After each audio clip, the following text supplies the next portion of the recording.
you might be wondering, why did I put on this event?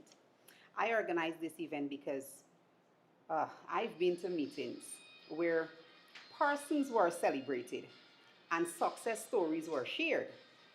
And in the end, I personally felt like persons in the room who actually needed the information, who needed guidance on how to get started, how to actually do real estate and do it right, what steps that we actually needed to take, those persons lost. So I figured if I need the information, and I've been doing real estate for a short while, but if I needed those information, then so do other persons, right? A lot of times, the people who need the information the most are the ones that are not considered, or they're the last people to be considered. That ends today. Here is what we have for you this morning. We're going to start out with our keynote speaker. We're going to get an address from Miss Nicole Duggan, and she is the CEO of Paradigm Logistics, and she's also the director of the Guyana Association of Real Estate Professionals. So right there we have someone in the room that is doing real estate for a long time and actually has the know-how and the information that we need. Ms. Duggan helped to shape the same licensing framework that other agents are operating under today. So she is actually going to set the room. Please feel free to ask her, not me, ask her all of your real estate questions, right? Anything that you have that you feel you need to know about real estate, that's for Miss Nicole and, of course, GRA, the biggest people in the room. They will follow right after Miss Nicole. We have GRA here. Again, if you have licensing questions, which I have, and I know you have, today is the day to ask them. Don't wait for call GRA on the phone. Don't wait to go and stand up in the line. We have them here in person. Let's ask all of those questions to them. We also have the banks that will be here. We have a lawyer that will be here. But for now, let's just focus on Miss Nicole. Miss Nicole, all over to you.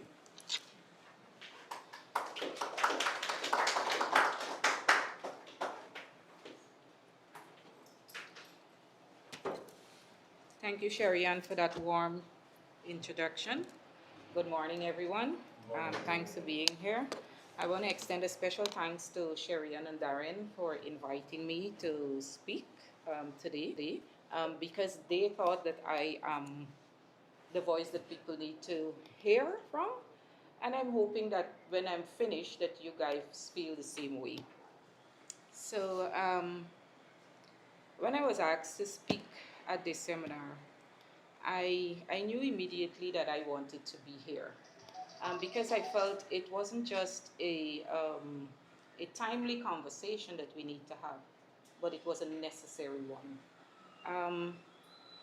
And I want to begin with a question, and I want you to sit with it before I answer that question. If someone were to perform an operation without a medical degree and a license, and the patient survived, would we call that person a surgeon? I'm not hearing too loud. Could you repeat the question? If someone were to perform a surgery on a patient, they don't have a medical degree, they don't have a license, but the person survived, would we call? Possibly yes. We would call them a surgeon? No. Possibly yes, they can survive. Yeah, the person will survive. But that's the picture I'm painting. Would we call that person a surgeon? No. Right. Yet every single day across this industry, individuals are negotiating property transactions worth millions of dollars, collecting commissions, and advising families on some of the most consequential decisions, and they are not licensed. That's where I want to start. They are not licensed, and they operate as there are no consequences, There is no accountability. And we ourselves, we call them agents. And we may even say that they're delivering a service. Correct? I agree, because I myself find sometimes I engage with people and I learn they're not agents, and I'm like, okay, but yeah. The point I want to make is that Guyana is at an inflection point. The oil and gas has triggered one of the most rapid real estate expansion, one that this region has never seen before. Land values are surging. Land that sold for $8 million 5 years ago is now being sold for $40 million. That's where the dynamics of the industry has changed. But shouldn't we also embrace that change or endeavor to change along with what we're seeing in the industry? New developments are sprouting from Berbice to Essequibo. Investors, both local and regional, are circling and sitting at table. Doors are being opened for agents, and they are meeting with persons that they may not have ordinarily met had they not been in real estate. The demand for qualified, trustworthy real estate professionals has never been higher. Qualified, trustworthy real estate agents who are offering a service, not a hustle, not a side job, not supplemental income, but a service. So the question today before us is simple. Will we rise to that moment with professionalism and integrity? Will we be the change that we want to see in the industry? Because we ourselves, we complain about all that's not going right. Sometimes another agent disenfranchises us. Who do we turn to? We have a bad deal with a property owner. When it comes time to pay commission, we don't get our commission. But how do we change that? That change starts with each and every one of us by doing the right thing. And doing the right thing from day one. And you treat every day as day one. So not you get it right today and then you relapse. You treat every day as your day one. Today I want to talk to you honestly as a fellow professional, as someone who was in the room when the industry regulatory framework was being shaped, and someone who believes deeply that agents in this room are capable of so much more than this market has yet asked of them. We are going to cover 5 specific areas today. What it truly means to be a realist, to deliver real estate as a service, the myths that are holding this profession back, the unethical practices that are eroding public trust, and what the Real Estate Agents and Brokers Act actually requires of you. And finally, I will leave with you some small nuggets you can walk away out of this room, because we all come here for a benefit, right? We just didn't set ourselves or time aside and just, we didn't have nothing to do. So we want deposits. We want to walk away with something. And I'm hoping that at the end of this, I can leave that with you. So I want to start by reframing how we think about what we do, specifically looking at real estate as a service. Real estate as a service reframes a one-time transaction into a continuous client-centric relationship focused on delivering long-term value. Instead of merely closing a sale or lease and stepping away, a service-oriented approach dictates that agents' true value lies in understanding human needs, educating your clients through complex legal processes, and maintaining accountability long after the commission checks clear. It treats professional excellence not as a fleeting feeling, but as a consistent habit built through structured needs, clear written communication, and proactive follow up. Ultimately, it places the client's ongoing lifestyle and financial interests at the center of everything we do. The clients come first, their interest comes first. So, how do we do that? We develop a habit and we treat service as a habit. A habit is something we learn, is something we develop.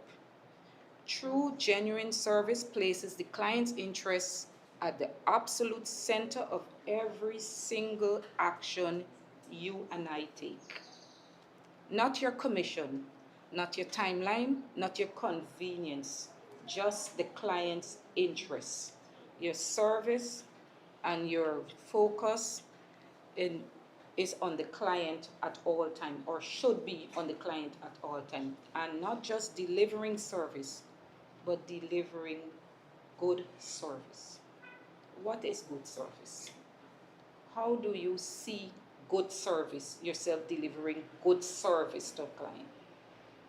By listening to the client, listening to their needs, and gathering information so that when the client needs, you would have gathered sufficient information to help that individual make one of the most profound decisions with their investment, with their life savings, and position them on a path that they can grow, that they can refer your business, because this is what it's all about, right? When you deliver excellent service to a client, because this country of ours, it's not New York. We don't live in New York where we have a big population. We're still growing. The referrals is what will trigger your business, is what will bring new business to you, and what will set you apart. When you deliver good service, you get that referral, and clients say, you know, I dealt with Damien, and Damien is someone that I can refer. He is the person who does follow-ups. He knows himself.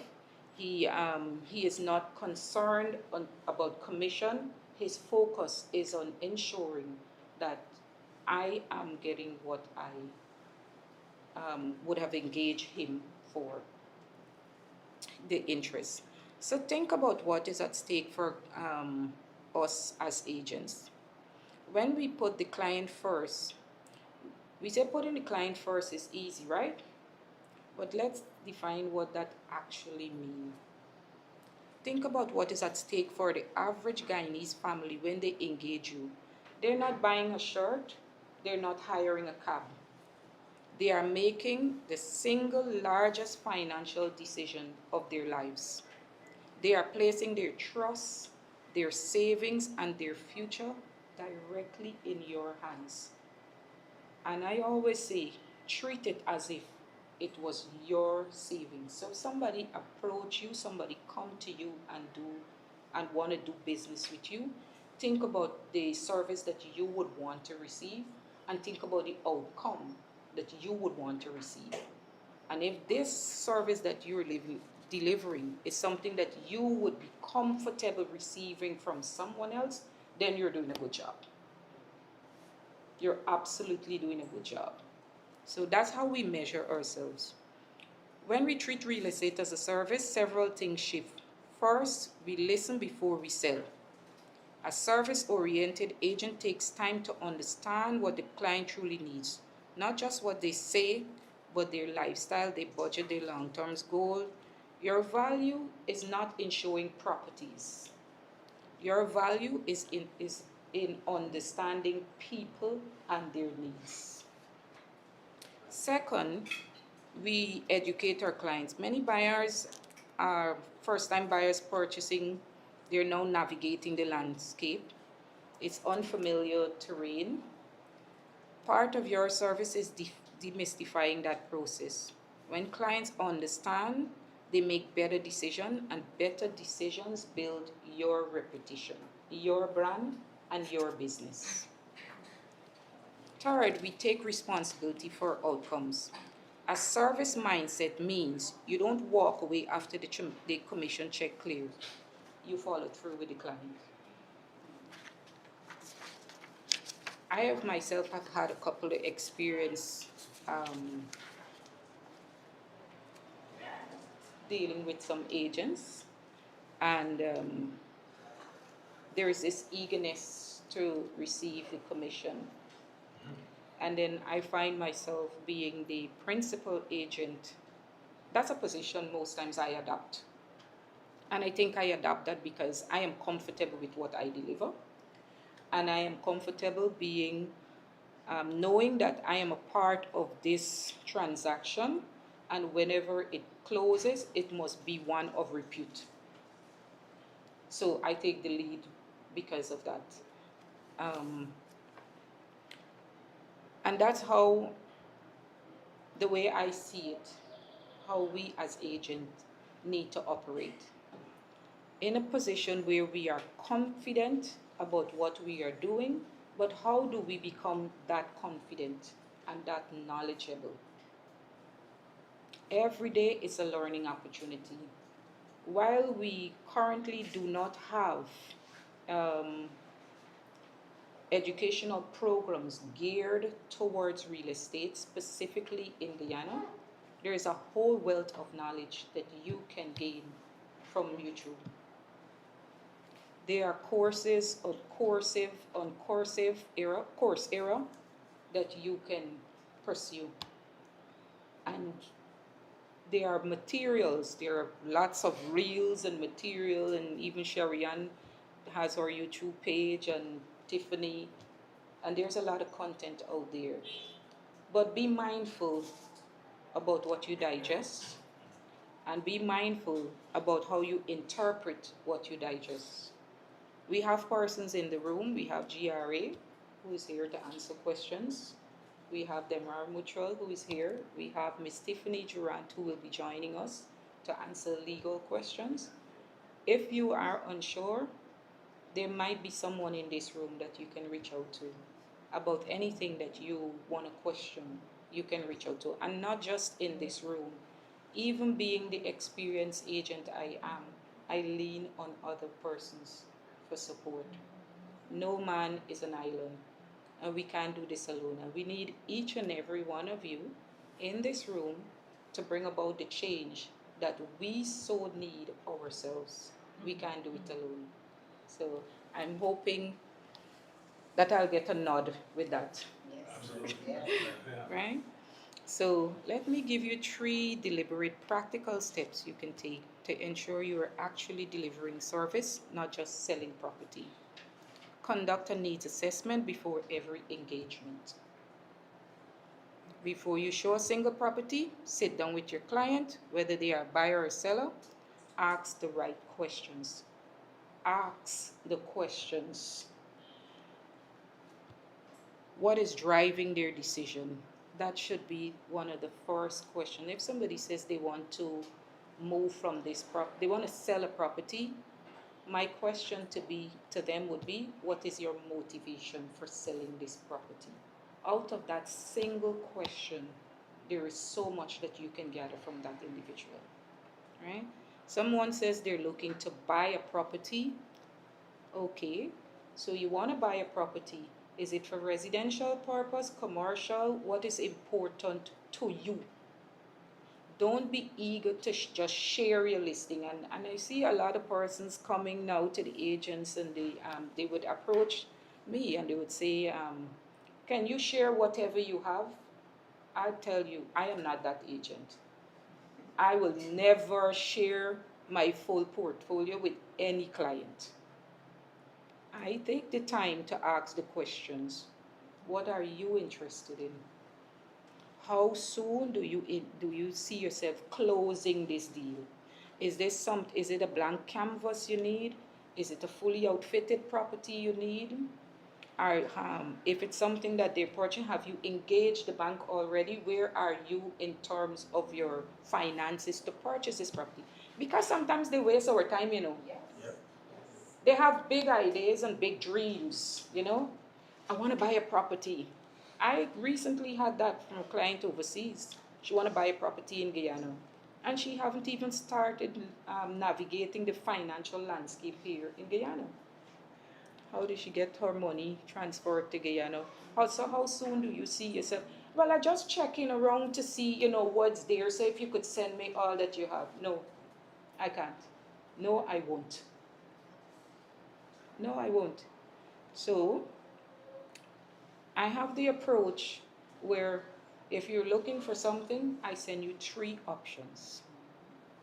But I gather information to guide me in submitting those listings as close as possible, because they will never be 100% what a client, but if it ticks 90% of what they're looking for, I send them 3 options.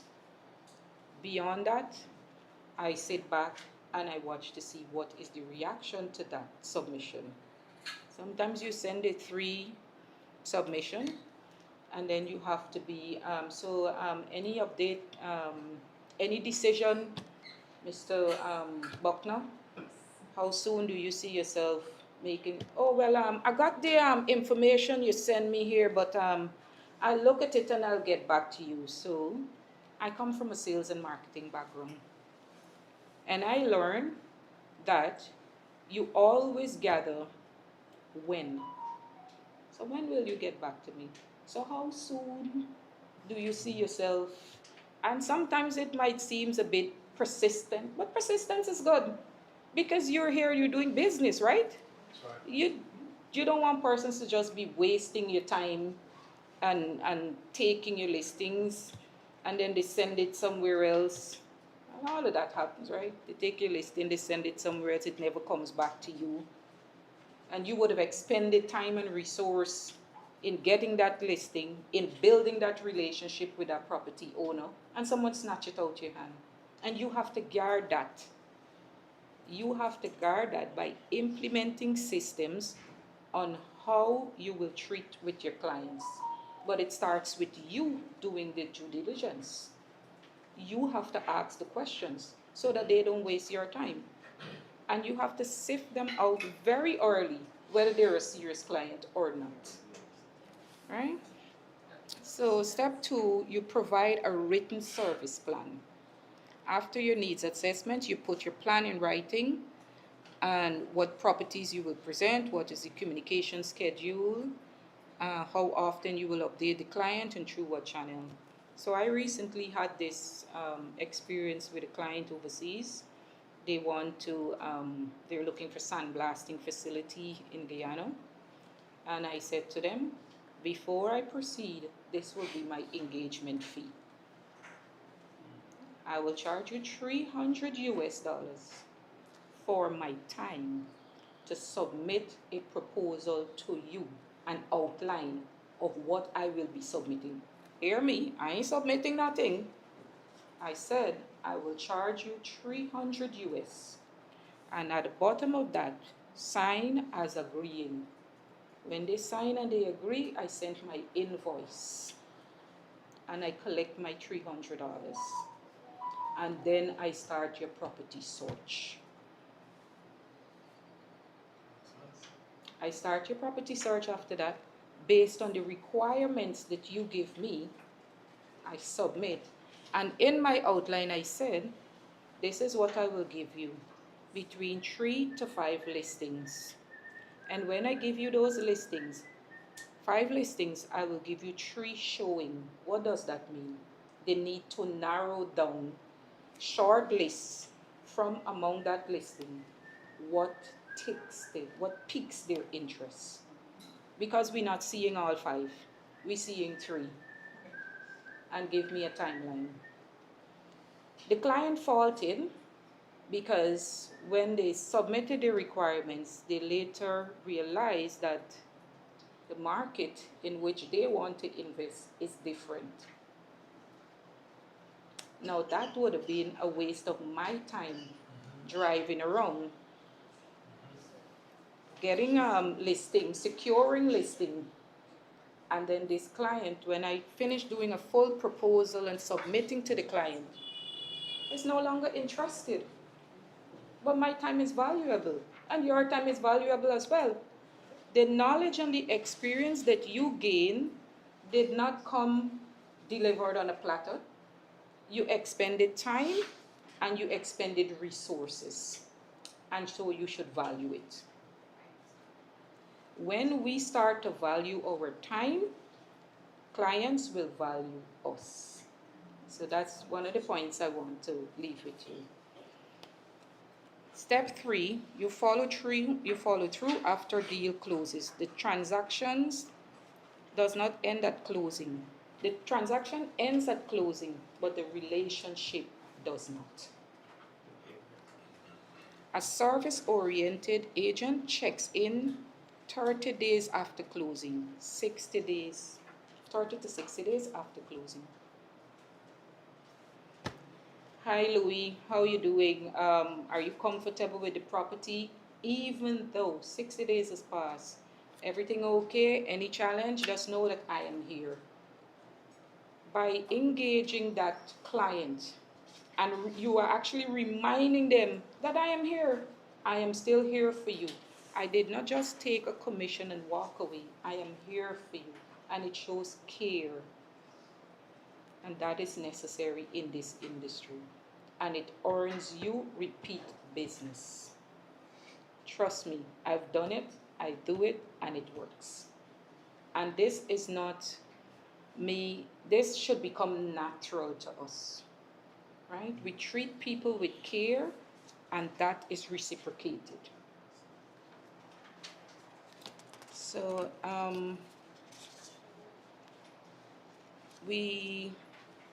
our challenge is to build a habit of delivering exceptional service. That's one of our the number one challenge that I put to you guys, is to build a habit of delivering exceptional service, one with integrity. But how do we do that if we are not positioned to deliver that type of service? Can a client find you after they close that sale? Where can they find you? Where can they find you after the sale is closed and commission was paid? Or are you only the face online, on social media? The Real Estate Agents and Brokers Act mandates that you have a fixed, as we would say, fixed place of abode. It is in law that you have to be at a fixed place, and your license need to be displayed there. And so we get to the part with the license. We have a lot of persons operating in the industry without license. And it is our duty to call them out. You know why? It gives each and every one of us a bad name when we encourage that individual to do business in an industry that is regulated and they are not operating under the confines of the law. It gives us a bad name. People say, all agents are. No, I ain't selling my property, I want to deal with agents. The agents are, I had some bad experience. And you have to do the job of trying to sell why you are different. You sell how you're different by the way you show up, by the way you engage. Don't treat a client as the person you're going to the market to buy greens from. Present yourself as a professional agent. Be on time. Take the time to learn about the client needs. So when you go before the client, you are delivering service. When the engagement is finished between you and the client, it must not leave a thought in their mind that I need to call another agent, because he ain't making no sense at all. You just wasted the person's 50 minutes or 20 minutes of the valuable time. All right? And I'm sure that's not what you would want if you walk into a service-oriented agency or organization and you go there, and we see the complaint, people say, I went to this specific place and the person was sitting there. I asked them a question, they couldn't even answer it. And we get that from the call centers. We get different responses, right? They couldn't even answer it. So there is a wealth of information that you can gain, and it's an investment in yourself and your business. You can gain that from online. The Ministry of Legal Affairs, they have the um, Public Acquisition Act listed there. They have the rental agreements listed there. The rental law listed there. GRE has a wealth of information on their website. Take the time to acquaint yourself with what is happening and with the changes that are being reflected in the industry.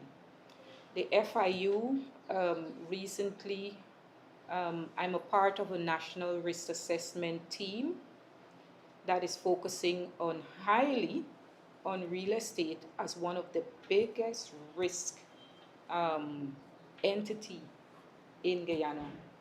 Gold and real estate. I don't know if we're number one or we're number two, but the fact that we're between 1 and 2 is not a good place. And so they are calling upon us as agents to report suspicious transactions, to work hand in hand with them to ensure that the industry is positioned in a way where it adds credibility to us. Right? So there are a few myths that has been prevalent in the industry. And one is that anyone can be a real estate agent in Guyana. Sometimes we want to think that that is true, right? Because every day you show up online, you see a new real estate company formed, somebody advertising. So this is perhaps the most dangerous myth circulating in our market. And it has been used to justify everything from casual side hustling to outright fraud. The reality is that myth is dead. Because with the passage of the Real Estate and Agents and Brokers Act, Guyana has drawn a clear and enforceable line. To practice as a real estate agent in this country, you must be licensed. I think it's just $34,000 or $35,000. I paid the other day, I can't remember. I renewed mine, but it's not $40,000. Get your business registered, get your business license. Service to you, service to your client. You owe it to yourself and you owe it to your client. But let me go deeper, because I know some of you might be thinking, well, I know the law changed, but enforcement is still loose. People are operating anyway. And you're right, they are, for now. For now. The licensing body exists. We have the Real Estate Authority, that was formed in 2024 and is mandated to regulate the industry. And they are paying attention. They are gathering information. They are setting themselves up right now. And their plan is to have everything in full and ready for, well, they've launched in January of 2024, but what I was recently advised is that before the end of the year, everything should be ready. And when we say ready, it means that they will be paying closer attention to us. License will be revoked, license will be suspended. People who are operating without a license will be called in. There will be a national register of real estate agents. It will be gazetted, and only those persons who make it on the Real Estate Authority list will be the persons who are legally allowed to conduct real estate business. And when we say real estate, from anyone collecting money on someone's behalf, anything at all that you purport to be a real estate agent in the confines of the real estate world that can be termed real estate without a license has consequence and has penalty. Anyone knows what the law says as to the minimum fines? The minimum fines for operating without a license? $3 million. $3 million. It takes a long time to make that in commission, right? Right? And not only will it be a fine, it will go with imprisonment. That's what the law says. It goes with imprisonment. I'm sure you're happy to be in this room and you don't want to be in Camp Street. I don't. So let's do the right thing. All right? The other myth we have is a handshake deal is good enough in real estate. And this one costs agents dearly, particularly in family, extended family transactions. So I know Paul, me and Paul good. We gotta do an agreement. I know he good. We come a long way.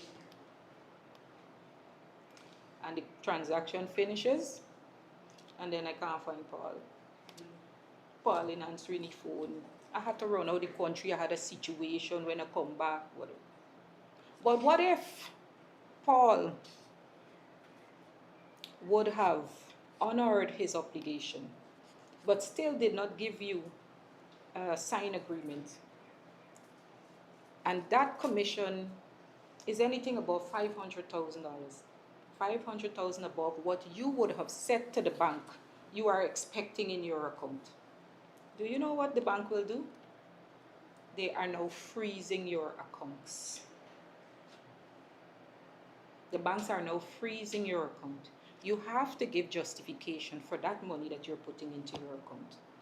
And every time you go to deposit a commission, I don't know if anyone here has had the experience, but it's actually happening. And I recently had to engage the bank on behalf of another agent for them to open up back his account. 3 months, account frozen because he did not get a listing agreement. And then it was hard for him to get the property owner to sign the listing agreement. Just $7 million commission, not much, just $7 million. And he did not have access to his account because he did not have a listing agreement. It is in the law, it is in the act that we are required to do that. So let's take those steps. Some persons are uncomfortable doing it, but if they respect you enough, if you and them are good enough friends, they will respect your business. And let them know, I'm not just asking this of you, but the law requires me to do it. So if you want a cushion, if you want to cop out, let them know, is the law require me to do it? What do you mean? You good, if it wasn't for the law, but there are penalties if I put this money in the bank, and so they will understand. But you have to know what the law says so that you can protect yourself and don't end up in uncomfortable situations. All right, so, and the myth number 3 is everyone is doing it. So why can't I? Everybody else doing it. Why can't I? This is the myth of comfort in numbers. And it is a complete illusion. In a booming market, it is easy to look around and say, well, the guy down the street, he's doing it. He's skipping disclosures. He's running on unverified WhatsApp listing. He's pocketing under the table fees without getting caught. So why should I play strict rules? Why should I be compliant? Why should I pay my taxes? Why should I even give GRA my money? Nobody will know. They sure will. And it sure will you will sure get caught up.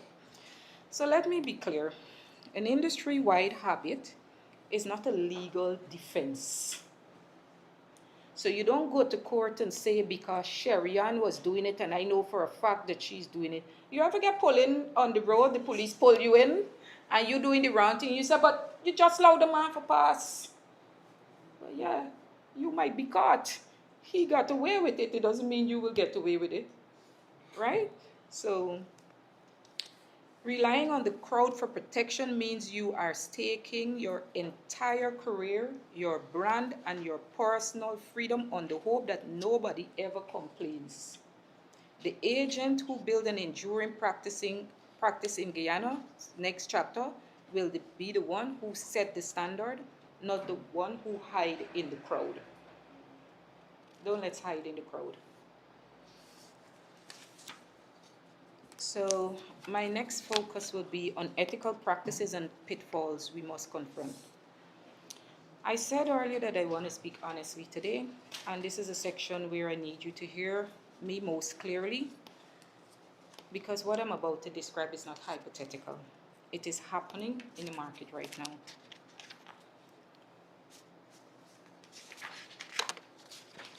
Compliance.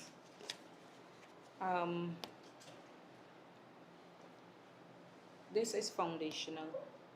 What we're doing here is foundational. Ethics are not a constraint of your business. Ethics is your business. Your reputation in this industry is your most valuable asset. My colleague, Raul Adams, would say the only thing he got left in this life is his good name. Protect your name. Protect your brand. I am the brand. I, Nicola Duggan, am the brand. And I represent this brand whenever I show up. When I leave this room, what people say about me matters. Some people think, well, I don't care if they say it, whatever they say, like, no. What they say about me matters. And what they say about you should matter. What you deliver should matter. Your reputation is your most valuable asset. And it is built one honest interaction at a time. Not bundled up, one at a time. All right? So let me speak to you about the regulatory landscape, because this is where many agents feel uncertainty. And uncertainty breeds non-compliance. A lot of people are not conforming to the Real Estate Act because they are uncertain. The Real Estate Agents and Brokers Bill represents a landmark shift for Guyana. For the first time, we have established a formal, enforceable framework that defines who can practice, under what conditions, and to what standard. And what does this mean for you operating today? Licensing is not bureaucracy. It is your credential. In a market where anyone with a phone has been calling himself an agent, licensure distinguish the professional from the opportunist. And we have a lot of that. We got too many, I would say. All right? Record keeping is not optional. Every transaction must be documented. Agreements, disclosures, correspondence, and commission. If a dispute arises or if a client claims misrepresentation, your records are your defense. Your records are your proof. Embrace it. Develop systems now, even simple ones, and use them consistently. I won a case in the court about 3 years ago through WhatsApp messages. The WhatsApp messages were used as evidence for someone who engaged me with a property that they had to rent. I found the client for them, and then when the deal was closed, and this was in my early stage, right? And when the deal was closed, the person said, well, I could only give you $200,000 out of $1.8 million because I have a lot of expense. And they didn't ask me what they can give me. They are telling me that this is all I can give you. So I said, okay, so when will you give me the rest? When will you be making the balance outstanding? That question. Oh, I can't, I have a lot of expense, I know we did da da da. And that response triggered the opportunity for me to win that case in court. Get it in writing and keep your records. Know when to refer. Compliance means recognizing the limits of your expertise. And this is one of the things that the Attorney General Chamber was admonishing us. We were speaking about the Real Estate Agents and Brokers Act when we were reviewing. You're not a lawyer. None of us, we're lawyers here. I know Tiffany is. We're not lawyers. We're not valuation officers.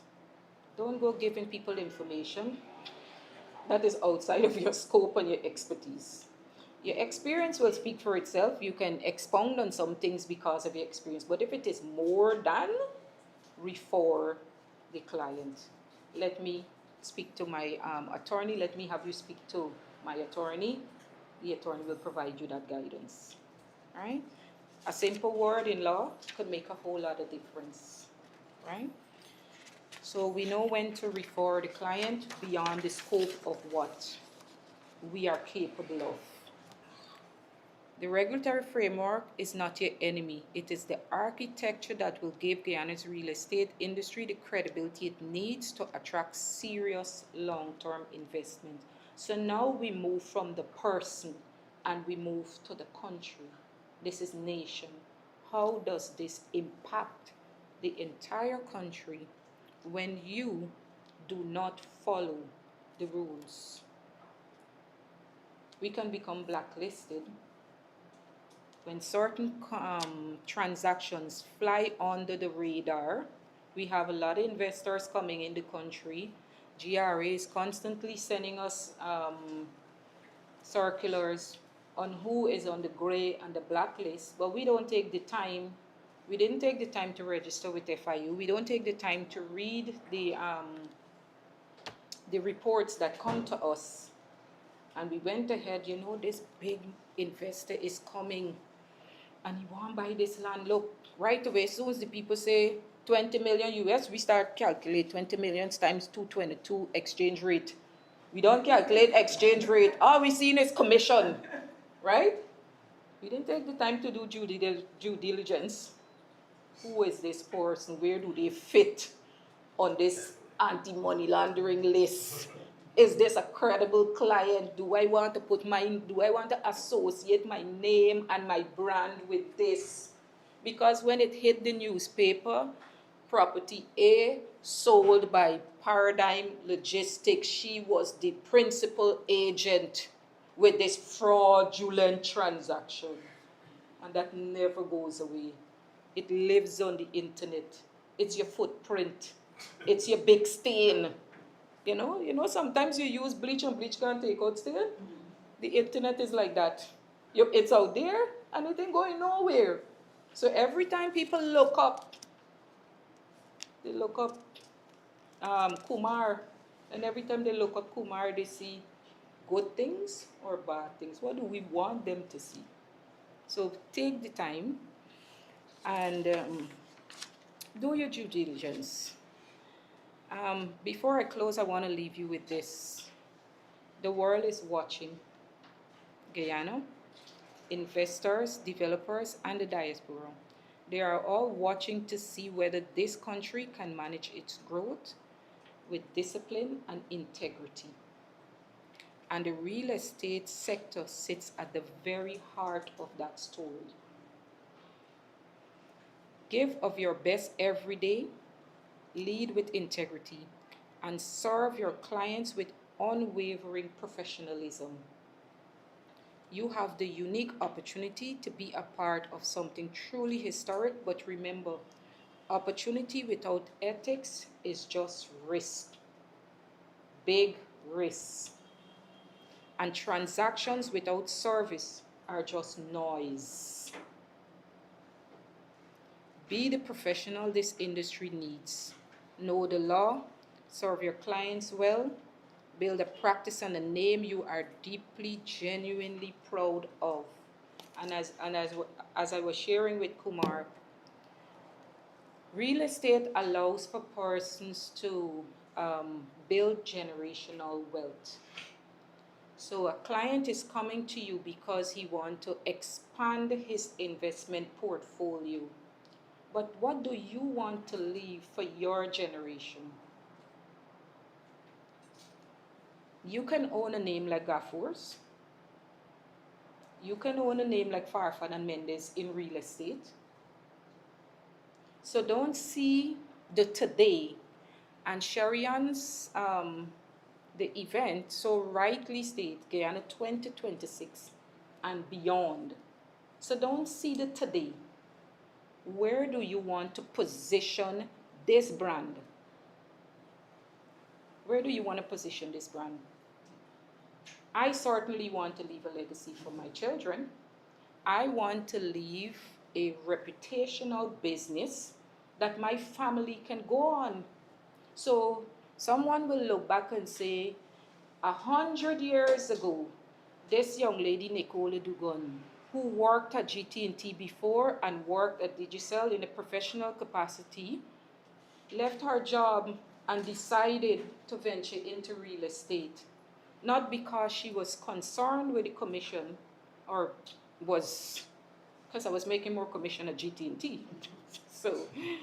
But because I wanted something different and I wanted to bring about change.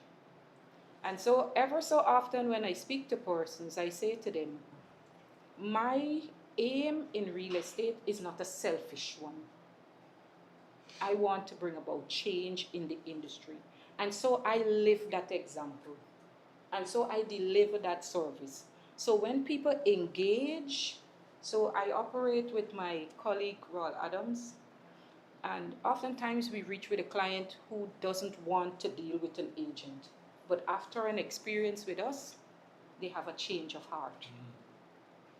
They have a change of heart because of the experience. So let's change the mindset of persons who don't want to sign an agreement. Tell them why it's important to you, you know, and if they respect your business enough, why they should do that, you know? So live that example and deliver that service every day so we can bring about that change. So be the professional the industry needs, know the law, serve your clients well, build a practice and a name you are deeply, genuinely proud of. Guyana's real estate, the best chapter is still being written. Make sure you are one of the authors. That's what I want to leave with you. All right. Thank you so much.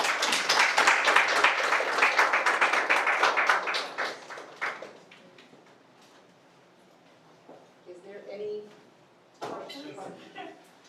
I should have. Yes, Ms. Nicole. All right, so then we'll start reading. Any questions? Yes, John, just a second, she's going to bring a mic to you. The mic is for the live stream. Okay. You have to take it out of the box, John. Hold it up. Good morning.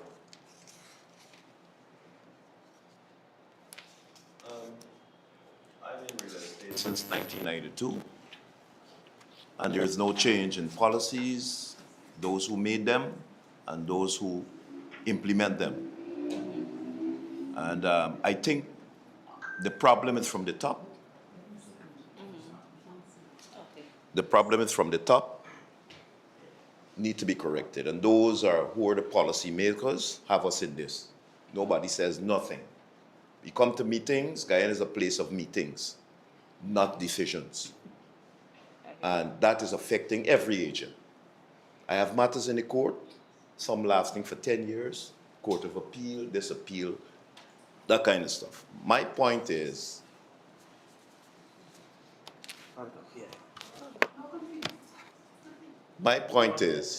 where do we start? Because many persons, and even the policy holders like the Attorney General, etc., There are certain things they will look at and certain things they don't. And they even put some of their officers under pressure. But look, just leave that, I'll get back to that. We're separated. You have the wolves, and you have the cows, and you have the dogs. Those are what we're looking at in this industry. It's sad to say I'm one of them, because once we are in real estate, there's some stain and some kind of wound you have in some arrangement, but this thing comes from the top and nobody says nothing. So my point, even if you're going to report a matter at the FIU concerning a transaction, you just mentioned something like that, nobody responds. Nobody says nothing. I must commend the GRA to send in circulars based on the persons who are doing money laundering and so on. I commend them for that. But there's nothing after that happens. Lawyers are doing real estate, also damaging agents. Nobody says nothing. Lawyers are even doing more real estate than agents in some cases. I'm not afraid to speak. And I think the association and even the private sector, everybody's being silent. Nobody says nothing. So if nobody says nothing, it will continue. Nobody sets standards, and standards come from policies. And I'm not seeing no change. It is sad to say for other persons who are coming along in the industry who will also suffer, because you cannot bring up the rear. If we're building an economy, we got to pull people from the back. You can't put somebody who's wounded too coming from the back. They must come walking or something with some kind of assistance. So my contention is very simple. We could talk all we want to say, but if we don't set policies and standards, there's no way we will move forward. That's all I have to say. Brilliant. Well said. I want to add to what you're saying here, Mr. Hines, that the change starts with us. Real estate is not new to Guyana, but the Real Estate Agents and Brokers Act is new. It was only recently passed in 2023. But yet, I am not aware of, there might be, any advocacy body that is advocating for the change that you're speaking about. And that is where we as agents come in. We have to stop operating divided and put ourselves under one umbrella. We have the Guyana Association of Real Estate Professionals, and the association has been working tirelessly, voluntarily, to get agents support.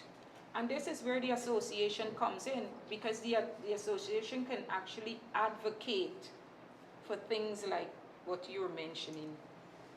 The association can actually engage with the bodies. Now that we have the act, because that wasn't there before, so now that we have the act, we have a framework, a regulatory framework, and we can hold the agencies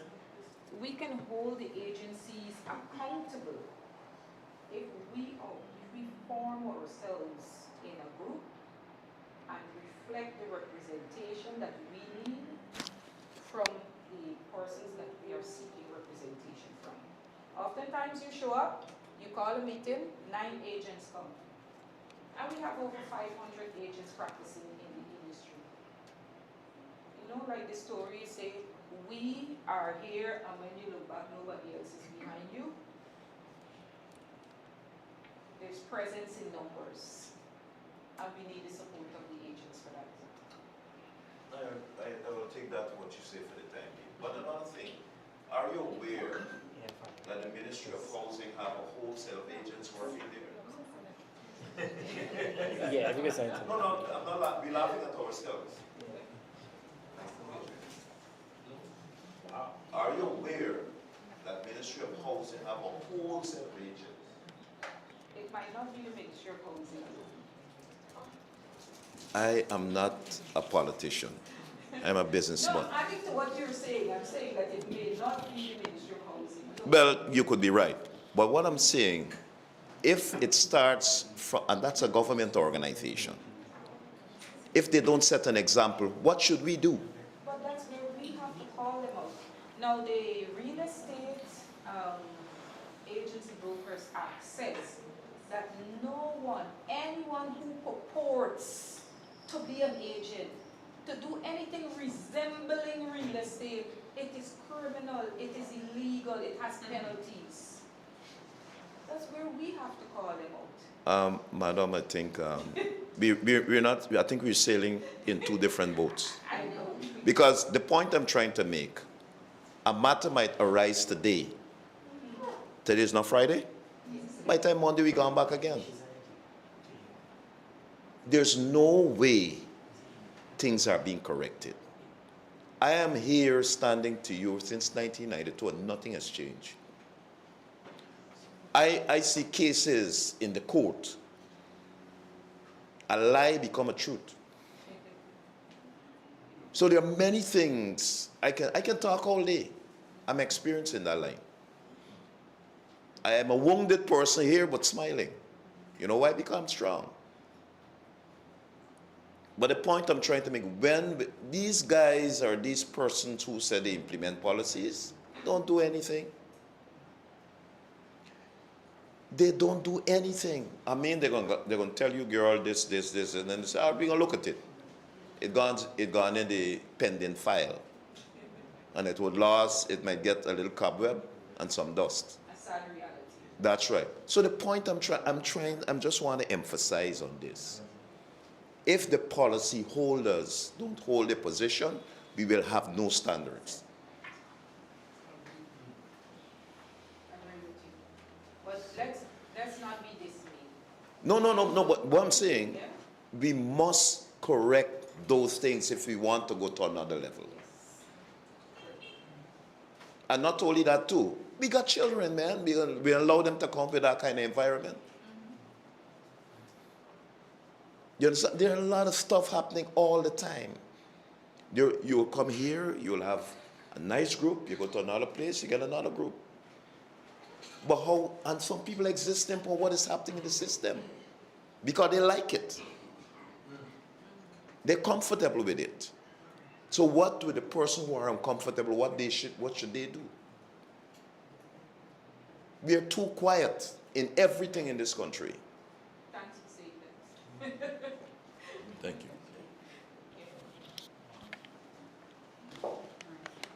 Anyone else? Do we have anyone else want to ask a question, make a contribution before? I don't have a question, but now that he brought that up, I remember a case whereby I took a transaction to a lawyer, and the lawyer themselves go behind my back. And I think that was the very last transaction I even take before this whole enforcement thing. I can remember that clearly, and it's speaking, listening to him now, it frustrates. All right, here it is. We have you on the one hand. Make sure you get license, make sure you're compliant, you digging out all your money, pay license, pay compliance, do this, do that. And then the lawyer who you're supposed to trust to close the deal, to take you through a transaction, it's taking the thing. Then before you hear the client cancel, they no longer selling anymore, and this and that, and before you know that transaction. So it's like you're saying, okay, I'm not saying that what you're saying is wrong, but I'm actually echoing he's saying, listen, yes, we got this meeting, we got this gathering, we got the policy, and you're coming down on, let's say, the persons who are unlicensed, you're uncompliant, become compliant because they're going to fine you, you got $3 million, blah, blah, blah, blah. Now, when you actually, as you said, calculate this commission, you calculate the exchange rate, this, that, and you go to a lawyer, who you refer to this lawyer, because Ms. Duggan said refer to the lawyer, because they got, and the same lawyer is the one that... You should call his name. Huh? I'm sorry, I'm from America. We call out their You name. call the name? Oh, we don't get you done. But this I mean, I'm this just saying. woman, I'm calling, I don't have a problem. The woman downstairs of what is place named Mirage Building, right? She had the property in front. She got some sort of what's her name? Money Chance? No, that is some governmental name she got though. She's one of them. And yes, no, that thing literally broke my spirit. Yeah, that just Because that there for me, you know, I worked with a client, she was overseas on selling this property and so forth. I worked with her for weeks. In fact, I could remember there was even another buyer who wanted to do that purchase that property. But I said, you know what, I'm going to go with this particular lawyer to close this transaction. And that lawyer ruled that property out of my hand. wow. Well, you now have a case, right, with the new, I'm just saying, you have a case with the passage of the Act, the 2023 Act. But then that's what, like I said, that's what triggers this whole, what I'm expressing. Because he's saying, nobody's enforcing, and we go into the pending file. You know, so that's what, so the point I'm saying. The pending file. Yeah, that's the part. So, he just woke up something, right? He just woke up, because here it is, if this lawyer robbed me, took this thing, and then now when we go to the policymakers or the persons for the enforcement, they also do put me in the pending file also to that. Even what am I even going there for? So the question is going to always be coming back to what the guy mentioned. Yes, we want the policy. Yes, we want the compliance, because GR is now going to come and tell us and threaten us and tell us if you don't do it, why you shouldn't. But then, when the situation happens whereby we were wrong deal, who do we go to and what guarantee we have for enforcement? I guess you should probably have somebody from the CIA or the CID here on this forum. CIA.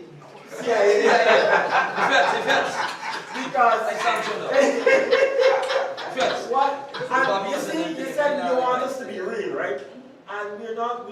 Because if you really want us to be real in this forum, we have to allow persons to express their grievance, their fear, their frustration, so that you, who is part of the policy-making body, you can also put clause in place for the man who cannot get past these legal entities and these persons who are the very people.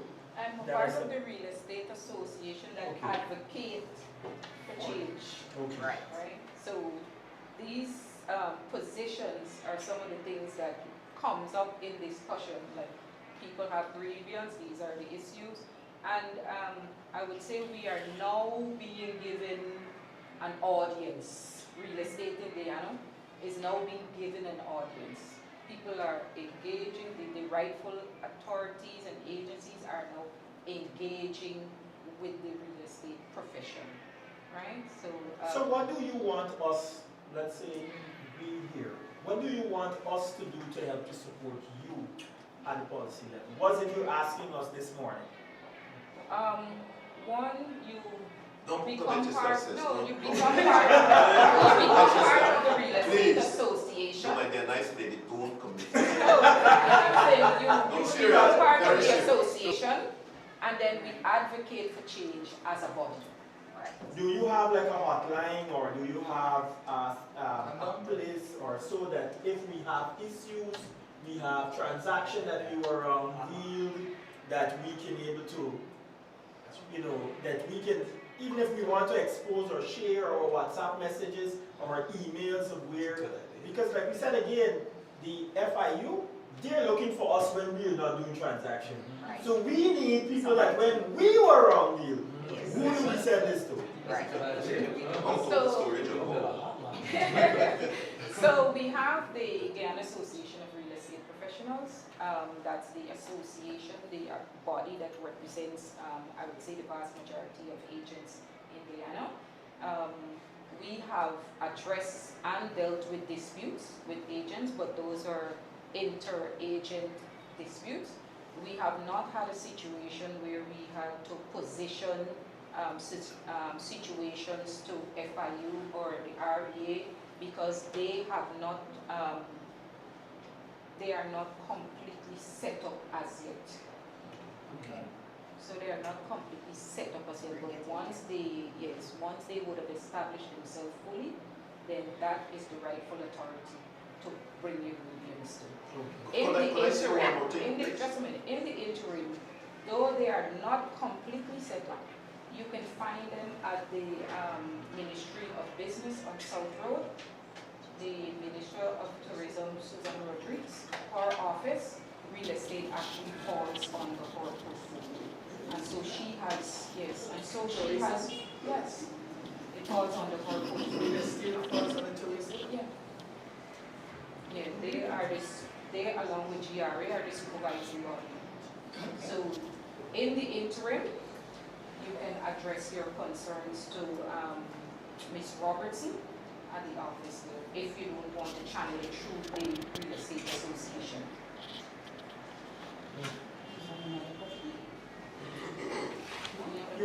Yeah, as the gentleman was talking about the lawyer just now, don't you think it's your duty to check the list of lawyers who have discrepancies with clients?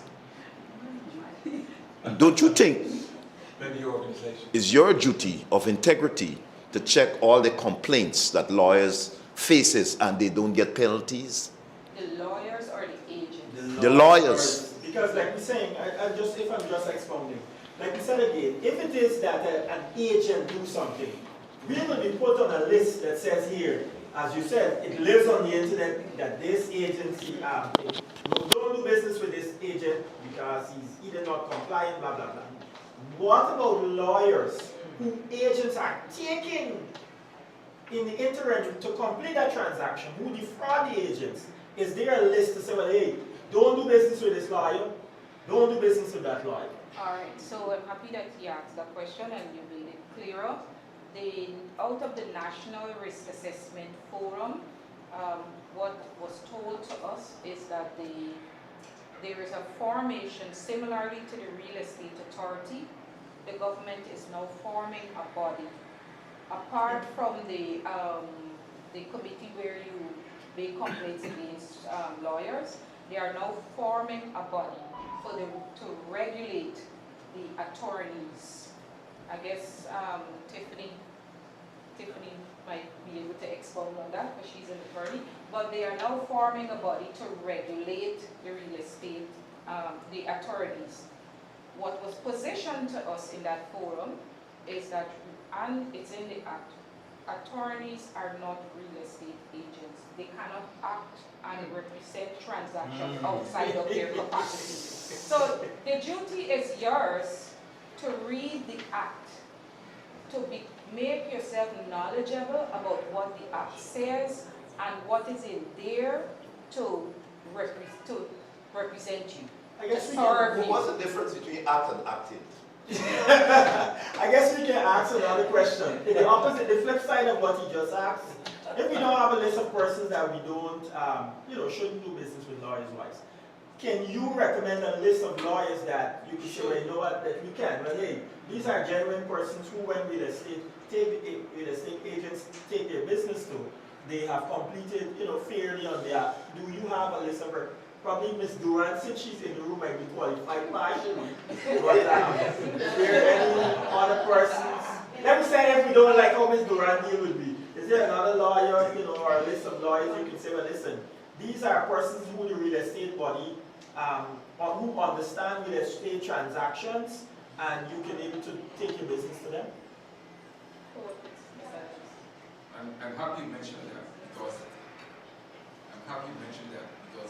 I think the imperative as real estate agents, when we solicit lawyers, that we ask the very question of the lawyers: how many real estate transactions have you done? Is this your main line of business? Because not every lawyer is a real estate lawyer. But just before you go on, you tell me to ask a lawyer, that he can write to me. He's not a lawyer. But if a lawyer lies to you, then he's more a liar than a lawyer. Then ask your colleagues, because it's important. You don't want to invest your time and your client's time and monies with someone that is not versed in the field, that does 2 real estate transactions a year. That's not the person you want to be. And I've had a transaction, in fact, a transaction that I have currently started 2 years ago. 2 years ago. It's not closed as yet. When the client came to me, I warned the client. I said, this lawyer, I don't want But I tell them, cards on the table. I don't think this lawyer is competent enough. They said it's their family, and they trust them. 2 years in going. We are about to engage another lawyer to wrap up that transaction. 2 years in going. So just be careful with who you choose. Yeah, so it brings us back to the same question we just asked. Can the association, have probably a list of lawyers that they can recommend, right? Who have probably experience, who probably might have attended some of your forums, who understand the transaction landscape. Because to take somebody who's an accident lawyer and go to them to do a transaction, a real estate transaction, we're looking to get our money. That'll be wrapped up in the court for 2 years and those other things. So that's another thing that you can, So there is a risk in Guyana, as we all know, with referring persons, because every engagement might look different, right? But there are attorneys who I work with, and I am comfortable with the pace that they go, and they understand I am a persistent, pushy person. I am pushy, so I don't want no lawyer keeping no file for me on the desk, and I'll get back to you and get back to you and get back to you. It gets me flustered. I want to serve my client. I give a commitment this will be closed in 2 weeks, 3 weeks, and I don't want no lawyer messing me up. So if that's the experience I would have had from you, then I move to another attorney. Then can you probably assist us with that? So the attorney that I currently use is J.C. Archibald. I am comfortable with the delivery of his service. It's an attorney that you can reach by phone, and he responds. And I'm comfortable. I'll share a number with you. Yeah, that's an attorney. Where is his office? He's on South Road. But you know that lawyers work with other lawyers? Yes. Yes. Because if a lawyer doesn't understand a matter, he passes it to another battery. So to see the battery can charge. Mr. Archibald is for Smith Real Estate. No, I'm not saying your case, but I'm saying generally. Yeah. Not that have lawyers take advice from other lawyers to even come up with an agreement framework. Yeah. You understand? They don't put all the clauses together, they ask for lawyers' input. That's how they work. Yeah. They're just like us too, And sometimes even agents who have a certain experience will have to correct them too, because they don't see everything. It's true. Okay. All right, just in case I noticed the chat, association chat, someone's asking about questions in YouTube. I think questions are, I don't know if you're monitoring it. Okay. Maybe a question. Can you please just direct that question? After. 1 second. Oh, this. It's a lot of unpacking. Yes, and it's when I started off, I said it's a very necessary conversation that we need to have. And like Mr. Hines said, a lot of us are sitting in this room wounded by transaction. We all have a story about our experience. I think there may not be anyone in this room who didn't have a story to tell. Well, then some people will be quiet. I agree with them. They don't want to be victimized. So Ms. Shanti is going to read the questions from the chat. Okay. So our first online question is, good morning, my question is for Nicole. How is the finder's fee treated after you close the deal? Is it discounted from the commission or is it in addition to the commission? Can you answer that for us? How is the finder's fee treated after you close the deal? Is it discounted from the commission or is it in addition to the commission? So a finder's fee and commission are two different things. One. Right? Commission is what you set out with your client, that at the close of this transaction, be it sale or rental, this is what is attributed to me. Either 3% for residential property, 5 to 10% for commercial property and land. A finder's fee is different. It's like I would have mentioned, someone engaged me and said, I need a proposal. I am looking for this in the market. And because I felt that this may go down a different road and may not materialize into an actual transaction, I said, this is my finder's fee. Right? So I name my finder's fee for something that may not result in a transaction, right? Now that finder's fee is paid by the party who is seeking. The commission is payable from the person who is selling or renting. But I'm happy that the person raised that point because there is a clause in the act that speaks to disclosure. And so you need to disclose to your client that this person is paying me to look for a property.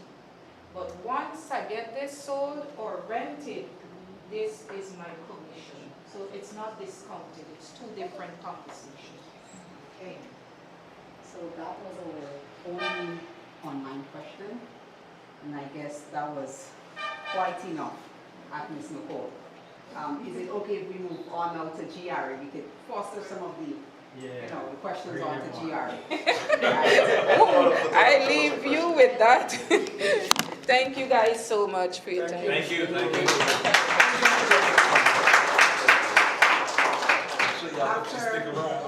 After hearing that message, in order to rise to the challenge that Ms.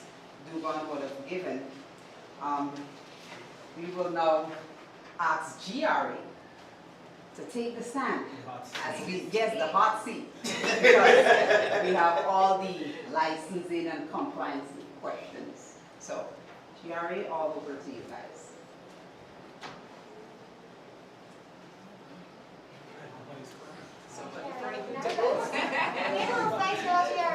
Good morning, everyone. Good morning. Morning. First, let me introduce the team from GRA, which is myself, Sherriann Elcock. I'm a tax specialist within the Communication Tax Advisory Services Division. My colleague here, who will present the first part of our presentation, and her name is Carlita Edwards. She's our group leader within the same division. So, without further delay, I'll hand you over to Ms. Edwards to start our presentation. Welcome, Ms. Edwards. All right.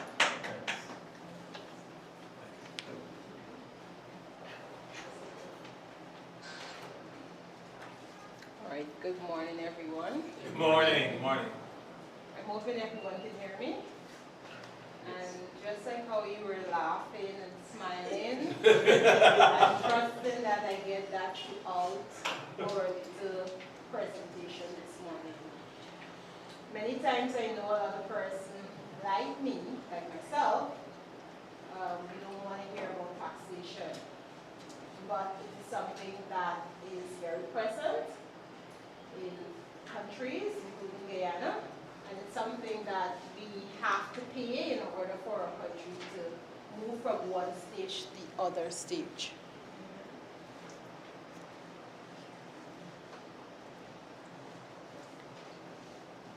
These are just the 4 objectives that we wish to achieve after our presentation.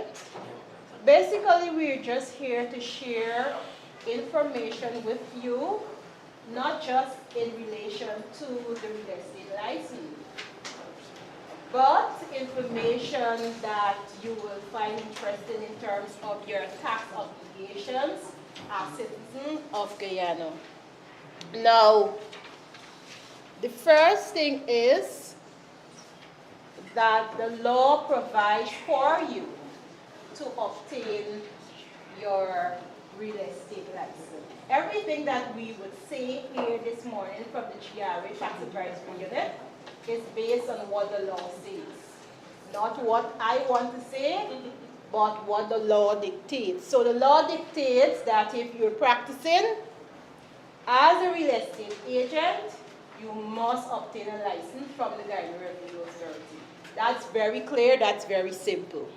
You come to the Guyana Revenue Authority and you make your application for your license. And these are simple requirements, and we would have printed, there's a copy of the requirements for the license in your folder, so you can go through that. It's basic requirements. So you come to the GRA, you make your application, you submit your application. There is an interview process, and it takes about 2 weeks for you to get your license. And of course, the cost, very, very minimum cost of $32,500, and the license must be renewed annually.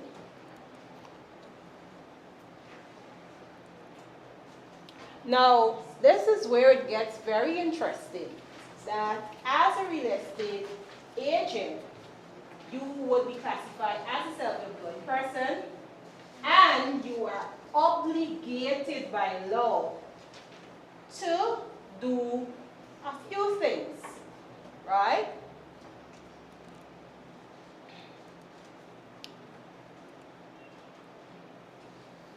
Now, you are obligated to pay your taxes. I'm obligated to pay my taxes. My taxes is deducted before I receive my salary. But as a self-employed person, you get to, I don't want to say pay what you want, but you get to claim for expenses that are directly related to whatever trade you're doing. Now, you pay your taxes, and you're also required to pay what we call advance taxes. And these taxes must be paid on the 1st of April, the 1st of July, the 1st of October, and the 31st of December. You pay your taxes on a quarterly basis. You're also required to file your tax returns. We all know that the due date for the income tax return was April 30th. I'm trusting that all persons that are present here would have met that April 30th deadline. And you're also required to prepare financial statements. And one of the major aspects as a self-employed person is that you maintain books and records. This is one area that I think as self-employed persons that you need to pay more emphasis on in ensuring that you keep proper books and records. And then we have remit taxes for employees. There are many cases where you have persons who are self-employed persons, they're real estate agents, they have employees, but they do not remit any taxes for their employees. You're expected as well to submit what we call the employer's return, and that is done monthly and yearly.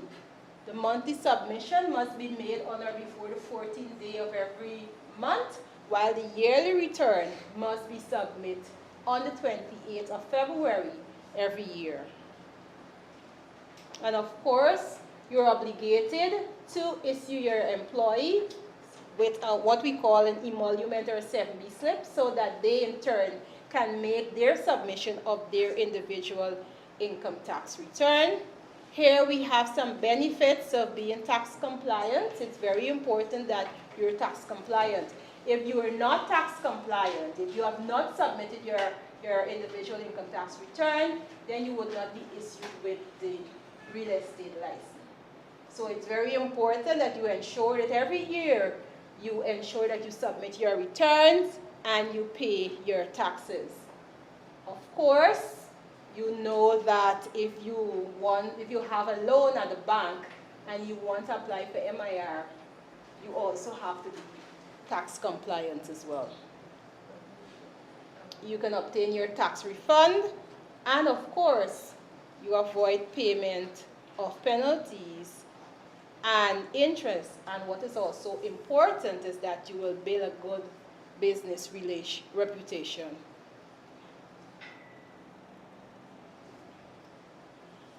Now, as a real estate agent who is a self-employed person, it's very important for you to know that when you're submitting your financials, your individual income tax return, that you're required to submit, not just submit the return, the individual sheet alone.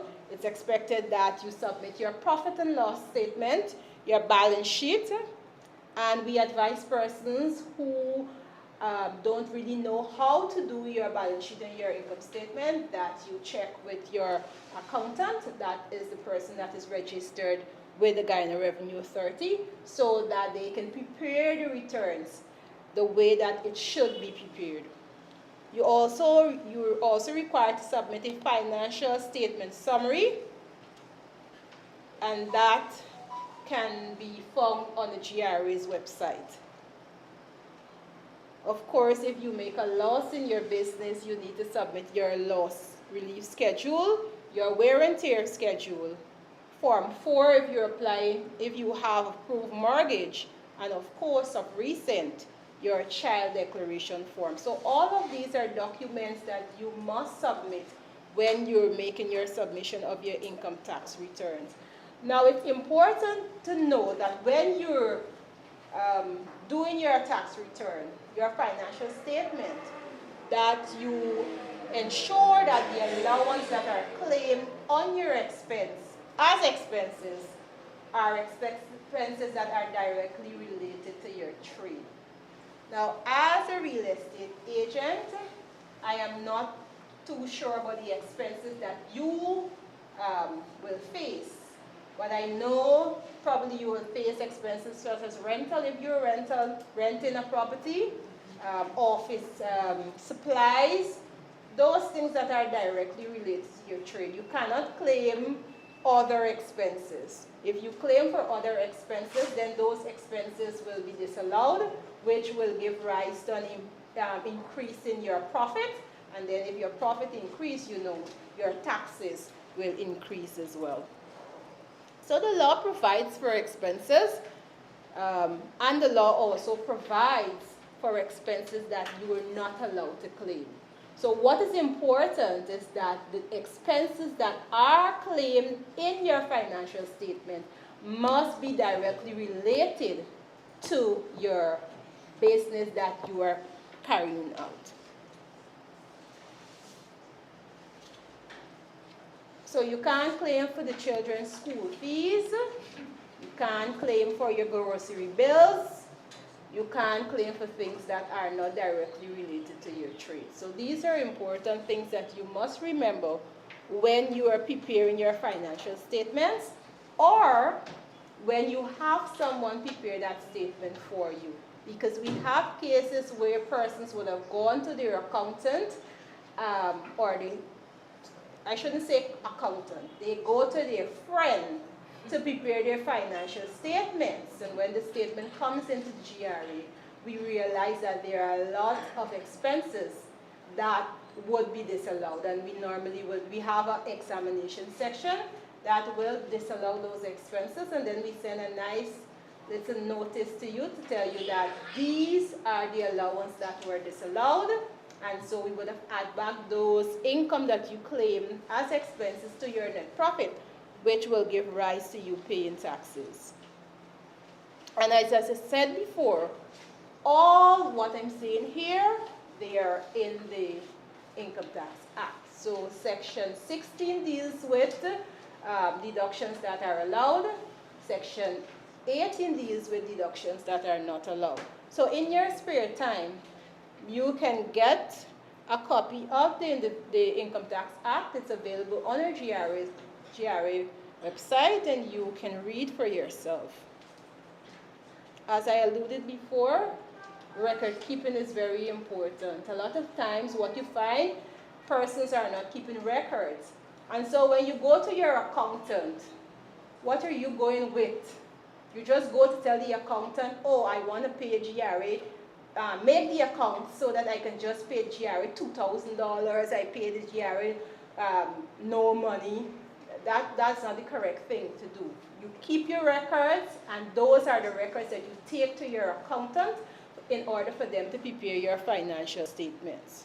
So you keep your records of all your purchases, all your sales, all the money that you would have received, and all the receipt for your expenses that you would have incurred when operating your business.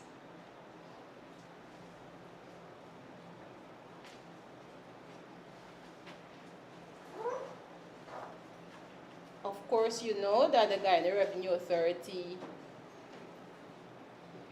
have various mediums through which you can pay your taxes. So we have mobile money, we have Bill Express, Western Union, and we have Republic Bank, Demowara Bank, and GBTI.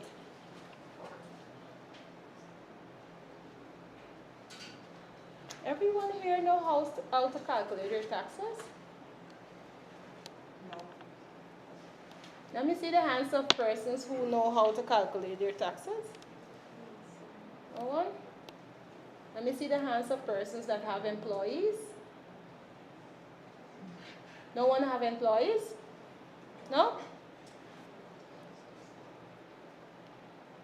All right, so we know that the law now provides for the threshold, or what we call the personal allowance, right? So you pay taxes after the deduction of your personal allowance. And of course, we know that that allowance, that yearly allowance was increased to $1,680,000, or 1/3 of the person's income, whichever is greater. We use the greater amount. And of course, the tax rate is 25%, or 25 and 35%. Now, I would now hand you over to Mr. Ramnarain, who will take you through the various calculations, showing you how your income tax should be calculated. Thereafter, we will answer any questions that you may have. Mr. Ramnarain. Thank you, Ms. Edwards. Right, so firstly I want to say that, or I want to inform you that on our website, the GRA has put the income tax calculator there as a tool you can use to calculate your taxes easily, or to double check tax calculations. So on the website, when you go under e-services tab, you get a drop down with a list of tools there. One is the income tax calculator. Also, if you are aware that we have a mobile app, which is called the Partner mobile application, you can use on your phone. You register for an account, you sign in. It also have the tool of the income tax calculator, as well as motor vehicle duty and taxes calculator, which you can use. So I will now head into the next aspect of our presentation, which deals with some examples of how you compute income tax for various income brackets. So this here is an example of a simple income statement. So first, you have the total income, or you may call it revenue. Then you have your expenses, which could be rent, wages, office supplies, cleaning supplies, electricity, marketing and advertising, etc. So in this case, the total income is $5,500,000. And the expenses, you have rent of $500,000, wages of $800,000, office supplies $100,000, cleaning supplies $50,000, electricity $250,000, marketing and advertising $100,000. So we have to add all of our expenses, and we have a total expenses of $1,800,000. So taxes are paid on the net profit. So to find our net profit, we have to less all expenses that are related to the business, not your personal expenses. So in this case, when we less our expense from income, we have a net profit of $3,700,000. And to compute the taxes in this case, the profit, we have to less the personal allowance, as Ms. Edwards would have explained earlier, which in this case is $1,680,000. the 1/3 threshold would not be used in this scenario because the profit or the net profit in this case is below $5,040,000. $5,040,000 is that baseline that you use to determine if you will use a standard threshold of $1,680,000 or you will use 1/3 of the total income. 5 So, million, how much? $5,040,000. So if your income is higher than $5,040,000, you will use the 1/3 of whatever that income is as your threshold. If it's below, you use the regular or the standard threshold of $1,680,000. Clear on that? Right. So in this case, this example, we have to use the standard threshold, and so we have to less our non-taxable allowance, which is in this case is the personal allowance, from the net profit to get the chargeable income, meaning the amount that will be subject to tax. So in this case, that amount of the chargeable income is $2,020,000. And another important thing to note, as Ms. Edwards would have mentioned earlier, there are two rates of tax. You can either be subject to a 25% only, or you can be subject to the dual rate of tax, meaning 25 and 35%, right? Depending on the income, the profit bracket, right? So, again, the baseline. So what causes you to become dual tax? Right. So the baseline that determines whether, just like the threshold, you have a baseline to determine if you have the standard threshold and if you will entitle to the 1/3 threshold. There's also a baseline to determine the tax rate. So the baseline is $3,360,000. $3,360,000. So if your chargeable income, remember how you find chargeable income, right? The chargeable income is below $3,360,000. You'll be subject to the tax rate of 25% only on that amount. That's the total tax you will pay. If your chargeable income exceeds $3,360,000, the first $3,360,000 of chargeable income will be taxed at the rate of 25%. Anything after $3,360,000 would be taxed at 35%. Everybody follow? You want me to go that again? Okay. So this is an example of, it's a simple example where the salary is small. So this is an example of someone, an employed person. Let's say you would have had employees in your business. This is how you compute their income tax. It's a little different because they are entitled to different allowances. So but in this case, John's salary is $180,000. This is a monthly calculation. So the monthly threshold is $140,000.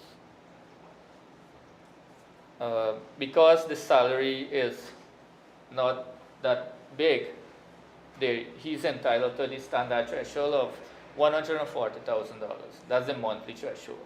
If you times $140,000 by 12 months, that's how you get the $1,680,000 yearly threshold.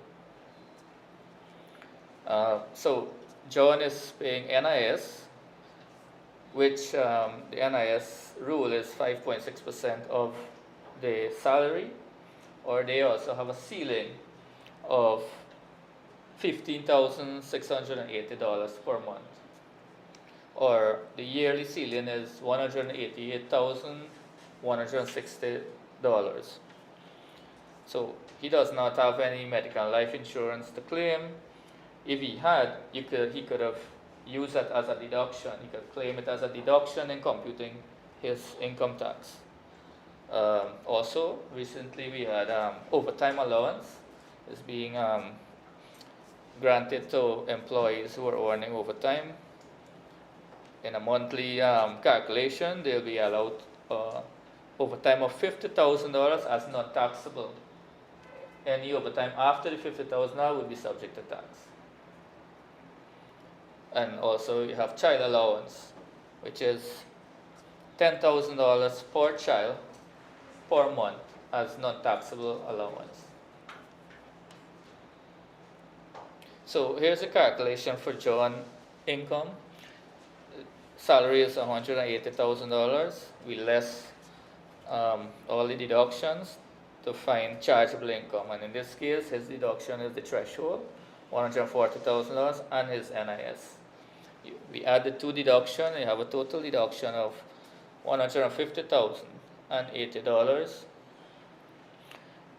So when we less the deduction from the salary, we have a chargeable income of $29,920. And as I explained, the dual rate of tax, it works the same way whether it's a monthly calculation or yearly calculation, just that the baseline figure would be a monthly figure and a yearly figure. So example 2, this is also a monthly calculation, but the salary is a bit higher.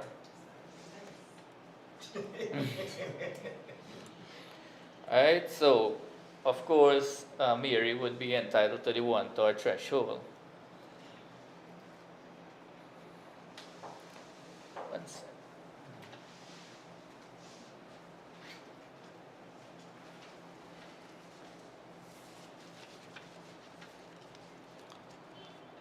Right, so the baseline figure for the monthly threshold to determine whether it will be 1/3 or the standard threshold of $140,000 would be $420,000. So if the salary is over $420,000, threshold would be 1/3 of whatever the salary is. Right. Similar to the yearly income, when it exceeds $5 million or 40, you're subject to the 1/3 threshold. In this case, Mary is entitled to the NIS ceiling of $15,680, and she only has one job because also in budget 2025 the government would have introduced second job allowance also, similar to the overtime and the child allowance. So the second job allowance, if it's just like the overtime allowance, you're entitled to $50,000 non-taxable or as a deduction on any income earned from a second job. Any income after the $50,000 on that second job will be subject to tax. So that's monthly. Monthly, $50,000 monthly, $600,000 yearly. These are the secrets. No, it's on the website. All over is published. And if you go through our website, there's a loud amount of information there that which would be very important to you. We are sharing information on various social media platforms: Facebook, YouTube, Twitter, TikTok. If you look at those videos, all these little we have little videos or posters with those information.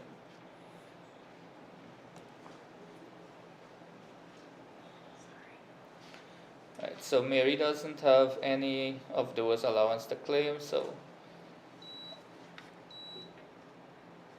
Right, so this is the calculation for Mary's income tax.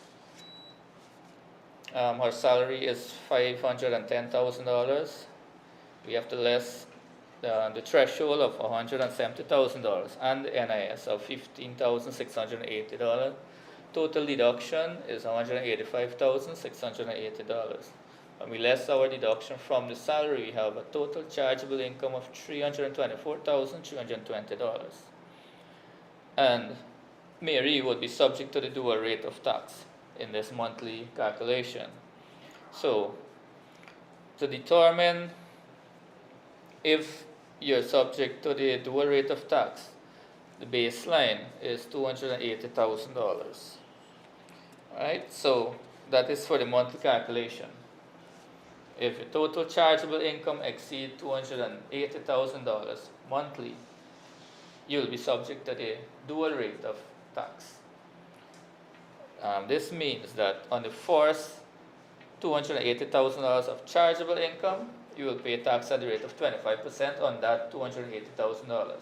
Any amount exceeding $280,000 would be subject to tax at the rate of 35%.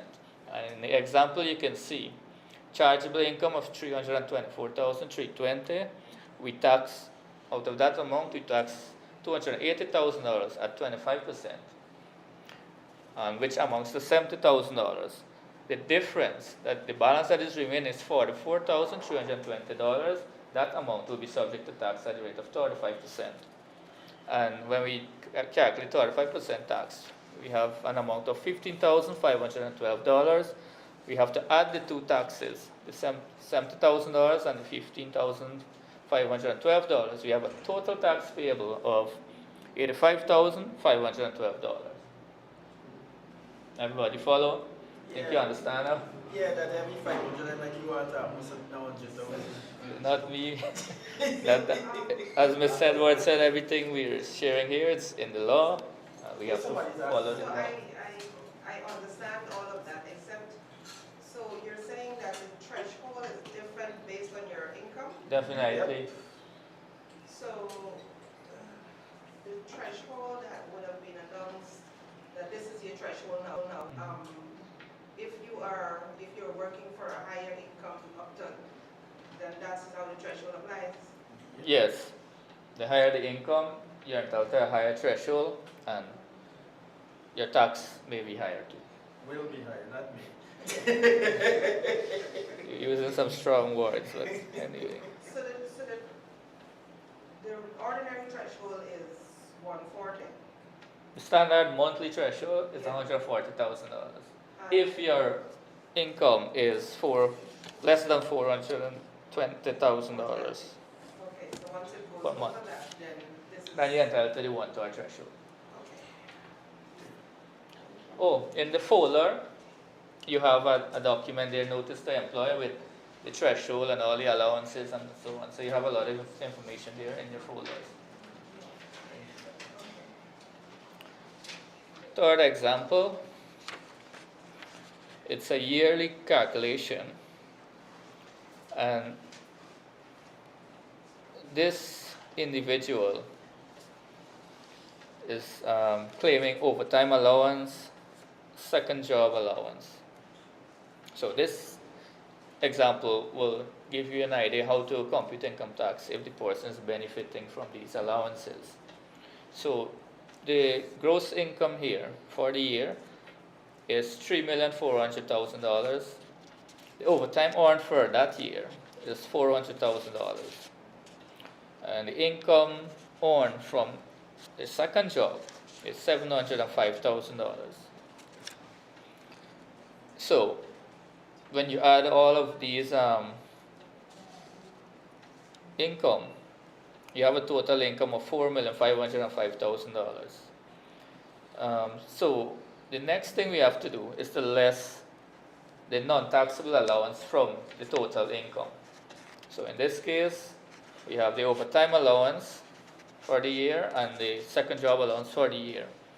Remember, the yearly amount of non-taxable allowance for overtime and second job is $600,000 respectively.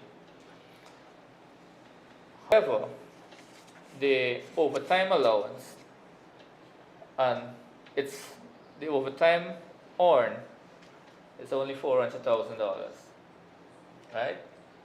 So you cannot allow as a deduction more than the overtime you earn. The law states that the overtime allowance is a portion according to the earning period, right? Which means that in this case, the person, in some cases, in some month, they would have not reached the $50,000 in overtime work. So they didn't have to pay any taxes on overtime earned. And more likely, they did not earn overtime in all 12 months of the year. If they would have exceeded their $50,000 monthly, in whichever month that is, they will pay tax on the amount exceeding that $50,000. So in this case, they did not exceed $600,000. So we grant overtime allowance of the amount actually earned as overtime, which is $400,000.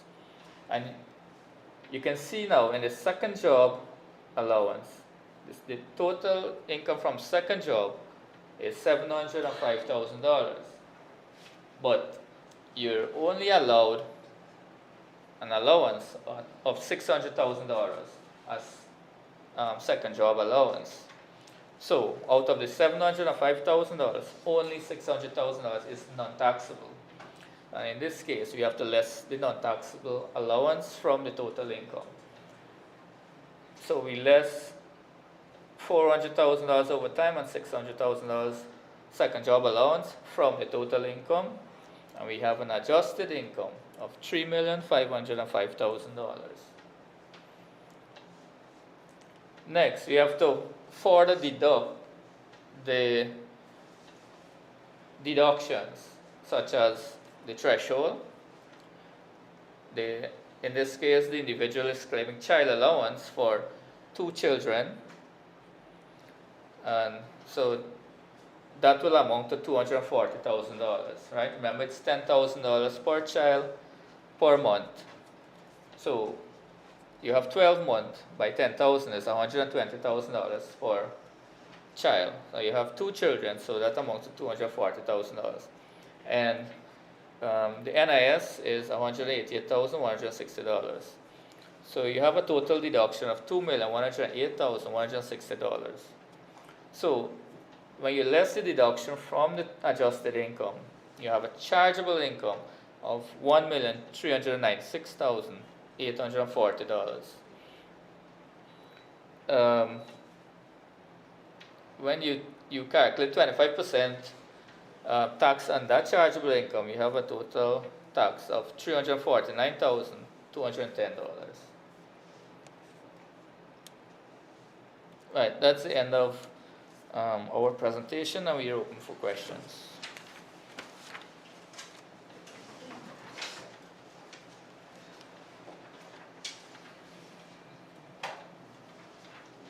Tax free threshold is based in the year of income 2026, right? Sorry? The tax free threshold Threshold. is based in the year of income 2026. Yes, in this example, it's 2026 threshold. Okay, thank you.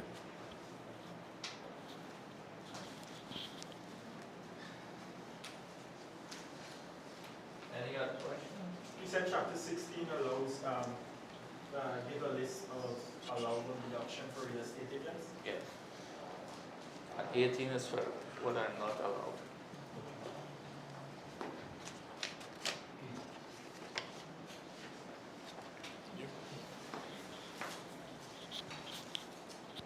My question is, like the banks have a list of recommended valuation officers that agents should engage with. Does GRA have a list of recommended accountants that agents should Yes, engage again, with? on our website, we have a list of brokers, tax practice professionals, agents, what else do you have? Accountants and so. You just have to search in the search field for the list of those persons, and you will get the information there. And to Ms. Edwards, my second question was regarding the quarterly payments. I note that you said that they were quarterly payments. Yes, as a self-employed person, yes. You pay taxes quarterly, advance taxes you pay. Is there a penalty for not, because the general practice is you pay your taxes before the April 30th. So is there a penalty for not paying making the quarterly payments? So yes, so the law provides for self-employed persons to ensure that they pay their taxes quarterly, right? So the quarterly payments that you pay when you submit your return on April 30th, that amount is deducted from, okay, let's say, for example, you submitted your return in prior year, let's say 2024, and your total taxes was $100,000. You pay your $100,000, and then you pay quarterly advance taxes based on that $100,000. All right, so that would be $25,000 per quarter. When you submit your return for the following year, and you will check what is your total taxes that you have to pay. Let's say you have to pay $300,000. So the advance taxes is being deducted, and then basically you just pay the difference. In terms, that would be your balancing tax. And all taxes, if you don't pay your taxes by the stipulated deadline, of course, the law provides for you to pay penalties. If you submit your return late, you pay 10%. If you pay late, you pay 2% per month. The law provides for that, Section 99 of the Income Tax Act. So my admonition, as always, is to get yourself acquainted with your obligations, get yourself acquainted with the act of itself that specifically deals with you. So if you're a self-employed person as a real estate agent, there are certain sections of the act that you must get acquainted with. Section 5 of the Income Tax Act, Section 16, Section 17, Section 18, Section 19, Section 20, Section 36, Section 99. Those are sections that you should get acquainted with. Just go back to listen. Section 5, Section 16, 17, 18, and 19, Section 20, Section 36, and Section 99. And of course, if you go through those sections and you need explanation, that's what the Tax Advisory Services Unit is here for, to provide clarity, to provide guidance to you. We're not bragging that we know everything, but we provide clarity to you. If we are not sure, we check with the section, because some persons may ask questions that are not directly related to what we do. We will get information and get back to the person that would have called. So if you go through something, you see something, you read something, you want information about something, you call us and then we provide that clarity to you. We are on WhatsApp, we have an email address as well. So if you have a question, you can get on our WhatsApp number, or you can send an email to us and we will respond likewise. One other thing, I'd like to advance a position to GRA as it relates to the house agent license.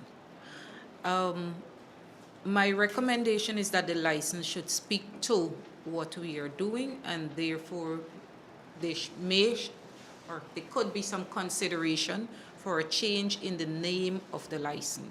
It says house agent, but the other services that are offered, like liquor license, motor vehicle license, why not real estate license? Noted.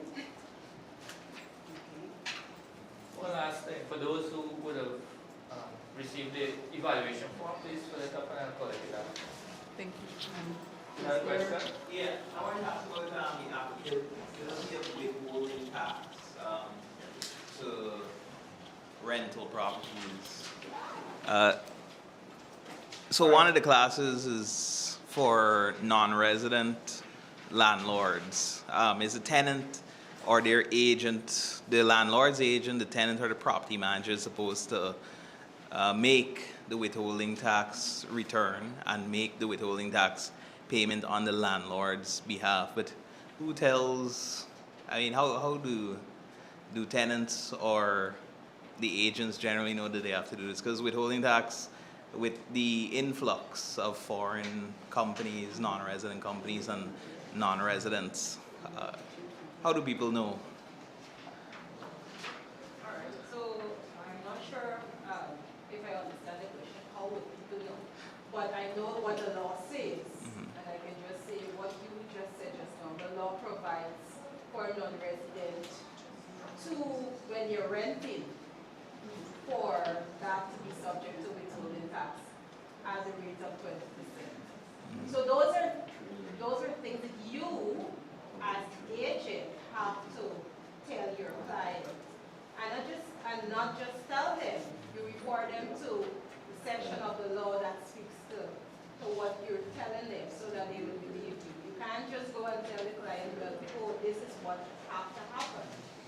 I would want to know on what grounds you are telling me that I have to pay. So you have to show them that this is what the law of Guyana dictates. So you're saying it's the agent's responsibility to, or it's somebody, either the tenant has to know, the landlord's agent has to know, or the real estate agent has to inform the person. GRA doesn't. When person writes us, we respond likewise. We let them know. We won't know everything. We as GRA, I won't know that you are renting to a non-resident renting to someone. I won't know that information all the time. Also, you haven't done any educational videos on it. No, it's not about who pays. It's just about whose responsibility it is to let people know that they have to pay the withholding tax. We have videos, we have information on our website pertaining to that. Okay. Right? But it would be your duty as an agent, a good agent, to let your clients know these information. Right? That, these are the obligations. This is what you have to do. You're likely to pay withholding tax. You're likely to pay income tax. So that in that way, your client know what your obligations are, and you too will help your client to upkeep their obligations. Sometimes GRA would not know about your transaction unless you come and declare it to us.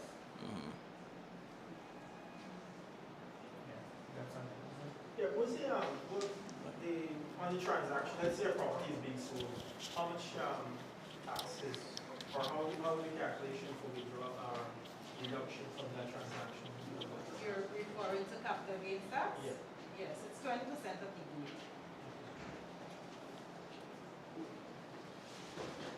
Is there any other question? I have a question. As it relates to the real estate, sorry, thank you. As it relates to the real estate license, I think one of the requirements mentioned something about getting the title and transport of the, I don't know who, because I'm confused as to. No, if you want to be a real estate agent, they're saying that you need to get you have to have some kind of title or transport. And I'm not sure whose title. Is it if you're working with an agent already, a brokerage house? Or is it you, the individual person, has to have this? So if you don't have a title, a property, then you can't be an agent? No, we're not saying that. I think the requirements speak if you're renting, you have to get consent or so forth, and it's a requirement. No, but if you're going, for example, if you're going to purchase a liquor license, remember there's a license you want before thing, but what I'm saying is if you're going to purchase the real estate license, we have to have title and those things before. Yes, it's a requirement. It's one of the requirements. It's one, yes, it's one of the requirements. I have an issue with that. I assume. A big issue with that. A new person coming This is to the become. this is the requirement, and I can't change. No, we're not asking you No, to we're change, we're asking you to explain. Okay, so yes, an affidavit of consent if the individual is not the owner of the property. I'm seeing that here. And also seeing a title or transport for the owner, if you're the owner. Oh, which owner? If So you're the owner, I'm coming in this sir. room. I'm just saying, no, you hear from me, give me clarity. Please If don't you're get the angry. owner, no, let me not. If you're the owner of the, if you're an owner of a property. Of which property I am just for a license? Office establishment. Where are you operating? Oh, where the office? Yes. Oh, where this, I'm trying to hear. That's what I was trying to It's confusing.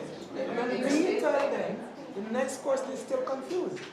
So let her speak for herself. So therefore, I'm just really trying to get clear, because right away I'm thinking transactional, but now you're saying position or location. So that title is for location. So therefore, if I'm at Mirage Building and I want to get a license, I got to probably bring a copy of the title or something from Mirage Building. Tenancy agreement. You want a tenancy agreement? No, but now on the list, it's asking for both the tenancy agreement and they're asking for you to have the title or transport for the property in which your office is located. And a lot of persons, yes, I called GRA, I went in, There's a lot of confusion. and that is where we're stuck, because I am currently renting an office for an overseas-based person, and they have an issue with leasing their transport for us. It is active. Yes. Yes. What is the bid? And they're still asking for it, yes. Business register. Because they're going by the books, but they're not taking clearance. Right, because persons overseas that have property here are saying, why would you need my title or transport if you have a tenancy agreement? So that is one of the biggest. So I have to clarify with the licensing unit, because what I'm seeing here is affidavit of consent. If you're not the owner of the property, that's what I'm seeing here. So I have to confirm with the licensing unit as to whether or not the person have to also submit that title or the transport. And I'll get back to you. I still have a question. So are we saying if we can't get the consent, you cannot become an agent? That's what she said.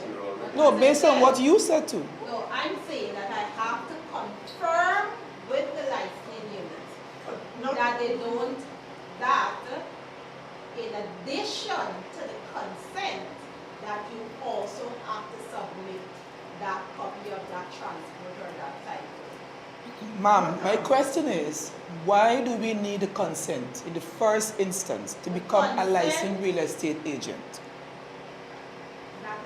That I can't say why, that's a requirement. Okay. Right?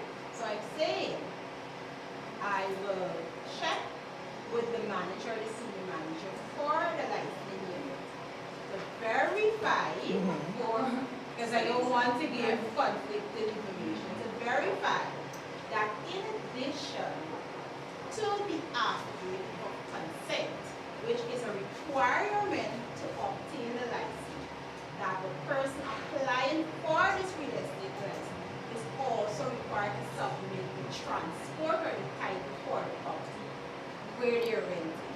All right, my other question is, because I'm not clear, if I need to work with an agency, do I need to have my personal license to work with another agency? Because that's not clear either. So let's say Keller Williams, and I would like to be an agent at Keller Williams. What are we saying? What's clarity there? Do I have to have a license? Do I get the license? I didn't give any clarity to that. Oh, so you're not sure? That is what I will have to clarify as well. I didn't give any clarity. Whether every individual that is practicing must have their own license. That's what you're asking, right? Correct. So, to your question, the aspect of the Real Estate Act that deals with brokerage has been put into abeyance. So there's a stay on that. So there is no brokerage license per se. So if you're operating under a brand like Keller Williams Central 21, you are still required to have your own license because there's no brokerage license as yet. That aspect of the law is not in effect. Okay, so that brings, thank you. So that brings me back to GRA. So if an individual is going to operate under that brokerage house, but that person lives with their parent, and the parent is renting, how the person gets the license? Because now that individual doesn't have no the requirement that you're asking for. The documentation would not be possible.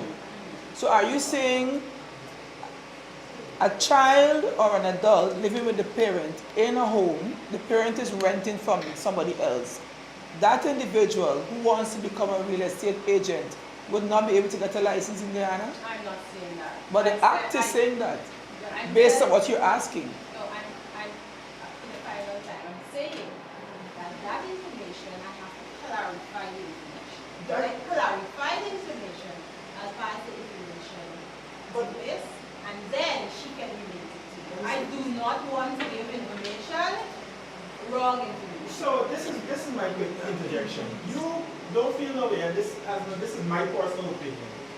You are invited here to meet with real estate agents. You don't think that you should have been having these things ahead of time so that when you get an opportunity to meet these agents on behalf of GRA, you can now tell these agents, hey, this is what we would like you to do. Because now we're asking you, everybody here said, I'm here waiting to be, and you're saying, no. So I think the host or the person who said would have said, the reason why we're here is to learn. And we don't expect us to have all the answers. So she is doing the right thing. She'll get clarity to us through the Sherriann. So we are learning here because it's a valid question, and I know that there's an associate agent and so on, but some of these things need a little more thinking through and asking. So what we can do, just give her the time to get the information. We get to Ms. Sherriann. You want me to pay you, but you got to tell me why I pay you, and this is what you're asking. Right, and she's not certain because not her immediate. She's certain to collect the money? Pardon? No, she's not collecting the money. She's no the entity collects the money. There's an advisory section. Come on. You can go into. Yes. Ask the final question. Because yes, we're all agents and there's other things we can't answer. She can't answer everything. So just give her the time and she'll get to us. Although, you know, I'm not sure.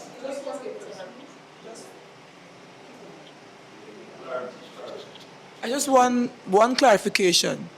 I know that the real estate agents are usually considered to be independent contractors. I don't know if it's obtained in Guyana. Is that the same as self-employed? Is it the same thing? Is it synonymous? Yes, you can say it the same thing, but they're considered self-employed. No. I know that they're considered to be self-employed. Ma'am, I'm asking you a question. I heard that you said they are considered self-employed. I'm asking you for clarification whether or not the term independent contractor, which is what most agents fall under, is the same and synonymous with self-employed. That's my question. You can say that. Okay, thank you, ma'am.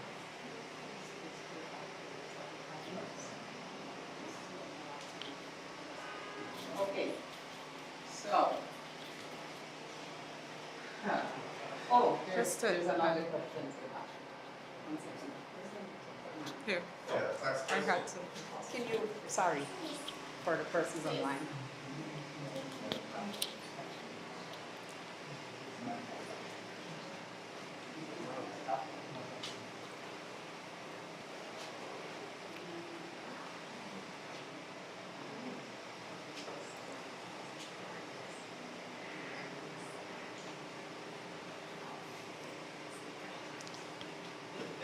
Yes, if I remember correctly, commercial rentals attract VAT, is that right?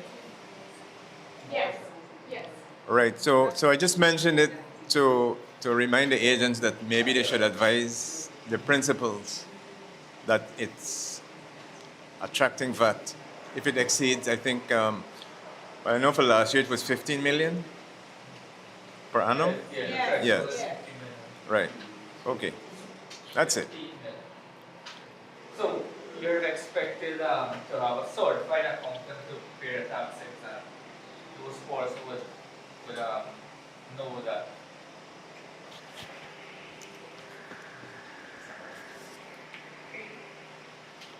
So, I'm guessing that was our final question. Wow, we are going way over the time that we wanted to go. Let me apologize. I know for most persons, when we say we want to do it at this time, we want to do it at this time. We have, I see the bank is here. Now, after getting all this information, now we want to know where to put our money. We heard from Ms. Nicole that if you make the commission and you're not doing what you're supposed to do, then where are we storing that funds? Is the AC still too cold in the room? I do apologize. I see you have to cover up. Okay. Should we turn it down some more, or we're good now? That makes me just me. It's too cold. Okay. Can we have Republic Bank? Are you guys ready to do your presentation? Yes? Okay, so we'll have Republic Bank come and talk to us shortly. But, sorry, I must say we need to keep it direct to the T. So, Miss Tiffany, I'm going to say when you're coming to the front, I do apologize. Let me apologize from now. We're going to hit you with questions only. All right. With questions. I think Ms. Nicole sets you up, but we'll hit you with the questions. All right, thank you. Yes. Yes, you can. That's your, is that just you? No. Let's get the person too. I don't know whose computer that is. Whose computer is that? Is that Alfie's? Oh, that's Alfie's computer? I think that's Alfie's computer. I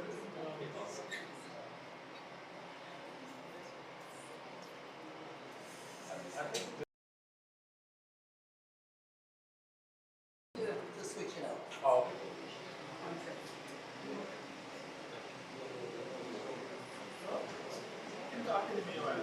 Let's get it moving. They want to know about the money. They want to know how to get their clients some money. Sure. Get my client finance. Okay. What? We could have put up the requirements on it, Oh. but no. We could just put up the requirements. We just put the requirements for it so they can see that. You got HDM right now? Using Type-C. Yeah. All right.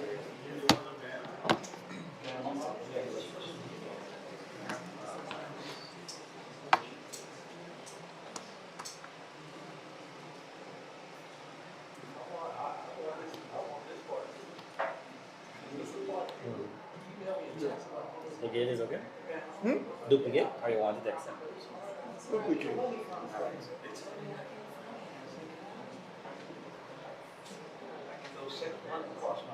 It's like the most common. Yeah, no. So let me move this. Good morning. Good. Well, just introduce the team that's here from Republic Bank. I'm Clinton Robinson from the marketing department. This is Sonia Rodney from Camp Street Personal Loans. She's a loan officer. And we have Clement Williams from our SME department. We'll just give you a brief rundown of our personal loan product, which will be done by Sonia. I will give you a slight breakdown on our mortgage move product, and Clement will give you some on on the investment aspect that we offer at the public bank, and the requirements on how to contact us will be on the screen shortly after that. Alright, so thanks for your attention. We'll move forward to mortgages. All right, pleasant good morning, good afternoon to everyone. Good afternoon. I know we're tight on time, but I want to let you know that you could ask me anything, I'm free. I just want to lighten the room a little bit because I know it's just a little bit tense just now. But my task today is really to just let you know how easy it is at the public bank to get a mortgage. I know the myth out there, everything is difficult, it's too much paperwork, it's too much information, people don't want to provide the information and so on, but I just want to let you know that getting a mortgage at the public bank is super easy. It's something, it's like, both of us do the same jobs basically. You seal the deal with your clients, I'm trying to get the business and seal the deal as well at the bank. The requirements is basically, if you're buying a building, you gotta get an agreement to sale, or some people would ask for a letter of intent, or we would ask for a letter of intent. We would ask for a valuation from a certified valuation officer, a government valuation officer. You can ask them to provide the valuation. We would ask for a copy of the title, transport, or lease. Clayton could put up the information so they could follow me as well. We would ask for updated rates and taxes, the GWI updated bill. This is very important because with all these information, sometimes the deal will be sealed because of compliances and so on. Just stop me in the middle, ask me any questions, because I know there's tons of questions over here. I'm willing to ask because I want to have it as interactive as possible. What else?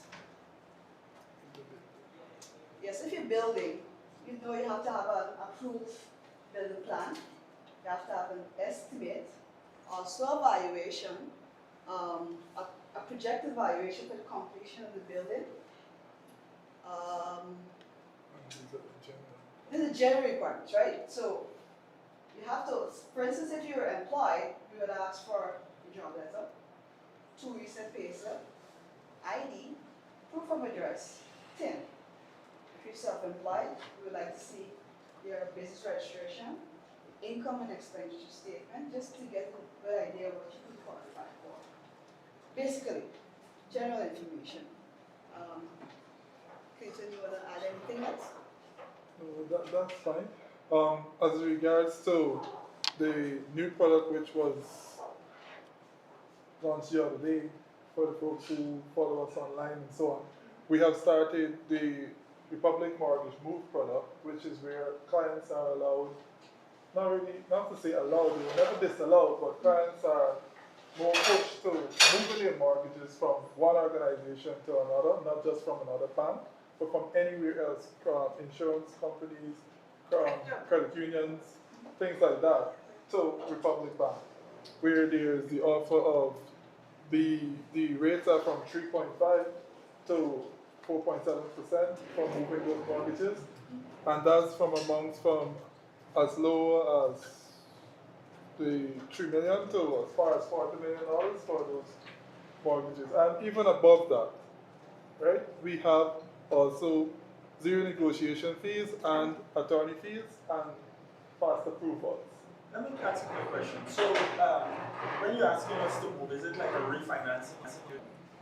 Well, there is the option of you do refinancing. We can refinance if you want, but remember it's all on you. If you move, let's give you an example there. You have a mortgage at another financial institution, we leave it at that. We won't say banks or anything. Yes. So safely, another financial institution, you want to move to the bank because this product piqued your interest. You have remaining there $50 million. But you haven't painted, you haven't done your bridge, you haven't done the fence. You can come over with that $50 million and do those other things all at the same time. Okay. So basically you pay off the financial institution and we start paying you. That is correct, and we do At a low interest rate. at a low interest rate once and two. I know your market is very exciting. Yes, and also ensuring that you get to do the other stuff that you wanted to do, because remember now you have space.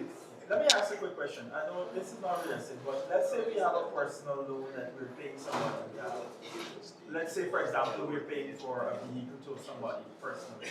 Would you be able to pay off that person and move that loan into your system? Yeah. And then we pay you rather than having to pay the individual? Correct.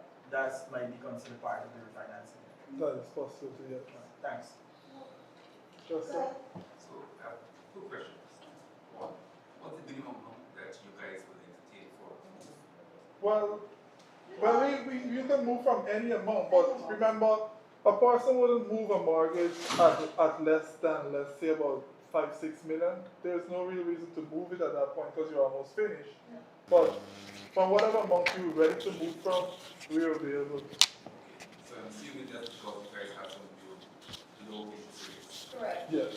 And we offer additional income as well. Additional financing. But the existing mortgages, I think they're under consideration. Have they attracted? Excuse me. And have they attracted these new low interest rates? The interest rates The current have been existing. amended for all products. And if anyone is wishing to have their interest rates changed, they can follow up with their officers and have that done. So that's what I want to know. Is it something you have to follow up? So let's say I have an existing mortgage and I have $10 million remaining at Republic Bank. Do I need to come in to do some kind of refinancing to enjoy that new low rate? Or is it automatic that Republic Bank would have revisit all the loans and addressed it? But at this time, adjusted it's it? not across the board where we're doing all rates just changed. If you've seen the ads and you are interested in having that, I'm not saying that we're not going to do that. But what I am authorized to say is that if you wish to have it, you can. But I think you should. I mean, if I'm an existing customer and I've been there for how many years and I have this mortgage, why you want to bring on somebody, give them an advantage you're not giving to me? I'm your customer. Come on. I heard you, sir. All right. Excellent question. Not another question. Up to how old you give loans? Up to 870, sir. Huh? Up to 870. Because of the 870. insurance, yeah. Because the All right, insurance that's will one cover question. individual up to 70 years old. So we go up to 70. All right, another question. What's the difference between a loans officer and a banker? What's the question? The question is, what's the difference between a loans officer and a banker? Well, why I'm saying this, the many times you go to loans officers at the bank and you don't get proper information and you get a hard time to get a loan. A banker does things different than that. And that is what these banks are short of. We have a lot of loans officers and they're not bankers. Some of the bankers internationally takes risk, but these guys here don't risk at all. Simple as that. You understand? So I'm asking your bank or any bank, I think you need to go over in another level because we have the oil and gas in the area. So we need more bankers in the system than loans officers because some of the loans officers are not basically qualified to deal with some of the matters. And that's the reason why you make it. Oh God, somebody jump on me again. That's why we don't get it loan because we find that all the red tapes that the bank has, they would slap it to the person walking in rather than taking any risks. Say, you know what, this guy should probably pay off this thing and so forth. Sometimes it might be a simple thing as a real estate agent, you might want to upgrade your computer system. And I just say use it as simple as small as that. And let me say you see a new system that is about 500,000 to, let me say, close to $1 million that you want. You know, with AI and everything going on, you want a high spec thing. When you go into the loans officer, all the thing and this, and your loan is not even that you request is not even $1 million. Right? But yes, sit down, when you don't walk out to the bank and you got on the TV, come in and get a loan, get a new vehicle. And they just went into the bank and they give you all the red tape. Remember, I tell you, my task here is to clarify myth. And for me, it's all about the love for the job. I understand you, I hear you, because we hear it all the time. But just like you, it's all about the love for the job. For us, we love this job. We live it, we feel it, and we agree with you. And you know, it's a change in the atmosphere. ahead. I'll go a final question. Good. Many times person takes the necessary documents the bank asks for requirement to basically go through the process. And that person refused the loan. Somebody take the format, the same format, and send it to somebody else that they got through. How do we deal with things like these? Come to head office where I work. I like you. Nice stuff. It's happening all the time. I can assure you, it's not a joke. It's not. It sounds funny, yes. But if you have a case like that where you can actually prove that you provided the same information and did not get photocopy that someone's person photocopy and provide. provided, then come to head office where I work. Once you come there and you make that complaint, Just give me it will be your sorted. card. It will. I'll have a card I provide. Thank you very much. So I follow Miss Rodney, and I can tell you guys that she don't know, I don't know her, she don't know me, but I follow her, and I can tell you that she's very passionate about delivering service and doing what she do for Republic Bank. Because outside of her work, she's using her personal platform to advocate for Republic Bank, and that is commendable. A lot of people don't do that, right? Yes, so she actually uses her personal time and space for that. My question to the team, I actually have 3 questions. What is the pre-qualification? I'll ask all 3 and then you guys can see. What is the pre-qualification timeline for someone seeking a mortgage or a loan with the bank? You mentioned that there's 0 negotiation and 0 attorney fee for mortgage move, but what I'm more interested in is how are the rates comparable with other banks, right? I know you would say it's lower than, I worked at GT&T and we did that in the marketing department, but I want to know specifically how is it comparable?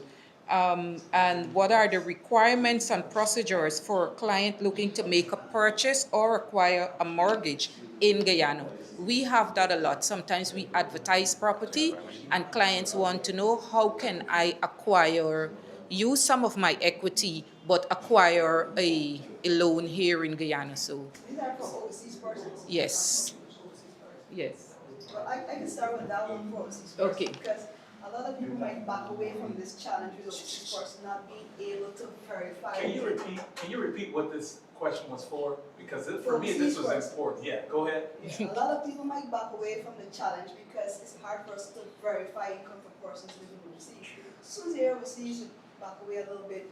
But for me, it's a good opportunity to know about a lot of business overseas. I would ask for, first and most important thing for me is a credit report, because you want to see their financial standings overseas. You want to know if they had a loan from another institution, a mortgage maybe overseas, credit cards, and how are they actually paying those institutions over there. Once you realize that they're in good standing, then we move forward from there. And we ask for a 1-year bank statement, because you want to know that this customer also deals with the bank and not doing anything under the table. You would ask for a job letter if they're employed, or self-employed. You just provide income and expenditure statement. Any outstanding debt we would ask them for, any assets we would ask them for, and just normal requirements in terms of requirements if it's a purchase. Yeah, the purchase and so on, and which we state there, and you can have it to take away as well, so you remember. And there's also our telephone, and we can make contact with you. I'm so excited to meet you guys today. I know you guys are the professionals. I actually asked to come here because I know the real estate agents. I don't know a lot of them, and I know we can work together and make things happen this year. So I'm hoping that you guys would like to work with me because I'm excited to work with you guys. Cool. Okay. All right. And the pre-qualification question I asked, what is the pre-qualification timeline? What I usually do, if a client is interested in a property, I start the conversation as to what's your source of income? Are you looking to engage a bank? Have you started that process as yet? So I want to know from the bank, what is the timeline for that?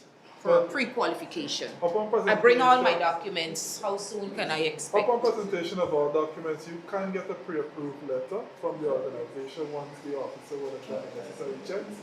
And that pre-approved letter will state certain conditions, because remember, there are some things that we will still need to do to ensure that what we're doing is sound.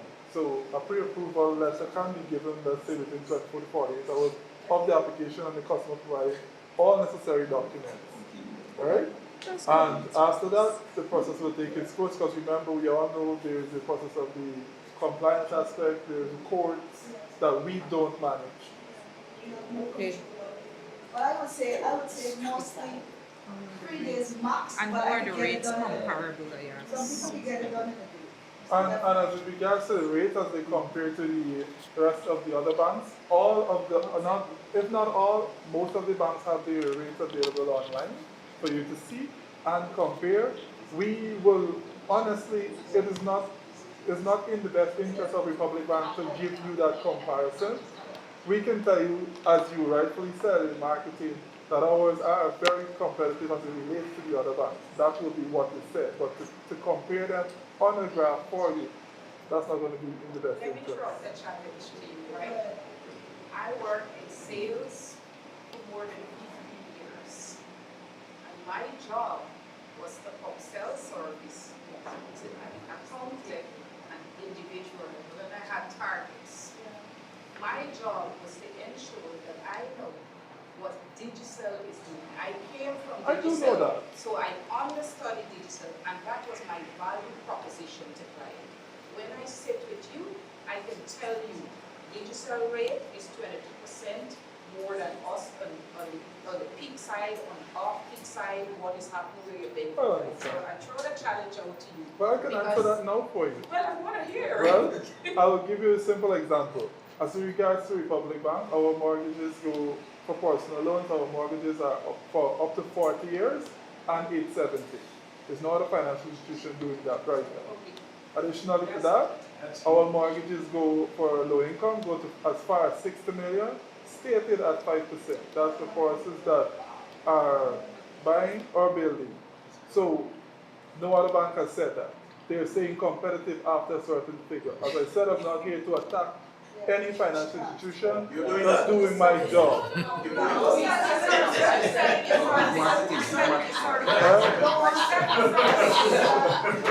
So it was a question, and I have answered that question here. Alright, so lastly, before we close, I know we are short for time. I just want. We are short for time, I must say, but we still have 2 other questions. And let me just say, I realize that everybody has questions, so it means that being holding y'all up too much, y'all in board, and when we're finished, there's snack outside. So we can fill you up afterwards. But before we ask, though, I'm not disenfranchising the person asking the question, but I would just like to have my colleague having his part as regards to the investment aspect. So that. This part is very major. So. Let's see. Thank you. If you want, we can take the questions, yes, not a problem. No? You said no more. All right. All right, take it out. Probably already answered. With regards to investments, now, I wanted to touch on something that was mentioned earlier. For instance, you spoke about having project requirements being rejected to get somewhere else and not set. Now, we spoke that we can make a report on that, but there's no what's happening. Now, our requirements are standard. They're set. Every branch, every location, they're set.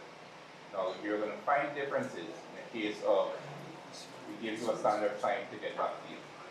And you see that time has passed, and we're not getting back to you. You brought in standard requirements, we ask for additional information. Why this happened? Now, I heard someone mention earlier about deposits and accounts. Now, you bring financials into us. Your financial says that you earn $1 million a month. And we check your account, and we see you depositing 50 million. Now, that raises a red flag. That gives us additional work to do. That extends the time which we have to get back to you. Right? So we do have things that prolong. We do have sometimes you bring in the requirements, if all that's needed, you get corrected. Right? So there is not a case where Republic Bank is willfully not getting back to you or stifling you and stuff like that. I think Mr. Hines' position was with not being approved at all. So I really can't speak to that. I'm not sure why that would have happened. But if what you're saying is free, it means that you went and you eventually got through. Mr. Hines. Mr. Hines. He's asking questions. It's the guy. He's approved it or not.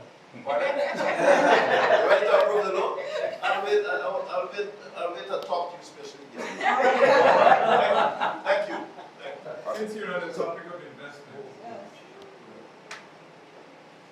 the rates that you show there are those applicable for commercial real estate. In other words, if I want to put up an apartment building, do I get those rates? So the rates that you're going to see on. Can I have, sorry, 1 second. The person on my board is able to hear the question.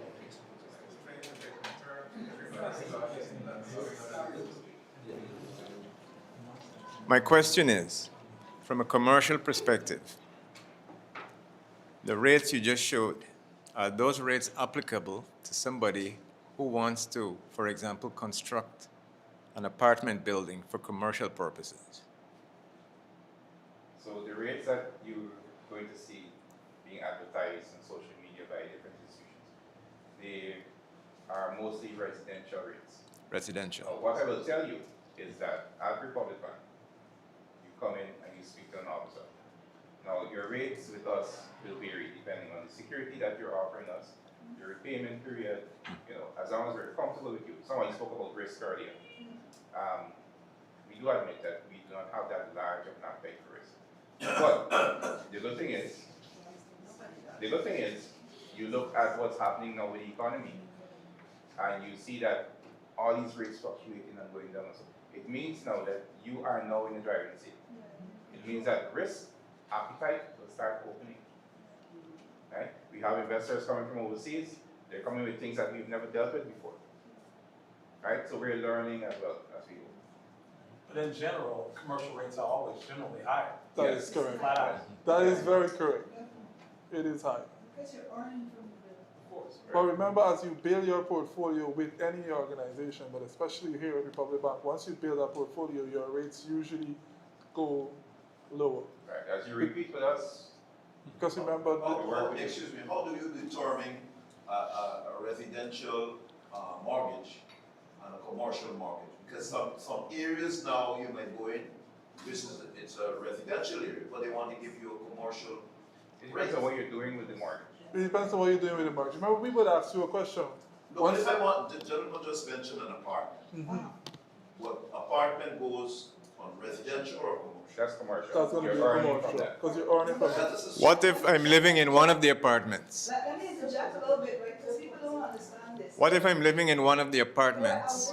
Let's say I have 4 apartments in the building. I'm living in one and I'm renting out 3 others. What rate do I get? Right, but if you live in 50% of the home, you can get it residential. So if I'm occupying 50%. Yes, you are allowed to rent, but. I understand. Yeah, it depends on the percentage. Okay. So my question is, when does the insurance come in? Because I know that without the insurance, nothing gets mortgaged, no mortgages, no loans, whatever. When does that come in? This is life you're talking about? No, I'm talking about, yeah, and life. Because, well, I'm from Demerara Mutual, and so we do life insurance, health insurance, fire insurance, all the insurances, including the bonds and liability. So I don't know if the audience is aware that it is necessary for them to have the insurance before you go ahead and release the mortgage or the loan. So that's where I'm asking, so that everybody is aware. So life insurance is required for a mortgage at the bank, and this is for the amount that you take from the bank, that covers it.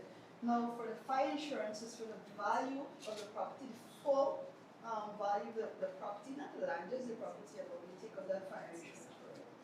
If your building is only until you reach 75% of that building, then you take out your fire insurance. Upon 75% completion, we ask that you insure the insurance in the same place.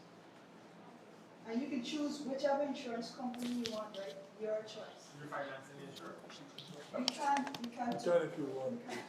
We also have group One life. say no, one say No. No, you can't. You said if we will, but this is your request. Remember, we won't put you in a financial strain. If that's a request of yours, we can handle that. Just add it to your loan. That is correct. He didn't ask that part, yeah.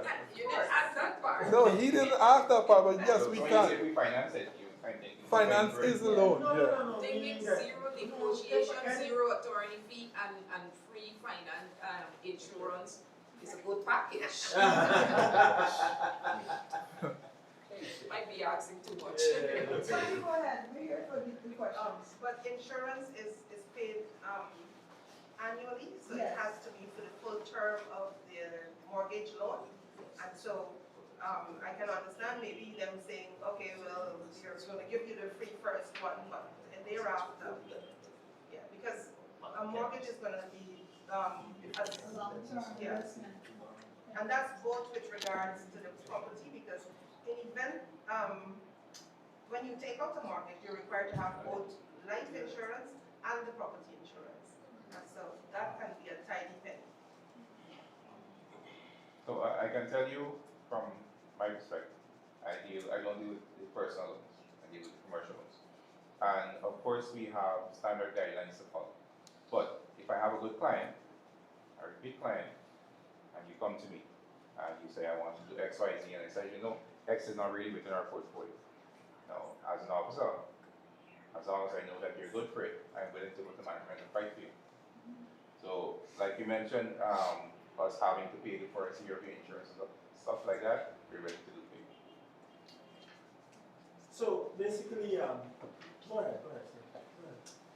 Just a question. You raised, is it a reducing balance, or is it? Yes, all of the mortgages and the business loans are done on a reducing balance method. Yes. So as agents, persons overseas wanting to, come back and they want to invest or they're looking to purchase here in Guyana, how do we develop, let's say, a relationship with, you borrowing his term, a bank is still here. I'm in real estate, we're looking to make some money and stuff, especially with targeting persons overseas. What's the channel do we get, like to get, probably a direct officer that we can call and say, well, hey, you know what, you be my partner if it is that somebody overseas looking to do business back home. Should we listen? Who do we talk to? Well, for that, we have an interesting setup where we have business development officers that are not necessarily stationed at at our buildings. If you need them to come to your office, have a discussion with you and your customer overseas, they can do that. So you don't necessarily have to. Well, the number is here. You call that and we will set it up, ensure that they'll come to you and so on. If you check, was it department business? Right? this is going to be, this number here is to marketing. Now, what happens, we will refer you to the person, give them your number, give you their number, whatever it is you want. These officers, they're not stationed at the branch. So you wouldn't go to a branch and necessarily find them. They reach you wherever you are, basically. Yeah.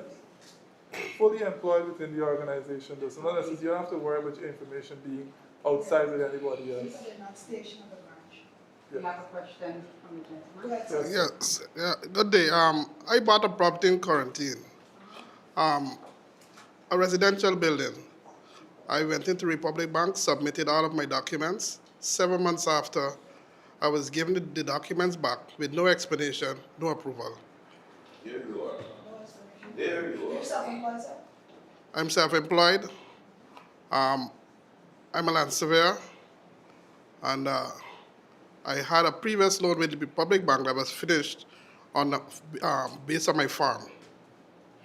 I had no problems with that loan, but when I applied to do the commercial space at quarantine, no reply, no response, no explanation, nothing at all. Just the file was given back.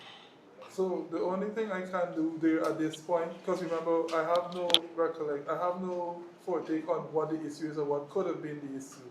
But I know they should have provided you with some feedback, and what I can do is take your information, and we can check on it for you and see what happened, if that's okay with you. Yes, there's no problem. I would provide the information, and I'll take your information after you guys would have been finished with us, and I'll see what is happening and ensure that we can provide you with some feedback to let you know what's happening. Okay, thanks. All right. I guess that's the final question. So thank you guys very much for your time. Now we'll make way for GBTI, right? different banking institutions. Let's see.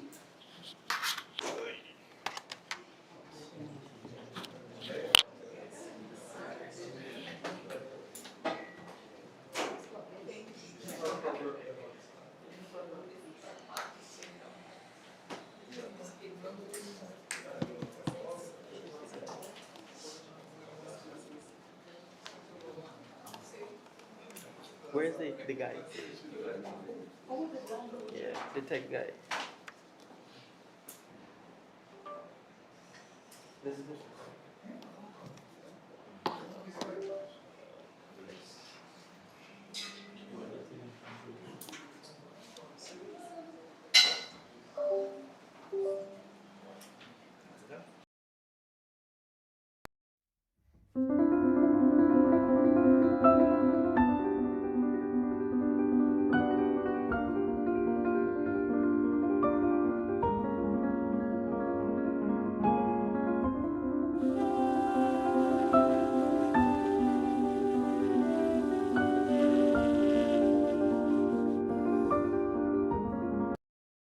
Saeed, I am from the Water Street branch of GBTI. Here this afternoon to share some information with you. And based on the previous two presentations, I expect a lot of questions, right? Ideally, this would have probably been better if it was after the snacks, but all right, we'll go ahead. So mortgages, investing in your future, this would be both for your clients, which we're hoping would be our clients as well, and for you as well in your own personal goals. All right, so I'll be sharing some information at any point. Feel free to ask your questions.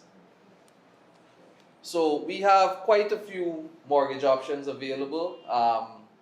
We'll go through the rates and the types of those mortgages.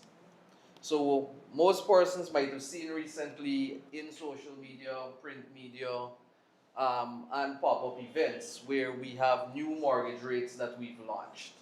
These new rates start as low as 3.5% and they go up to 6.5%. Now, how the rates are applied are based on the tiers of the borrowing. So up to 4 million, we have 3.5%. Between 4 million and 9, we have 3.7%. 9 million to 20 million, we have 4.25%. And between 20 and 40 million, we have 4.75%. Between 40 and 60, it's 4.99%. And above 60 million, we have a slight range of negotiation. Now, I expect that the rates that most of you would pay most attention to would be the 4.75 and the 4.99, because in our view, those are the markets right now where the majority of properties are selling, right? So those are the rates that we're offering, but it gets better for the customers because we don't just offer those rates. You could actually have reductions on those rates based on being a customer of GBTI. So we have an additional rewards package to our mortgage loans that is called GBTI Advantage. So how this works is that you would see a list of products that we offer there on screen. Now, if a customer has these products and they're applying for a loan, these products actually allow them to get a reduction in the already low rates that we just went through. Right? So for instance, if somebody has their salary coming to the bank, they have a credit card, they do the insurance with Nafico Nalico, they have a car loan, they have another credit facility, or you have an investment relationship with our sister company, Gambi, you can actually get up to 0.5% off of those rates. And for you persons here, you would know that every point of a percentage for those loans can equate to millions over the life of that loan.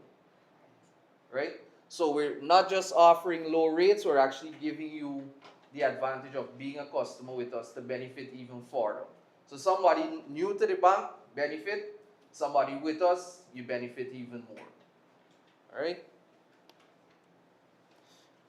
The young professional housing, this here might more be to your personal capacity, where if you qualify for this through CHPA, we also have a special package on this deal as well. So this here is not something that we can qualify you for in terms of getting you signed up and approved for that, but once you are, we can offer you special discounts and rates there as well, right? So those properties, they're predetermined the cost by CHPA.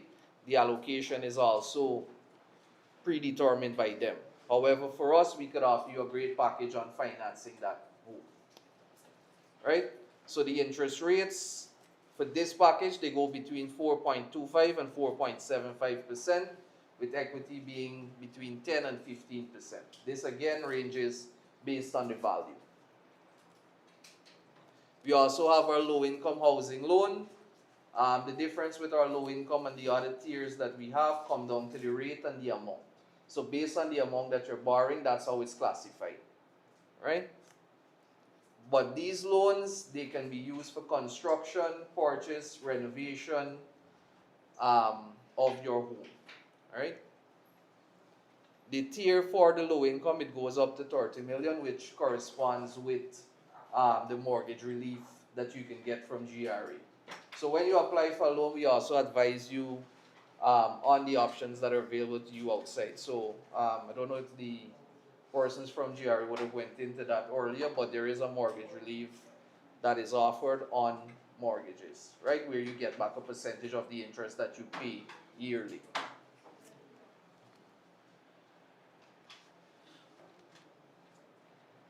The interest rates again are here if you want to take a snap at this, but we went through the rates earlier, but these are specifically on the low income bracket.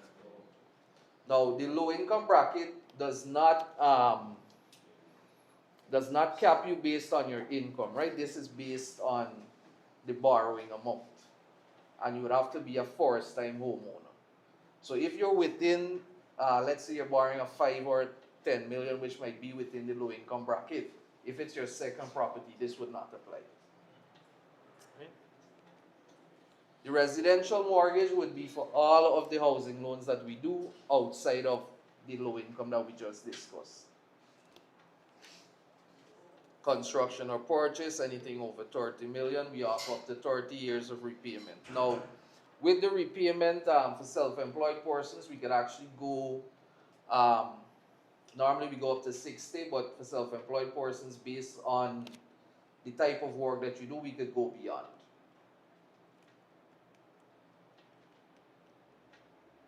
We have a snap here with the rates as well. We also have our home improvement loans, which if you're an existing homeowner, you want to do some renovations, we can assist with this as well. We offer financing. Right, repairs, extension, renovation, and these here, the ceiling and the starting amount, there's no cap on those, all right? The same 30 years, and the interest rate is from 3.8% to 6.99%. This again would fall based on a tiered system. So depending on the amount you borrow, that is how these rates would apply. We also have our equity takeout loans. Now these are loans that offer some flexibility. So persons might have their home and they may want to send a child off overseas where tuition can be quite expensive, right? Having your home, if you already have that home loan with us or you're now bringing that home to take a loan, you can take an equity takeout loan, which, to put in simple terms, it allows you to use the equity in your home to do basically as you please, right? So you see here it says repayment of personal debts, motor cars, purchase or construction of a vacation or a second home. So the equity takeout uses the value that you have freed up in that property to allow you to borrow against that.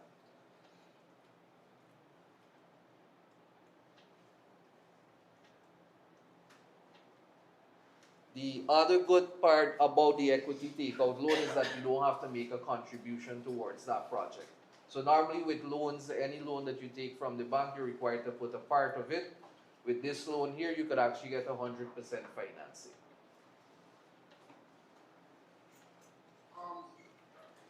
With respect to the equity loan, how do we determine the equity? How is that calculated?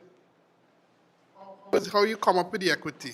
We look at the current market value against any debts that will be held on property itself. So for instance, if the property is valued at 10 million and you have an outstanding balance of 5 million, the equity in it would be 5. Okay, so the equity only applies to a property that is in the bank. Not necessarily. If it's not mortgaged with any institution currently, then you can benefit from that as well. However, if it is mortgaged with another institution, you want to do the equity takeout, we could also take that loan over and do that addition. All right, reason for asking that question, let's say I have a transport, and the value on that transport is $6. And 10 years down the line, I decide I want to do business with the place after I would have upgraded it. And it's now valued $50. Between the 6 and the 50, does that make any difference for you guys? Well, the valuation that you present once it has the 50, that's what we'll be working with. Just the 50, so there's no benefit for the improvement that was done. But remember, the current value would have captured that improvement already. So if it was 6 before and it's 50 now, the 50 is what we would use, which is the current value.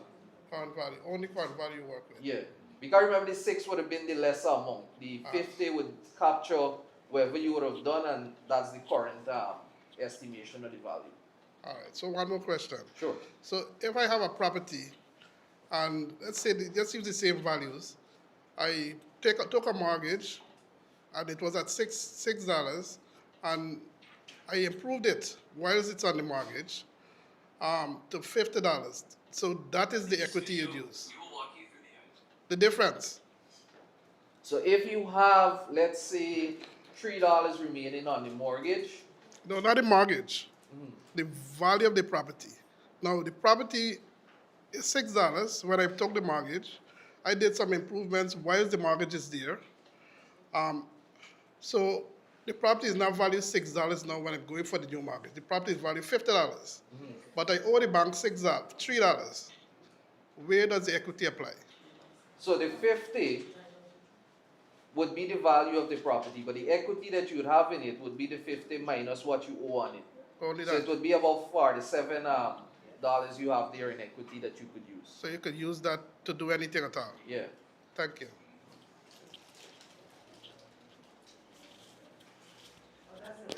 The interest rate on this loan is 7.99%. This is on a reducing balance as well. All right. All the rates that we've gone over thus far in this presentation are on reducing balances. Now, we also have our commercial mortgages. The reason we're bringing up commercial mortgage at a forum like this is because, as some persons would have asked about earlier, apartments, rentals, and as popular right now in Guyana, supermarkets and other businesses on the properties are being used. But yes, we do offer commercial to build as well once the nature of the loan is business. All right? These here also go based on your qualification, so there's not a cap. Right? As we just mentioned, the repayment is based on the ability to service the debt. For these here, we would ask for 20% of that project cost. Right? Now, when we say 20% of the project cost, the project includes the land. So let's say you have a land that you already purchased outright, and you're just looking now to put that building on it to rent, to do apartments, to do a store, to do a supermarket, something of that nature. Whatever you would have spent on that land actually plays a part in the project cost, so it would factor in. So for instance, if the building would be $8 and you paid $2 for the land, your total project is now $10. And the 20% would be $2, which would already be covered by your land costs. So which would mean we could do 100% of that building cost. The interest rate on the commercial loans are 10 to 14%. This is varying project to project. Right? Another popular scenario now is overseas persons applying for loans here.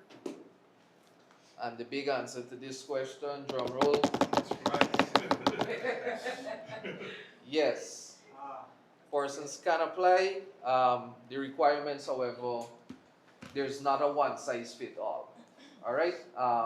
It's done on a case by case basis at our bank GBTI.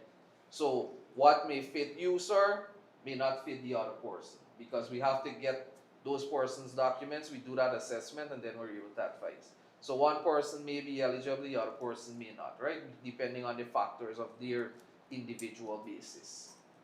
But yes, it's a possibility. Yes, we are doing it. Yes, we have been doing it, and yes, we will continue to do it.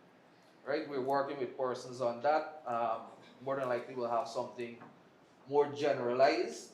But right now, as it is, it's on a case-by-case basis. In a nutshell, for a quick question, the persons applicant for this, do they have to have assets here in Guyana to improve their chances? It would help, but it's not that you must. It would definitely help. Got a question, sir? Another question on valuation. Sure. If someone take a valuation of property and decided to do a second opinion by another evaluator or appraisal, whatever you want to call it, and that one is higher than the other, how do the bank seize it when it comes to borrow money from the bank? All right, so we would have a list of approved valuators. So if both of those valuators are on that list that is presented, well, first the question would be why the second one would have been needed, right? Because obviously if the first one seemed off for some reason, we'd have to have a conversation there. But that specific scenario, to give you a generalized answer, I wouldn't be able to do that, because it would really depend on why we're having two valuations, how it occurred, why is it that we even went for a second one.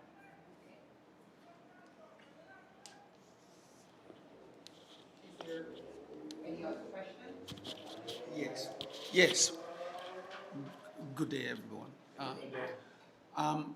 I want to ask you, because oftentimes we will meet some of our clients who have apartments, but their apartment doesn't meet, the standard that, is required in the market. Do you have any product that caters to homeowners who have apartments but needs to upgrade it in order to improve the marketability of that apartment? Yeah, we could do that under our commercial loan. Because of the building being of a commercial nature, we could do it. The commercial loan doesn't have a fixed nature of what you must do with it. Anything relating to commercial use could fall under that. Also, depending on the cost of it, we do have special promotions around the year where we have unsecured loans of about $700,000-800,000 that are available. Thank you.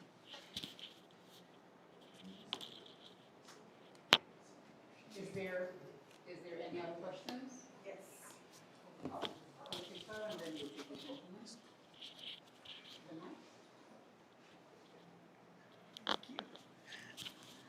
So you said the mortgages are on a tiered system. And what I wanted to understand is how that works, because in my mind I'm thinking the first, how much ever falls under this percent, the second set falls under that percent, and so on and so forth. And then it is totaled up, and that's the amount of your installment. Is that the tiered system? No. How it works, okay, it's based on the total borrowing. So if you're borrowing 20 to 40 million, the interest rate for that bracket would apply. Okay. If you're borrowing the tier below that, then that bracket would apply. Okay, got it.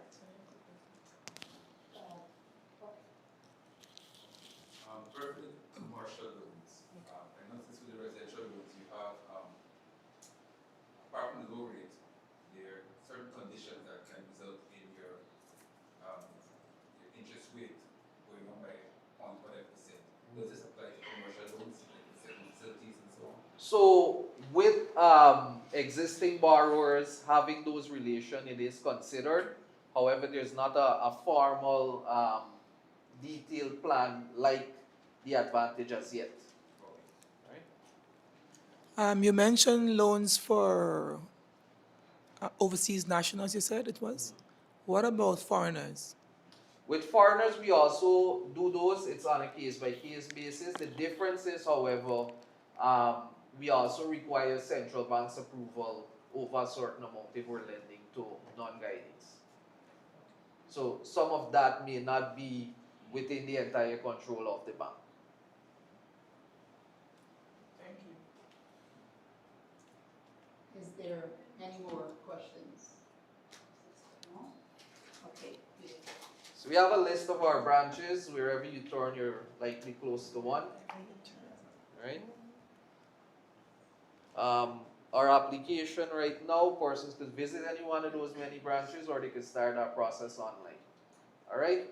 In addition to everything that we went through, one important thing I forgot to mention is that we offer credit cards with all of our loans.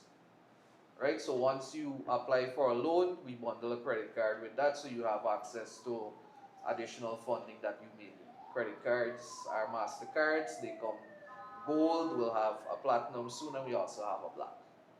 Right? Each card has its own benefits, ranging from cash back to airport lounges and all of these things. When you say credit card, are you really talking credit card or? Because one of the things we have here in Guyana is that people are saying credit card, but when you go, they're saying that, okay, if you want a $500 credit card, you need to have $500 in the bank. All right, so just to to maybe put your mind at ease and answer your question, the persons at our office aren't called loan officers, they're personal banking officers.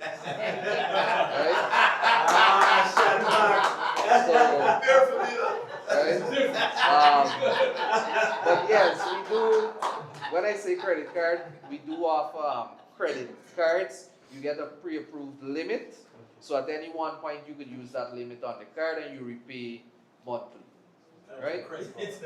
We do have debit cards as well, right? There are instances when persons though may need to cash secure a credit card. We've had instances, you may have persons trying to rebuild their credit score, try to get a limit that we may have not approved them for. So there might be instances of that scenario that you mentioned. But generally, it's once you apply for a loan, you get a limit. But with a credit card, you have to have an account held there. When you come to apply for that credit card, we can open the account for you. Yes, you would need one, but it's not that, okay, I must have an account before I go for a credit card. So if you say, hey, I'm here for a credit card, I ain't got an account, it's the same documents, and we get you started. Would that be the fastest way to get an account? Because I know generally right now, to open a new account with you guys, you got you got to come back for a certain date and so forth. Well, based on the volumes, we do have an appointment system, but with every system you give priority depending on the nature of it, right? Because in your business, I'm sure there are clients you would have different priorities for. So we're working out, trying to work out what's best for everybody. We also, with accounts, if you have anybody that's interested, they can sign up on our website, right? Once that's approved, you just come and sign some documents and uplift your card. So you're not coming to any lines or anything like that. You're coming specific time, a specific date.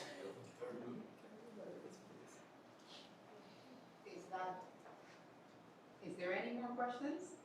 No? Okay. They bombard GRA and Republic Bank. I got it easy. Yeah, I think you get off. Thanks everybody. I'll leave some cards with the facilitator here so you'll be able to contact me. I don't have enough for everyone, but the cards do have codes at the back, so you can just scan them. Alright?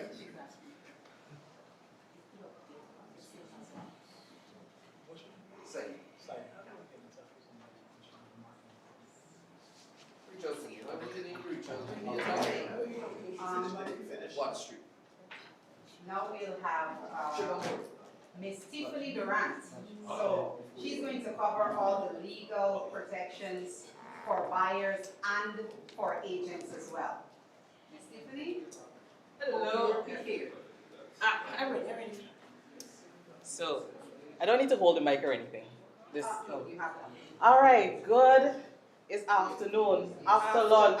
Yes, good afternoon. Good afternoon. All right, so I have a little something prepared, but instead I'm going to do about 3 scary stories because I think there are a lot of agents in the room, and I think that is a problem that we may have experienced across the board.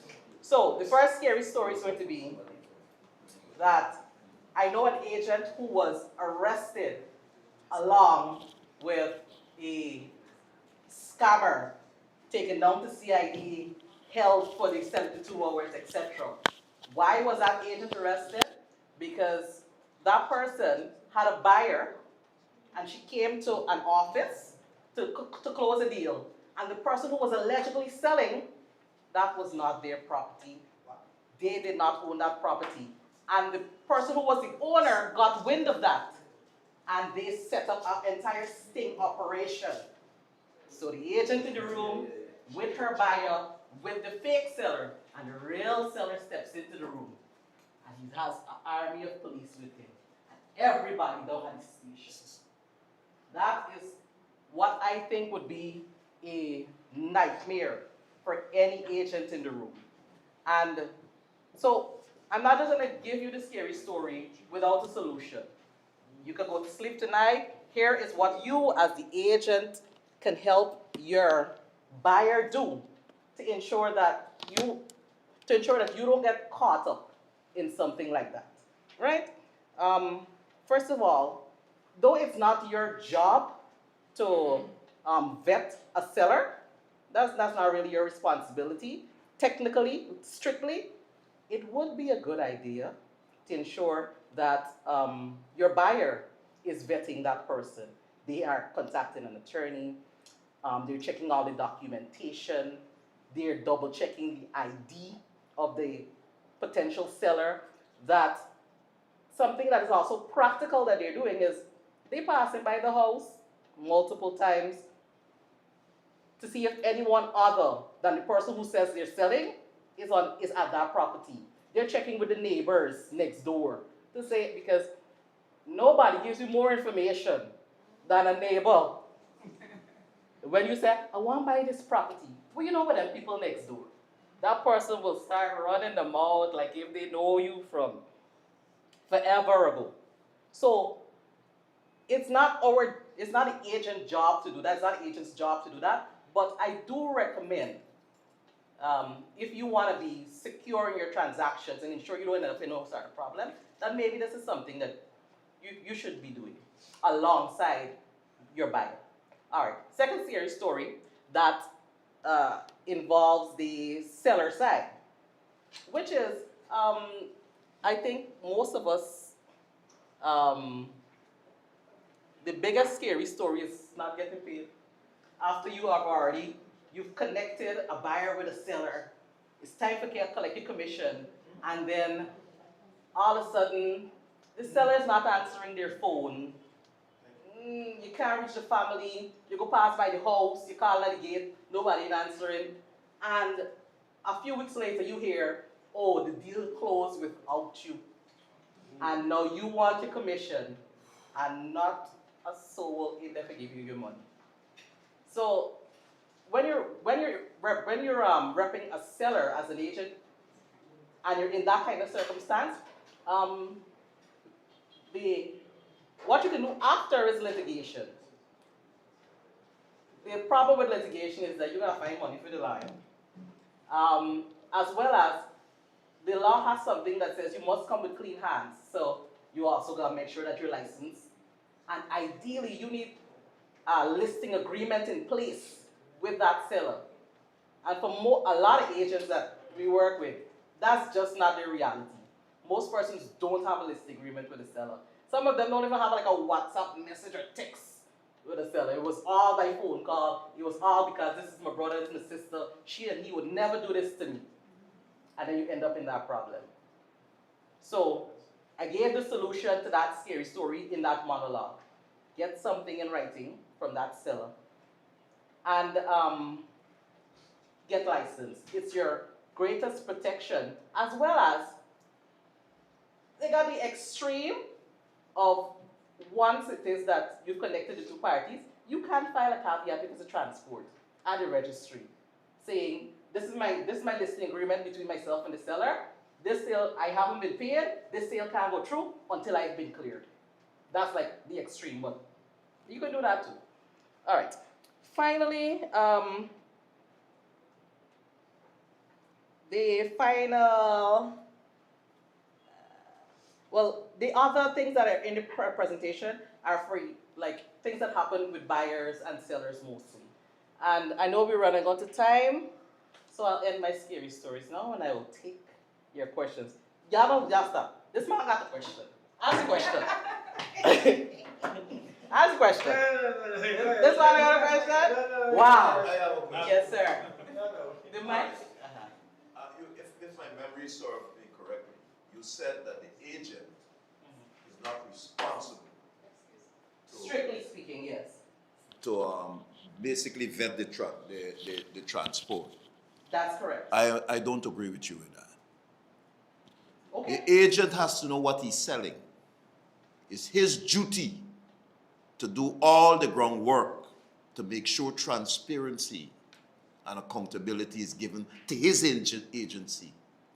Cool. Right? So I totally disagree with that. No problem there. I cannot sell. Legally speaking, you wouldn't be liable. You wouldn't be liable. No. You cannot. Listen, one of the things about real estate is something called history. I had a consultation with a guy at a time at a lawyer's office, right? A clerk passed on Hannah Transport and said, Heinzie, this man got a property for sale. And he gone. The clerk disappeared, right? And the guy stand right there.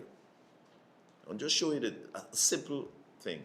I look at the transport to the guy and I ask him who you bought from. He can't answer. So I give him back the transport and I say, have a good day. If you buy a car or a house 10 years ago, you must remember who you bought it from. That is simple. But I'm saying you're on the same page, right? You remember that? I agree, but the point I'm trying to make, if somebody bring a property to you, it's your concern because as the young lady here, I can't remember her name, right in front here, said that your reputation is at stake here. All right? So I am saying you cannot, or no agent should not sell a property that they don't know the person who is selling. That's totally garbage. In my book. Okay. No problem there. I agree with you that in order to protect yourself, you should also be making You ought to. I would use the word ought. You ought to. But you have life to do that. You can just go sell it. What's the next question? Just to add on to that, the section 39 of the Real Estate Act clearly states, a real estate agent or broker shall, in the course of his business, comply with the requirements of the Anti-Money Laundering Countering Financing Terrorism Act and any other law relating to that. And in that act, it says that the agent has a duty to identify and verify the identity of a customer and the beneficial owner. Right, so you have a duty, transport check and all of that. Obtaining information of the purpose and the intended nature and conducting ongoing due diligence on the business relationship and scrutiny of transactions undertaken throughout the course of that relation. So you have a fiduciary duty to know who are the owners. Like the first thing we do as agents, like in our practice, we say, can you send me the documents? And forward that document onto an attorney. That's correct. To have that attorney vet the document. Agreed. Because that's a protection for you as the agent, and it's a protection for your client. Agreed. So you're not up at CID like that agent did. Agreed.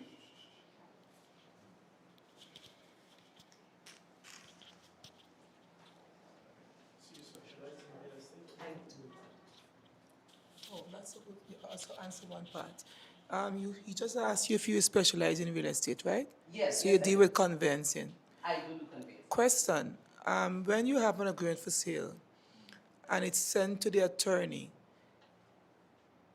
is there a part of that contract that factors in the realtor's part of it, which says that that deal cannot conclude without the agent being paid?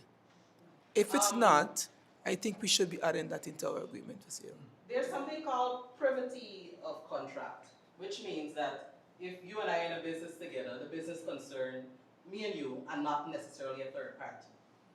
So persons can sign any kind of contract that they want, but you'd have to have the agreement of all the parties involved there in order to insert that into agreement of sale. And also, an agreement of sale is specific. It's about transferring from one person to the next. Nowhere in that transferring process is there a requirement to to be conditional to a third party. So you can't put anything in a contract, but usually that isn't what is standard, and I wouldn't, as an attorney, advise a person to do that. You have two questions. You mentioned standard, right? You mean standard to Guyana or you mean international? Sorry, I only practice in the jurisdiction of Guyana. Right. Well, I don't know what the laws are necessarily across other countries. Only in Guyana, yes, that is not standard. All right, well then you're another person. I'll put that. See, okay. Thank you.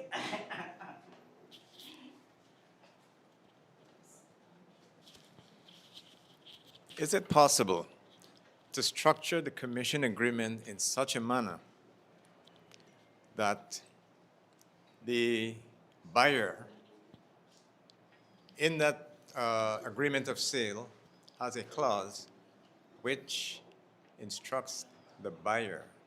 No, sorry, you're dipping. Oh, sorry. Yeah. Let me start from the top again. Is it possible to structure the commission agreement in such a manner that within the agreement of sale and purchase between buyer and seller, there is an instruction that says this is how you pay the owner of the property, and you must also remit X percentage or amount to the commission agent? Is that possible, and would that safeguard the agent from non-payment of commission? Like I said, you can sign any kind of agreement, but it's a very similar question. So you can align the two agreements, because remember, one person is paying you. So that commission agreement is set up between you and the seller. Right. And it's not a buyer's responsibility to get you paid. Mm-hmm. So if you impinge on with their agreement between and the sender, Right. you and the seller, you then breach that privity contract. So you can align the two contracts. Mm-hmm. You can say you get paid if the agreement says deposit amount on this date and it's 50 million. You can then say agent commission on this date. I get plus 10% of 50 million. Somebody do it. And then you could then set it up. You get paid every 3 months in alignment with the two contracts. But to merge the two and make the buyer responsible for what is the seller's responsibility is not good business. Okay. I don't know if this would work, but I did a transaction about a year ago, and just trying to draw a parallel here. In the property that was being sold, the owner or the vendor had a commitment to the previous owner in that he did not pay off the amount. They had an understanding, and he still owed him, I think, like $50 million. So as part of the contract, where it had a deposit of $20,000 with a check made out to X person, and $50 million, made out to the previous owner. And that agreement stood.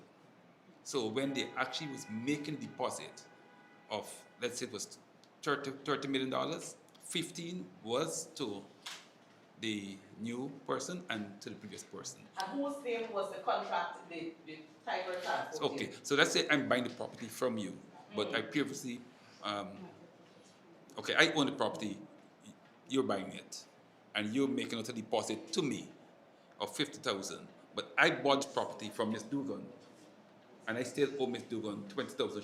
So she has a caveat on the transport. So the deposit. So the transport has passed to the second seller's name, but the first seller has a caveat on the transport? Yes, they put a caveat to it, yes. So the deposit said 15, of the 50 million, 25 to X person and 25 to the person who had a caveat to settle. And it worked out for them. Yes. Like I said, you can't put anything in the agreement as long as all the parties in that agreement agree to how those disbursements. So what I'm saying is to say that maybe if you know you're dealing with a client who is a little dicey, maybe you can say as part of the deposit, so much to this person and so much to this person when you be the agent. So you secure your payment. The buyer is on board with that disbursement. Yes. Because a buyer may look at this and say, I'm not buying this from this third party.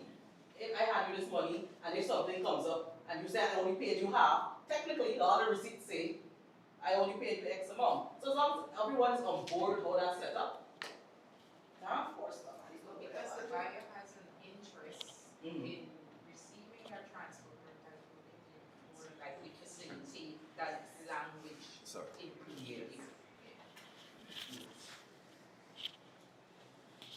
Yes, sir. How are you? I am well. Earlier,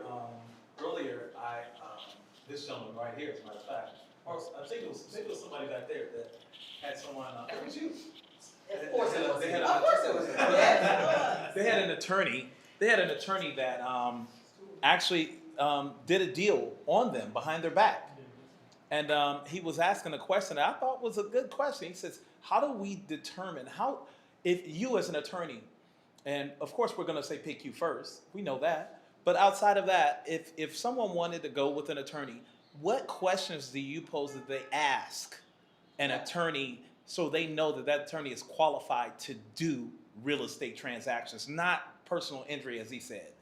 Because we know they all can, but which one is qualified? Right. So I wouldn't even start at the attorney. I would start outside of the attorney. You're in the space. You're constantly dealing with other agents. Nicola gave an excellent recommendation. When she gave that recommendation, I've done many deals with that lawyer. So I would start with recommendations, get multiple. It's like doing a construction job. You don't ask whatever you ask the contractor, he tell you yes, and collect your money. But if you ask, okay, all right, give me somebody number you did the work before, or let me see the work that you've done before. Those are different questions. I start outside the attorney and then do a consultation, especially if you're versed in the space. You know when somebody stand up and it's making sense. So do a consultation and see if that's the kind of person you want to work with. Start there, I'd say.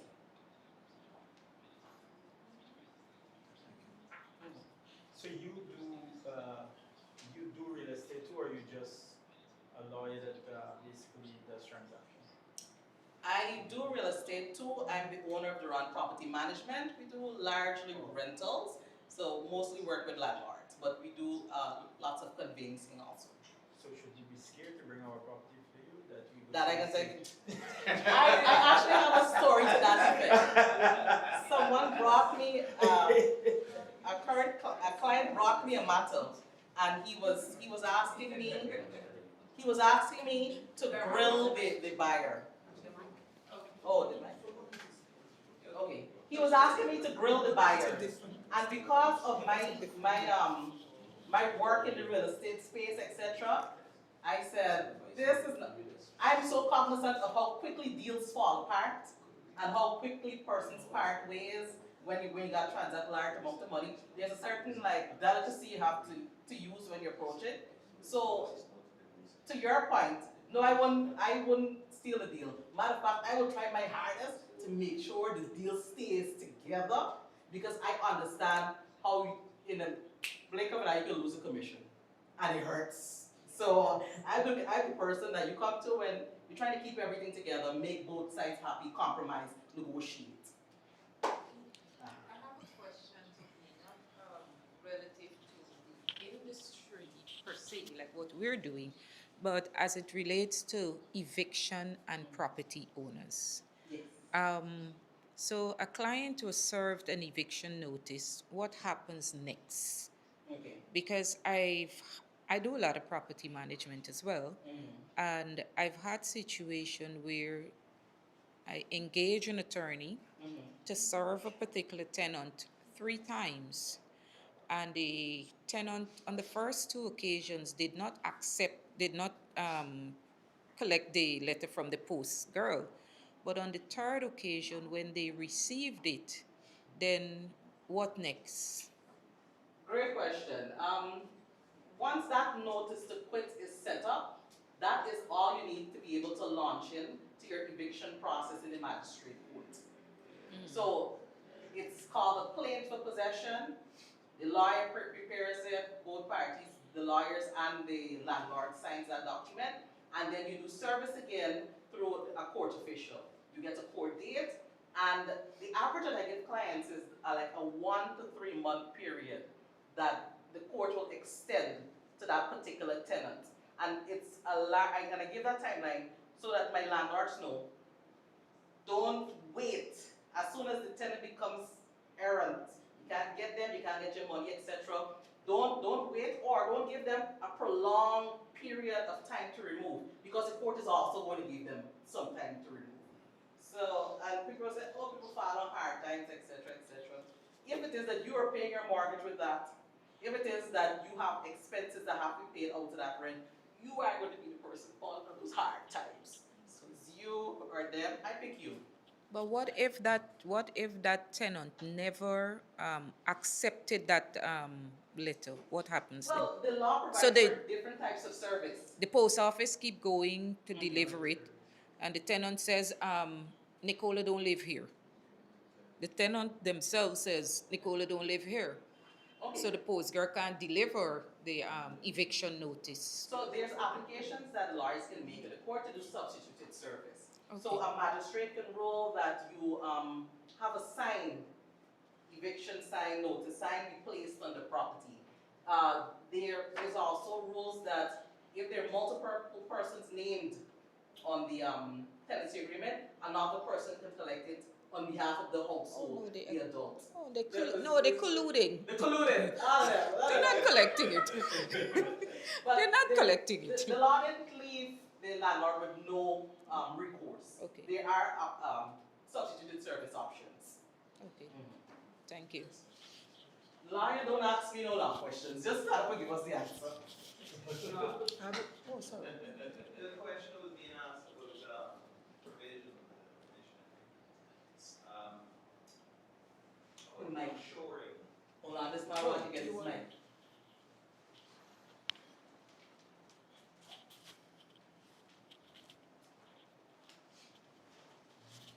Yeah, the question about commission agreements and ensuring that you get your commission as a real estate agent.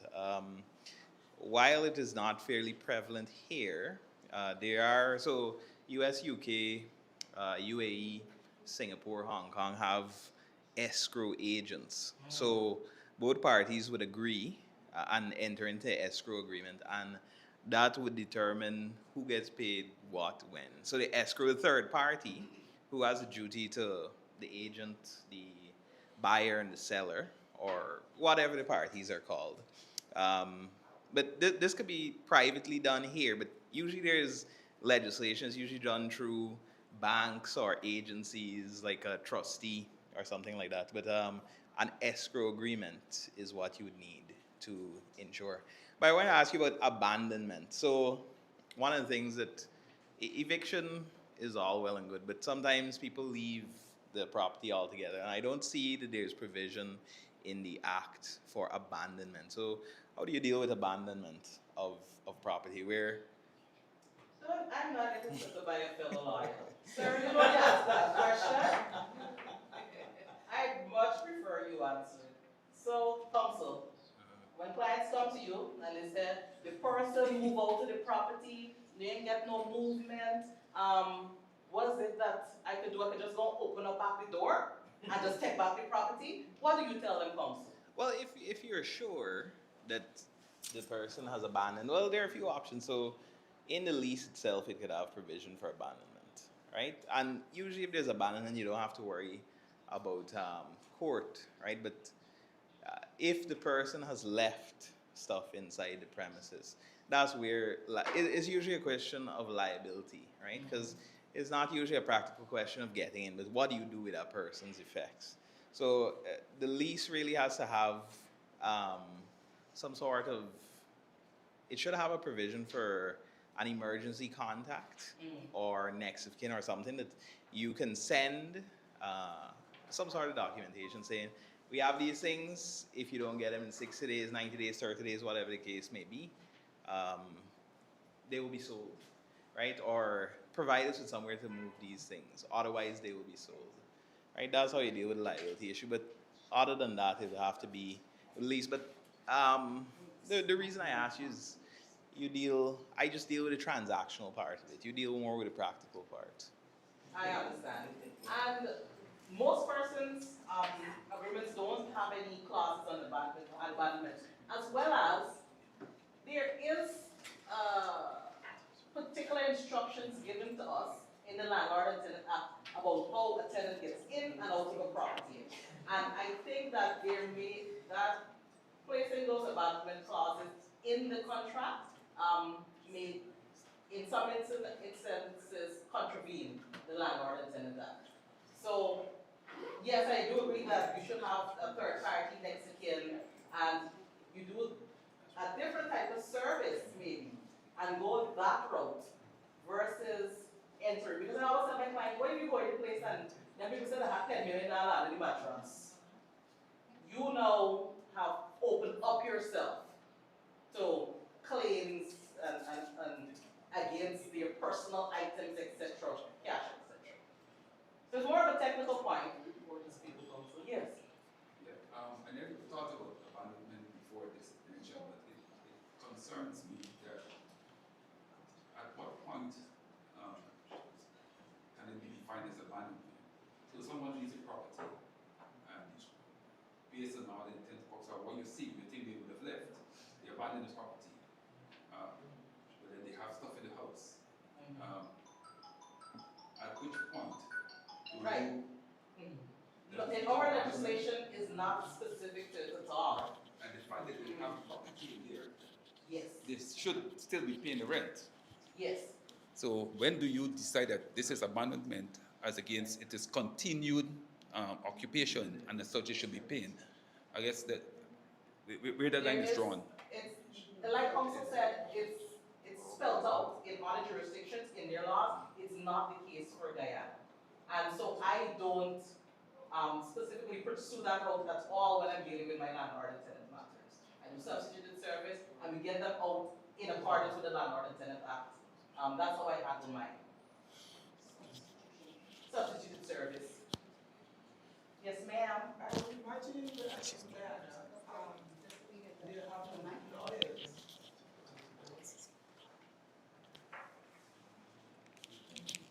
I would imagine in Guyana there are lawyers that were disbarred. Do you have a list of? No, when I say you, I mean your association. There's a Ghana Bar Association here, right? There is Correct. So is there a list that we can access that says who are practicing attorneys on the list and who are disbarred? Thank you. I don't personally have a list. I don't know if the Bar Association has one, but I know that the institution that deals with these bad liars is the LPC, Legal Practitioners Commission. So that's at the Court of Appeal, and you can head down there and access any information that they have on public record. How to get these lawyers.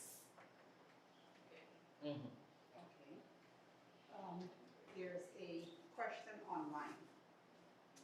Is it then fair to place terms for your commission payment in the listing agreement between the agent and the seller. Yeah, that's the only way it would, But the shortest ending, right? Good Yeah. here. I think they're trying to ask how can they get their seller to agree to pay them? Wouldn't that be a commission document between buyer and seller? Because they're asking from what you were talking about earlier. Okay. Yes, definitely if it is that you you are selling something on behalf of a seller, you're finding a buyer for that seller, you should have a commission agreement set up, an agent/seller agreement. And in that agreement, at minimum, it says what your percentage is, or some agents do markup. Some agents are like, okay, if it sells for 25, you want the 20, give me the 5. They do markup, they do commissions. All of that needs to be detailed, as well as when that commission payment is due. Because some people think it's as soon as the seller gets paid, you should also get paid. Other persons say that no, the agent doesn't get paid until the entire deal is completed and the transporter title is now into the buyer's name. So gotta be very right. That could be a long timeline. So persons have to be very specific with that when they're setting that up in their agreements. But definitely get something in writing. Always get something in writing. An email or WhatsApp message. Preferably a written signed document. So do you provide like sample of these various things? Let's say some new person bought into the industry. You know, would you provide like thing like when this is your agreement to sale, this is your commission thing? Do you provide this? I do not provide in that capacity because I don't necessarily teach agents. I know there are 3 real estate association groups though, and I know they all have their executive bodies. And I'm sure that once you're, I think it's not pay some of them too, like for once, right? I'm sure it's once you're a paid up member, etc. You could reach out and get all of those things as a newcomer. I'd advise you to do that. To add to the question that the person asks online, the FIU has mandated that we submit reports for all properties sold. And so the person who is asking the questions, as part of that submission is your listing agreement.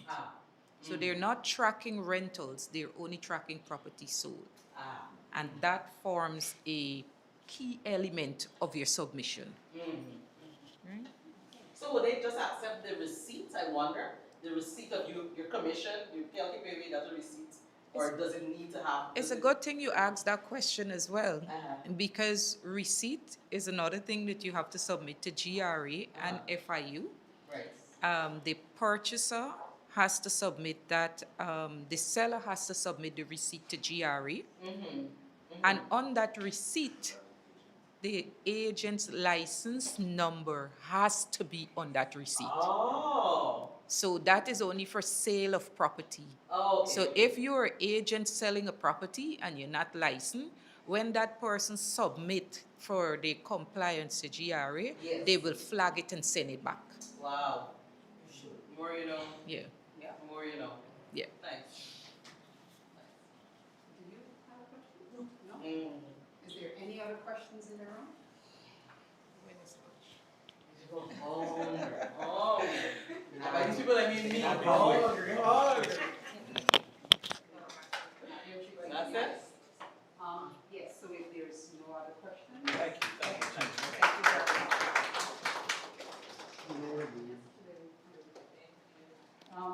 So, I was looking for NIS, I guess, the so, without further ado, the man that came on the Iron Bird, Mr. Buckner is going to now give us a short presentation on how to be seen in the industry, because now real estate is not just for Guyana, we're trying to go beyond our borders. So Mr. Buckner, please. Hello, everyone. Good afternoon. Good afternoon, sir. If you haven't heard of Guyana Home Hub by now, that means I'm not doing enough advertising. So, has everybody in here heard of Guyana Home Hub? Or if you have not heard of it, let me see your hands. So, okay. So it seems like most have at least heard of it, okay?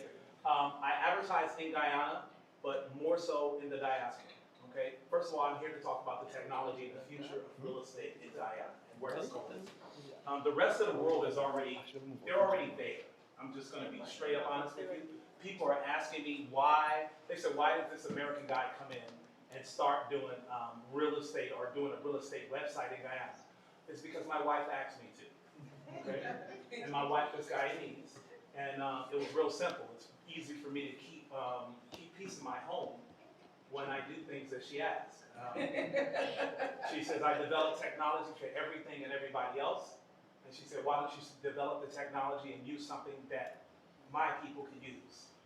So it made sense. I came to Guyana, met a few people in Guyana, different agents and whatnot, and one day, an agent came to me, and I'll disclose him later, but one agent that came to me, and he was just talking to me about real estate. And I told him, I said, he's like, yeah, we need something where we can advertise to people all across the world. He said, right now we use Facebook, and what's that? Messaging and all that good stuff. And I'm looking at it, I'm like, that's easy, why don't you just have it? Because that's me, my ignorance, not knowing. I'm thinking this is normal to me. So in the United States, we have homes.com. We have Zillow, which is one of the biggest, a $39 billion company. We have realtor.com. And there are several others. If you go to South Africa, you have Property 24. In China, you have Fang. If you go to Brazil, you have any of these big, large, more developed economies, they have something in the real estate industry where everybody can go to one place and you can find every freaking listing darn near in the whole country in one from your phone. And that's important because Guyana is now being seen by the entire world. So it's important that you guys understand that. I understand, and this is no insult, but right now Facebook is good to you. But you know what? No one really wants to go through. If I'm in New York, I don't want to scroll, see a house, see a pair of shoes, see a car, and then say I'm supposed to click some real estate and hope the guy on the other end is really selling real estate. And he's not just selling real estate as a side hustle. You know, we want those people who we know are verified and even licensed, which are things we're working on.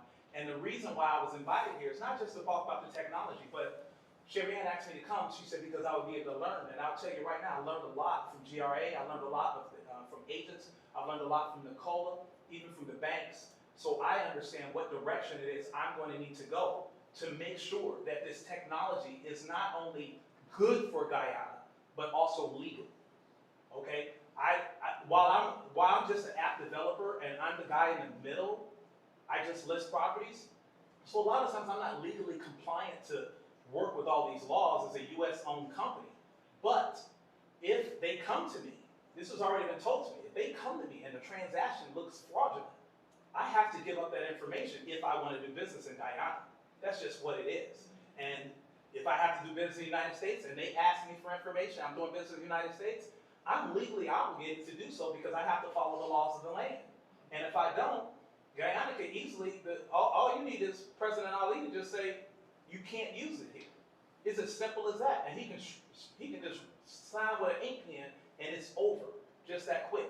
So my goal is to do everything in compliance and make sure I can serve you guys. We advertise in Toronto, we advertise in New York, meaning Queens, Brooklyn, South Florida, Australia, Johannesburg, anywhere where Guyanese are, that's where our app is seen. And you notice I said app. We are the very first app on the Google Play Store and Apple, whereas people can put it in their phone and they can I'm glad he held up his phone, so that means some of you guys may already have Guyana Home Hub loaded into your phone, okay? And that's a good thing. But I not only want you to load it in your phone, I came here to talk to professionals, and I want you to understand, I know you think you have reach. To be honest with you guys, and this is not me bragging, I can reach more people in one day than you can reach in an entire year because I have the technology and I have the reach to do so. So what you're doing, while you think you're saving, you're actually missing money because there's a property on there that needs to be seen by somebody in Chicago or in Dubai right now, and your property isn't there because you decided to keep going on Facebook and hope they find it. When people come to Guyana Home Hub, it's an intent. They're not there to look for shoes, or they're not going to be distracted by a friend or family member that puts up a post or messenger pops up. All they're going to see is Guyana Home Hub, and all they're going to see is commercial properties, land, houses, how much it costs, do a currency exchange right there on there, and be able to press the WhatsApp button and be able to contact you directly. No middleman games and all that. And right now, here's the crazy part, it's free. Doesn't cost anything. Now, I don't want to bullcrap you guys around and act like it's going to be free forever. I can't afford to carry that cost forever. But right now, my goal is to just build it up, get as many people on there, as many properties as we can on there. And then that way, people can reach, not just overseas, but right here in Guyana. So if you're a landlord or something like that, you're advertising, telling a guy here, telling a guy there, and you can put it on a site, and literally millions of people can see it that quick. And then you can share it. You can share it on Facebook. You can share it on WhatsApp. And it's going to go right there. Your phone doesn't ring, wasting time. Your phone is going to ring because someone actually has intent. Because you have the property, you have the pictures, you have the square footage, you have the location. It shows what store is next to it, what school is next to. It shows everything. Just like I said, I'm used to in the U.S. This is like normal stuff. And what I'm doing, I've decided, like I said, because of my wife, I decided to bring the same technology here. Because you deserve better. You shouldn't have to list your stuff all over the place. Here's the truth, you guys. I want to give you something about the United States. And it's not that you don't know, but I grew up in the system and I know. And as an African-American man in the United States, the most oppressed people in the whole United States of America, the most jailed people in the United States of America, the most uneducated men in the United States, and possibly the world, they don't want you to know. Because it's better for them if you don't know. Because now you're always dependent on the systems of the United States. You're always dependent on the systems of the British. You're always dependent instead of being self-reliant. This is one of those opportunities that will allow you to have some self-reliance where you can sell your real estate around the world. Instead of them just coming in, somebody coming in and saying, hey, I'll give you this for your property. I remember I told that Sherriann did an interview, and she said that's one of the biggest things she'll see. They'll say, I'll give you this for the property. Now, how do they have a right to tell you what they're going to give you for your property? How are they going to tell your client, we just going to give you this for your property? That's because of what has happened around the world and what they have done. Look, I'm a Pan-Africanist guy. I'll be straight one to tell you that, okay? My family is in South Africa right now. I travel the world. And I see this same playbook all over the world. I've watched it play out. I see the same thing. So I'm not unfamiliar with what ExxonMobil was doing, and I already knew what they were doing when they snatched, what's the guy named Maduro and his wife out of their own home. I don't agree with it. I'll just be straight up with you. I don't care who it is. I don't agree with it because it's not right, and I know darn well it has nothing to do with Maduro. It has all to do so they can put ExxonMobil on the refineries. That's all it was about. And whatever's going on in Iran, it's this exact same thing. So I didn't build this, and I'm saying this with true emotion and passion. I didn't build this just for me. I built this for freedom. I built this so you can have access to the same technology that I have when I'm in America. And you should have that right. And you know what? It'll empower every real estate agent in here because you'll make money faster. And like I said, your Guyanese people back home in New York or Guyanese friends and family that live in Brooklyn, they can go on the site. And they can talk. They can say, hey, DJ, as a matter of fact, I saw one of yours. As a matter of fact, can you do me a favor? Let's pull up the numbers. Okay. I'll just do it like this. Without any advertising, I started advertising about less than 30 days ago. Everything else has been organic. And when I say organic, that means I just put something on Facebook. Or I was talking to people, face to face, and that's all organic. January 7th, I launched the website. I did not launch the app until last month, 30 days ago. So January 7th, I launched the website, and if they can get it up here, what he's going to show you, I'm going to have him go to January 7th from when I launched the website. And you're going to see how many visitors viewed properties on Guyana Home Hub. And It's only about 200 properties listed on Guyana Home Hub, only about 20 or 30 agents. And pretty much every single one of them has gotten a WhatsApp call. I can't say they closed all the deals, although I know deals have been closed. Because on that site, when you get to the dashboard, you can mark sold, you can mark rented, you can mark pending, you can mark all those things right on the website, and it's all in one dashboard. It's simple to use, so you can't use age for an excuse because I'm a 52-year-old man and I learned how to develop and I taught myself. So that's just an excuse we created in our brains, but we made it easy for anybody to be able to use this dashboard. I can't say anything about the technology in the building, but we made it easy to use the dashboard where you literally, you're just clicking. You're clicking and it reads real clear. Does it have a swimming pool? Does it have a security hut? It just reads real simple. You just click it, and believe it or not, you go down to description, after you put the pictures and everything in, and you press generate a description. Because we integrated artificial intelligence into the website. And actually, it's even more artificial intelligence being developed on the back end. We just haven't put it in the front yet because we're still testing it. By the time I'm done, it's going to be too late. But, did we get it? I saw something pop up. So, we are integrating technology into the website that will allow users, we're talking about your customers, they're going to be able to actually go on the site and say, show me all the 3-bedroom houses in Kitty. I only want 2 bathrooms. They'll be able to say that in the phone. And it's going to take them to all the 3 bedrooms, 2 baths, and kitchen. Oh, only show me the ones that cost this much, because my budget is only this. And they can talk in natural language, and they'll be able to do this. This technology is already being developed. It's already in the works. It's already working right now. Like I said, we just haven't given this to the public. But on the back end, we do have descriptions.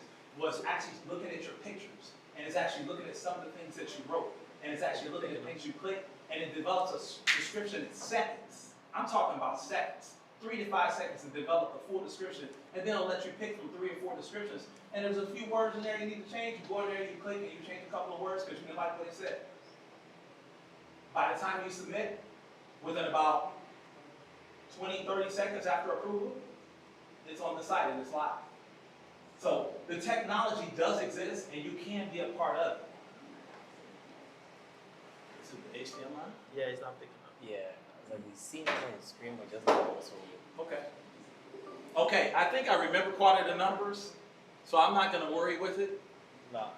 Go ahead, I want you to go ahead and hook up Guyana Home Hub so they can see it from your computer's working? Yeah. Okay, what I was going to do is I was actually going to show you the back end of the site, what I see, what you guys don't see. Like I said, I saw, DJ, you had quite a few WhatsApp calls come directly from Guyana Home Hub. What'd you say? Okay, so that's not me saying it. I just called it out because I just saw it a few minutes ago. He had 10 WhatsApp calls on one property within 1 week. How many people could say they had 10 calls directly and they knew exactly what they were looking at in 1 week on one property? DJ had that, am I correct? Okay, and that's because he actually put the property up. He put the property up and he showed it. This is the site, the actual website. And as you see, can you go back down real quick? As you see, can you click rent? Click rent or for rent, whatever. As you see, this is how the properties show up. Let's go ahead and click any random one, it doesn't matter.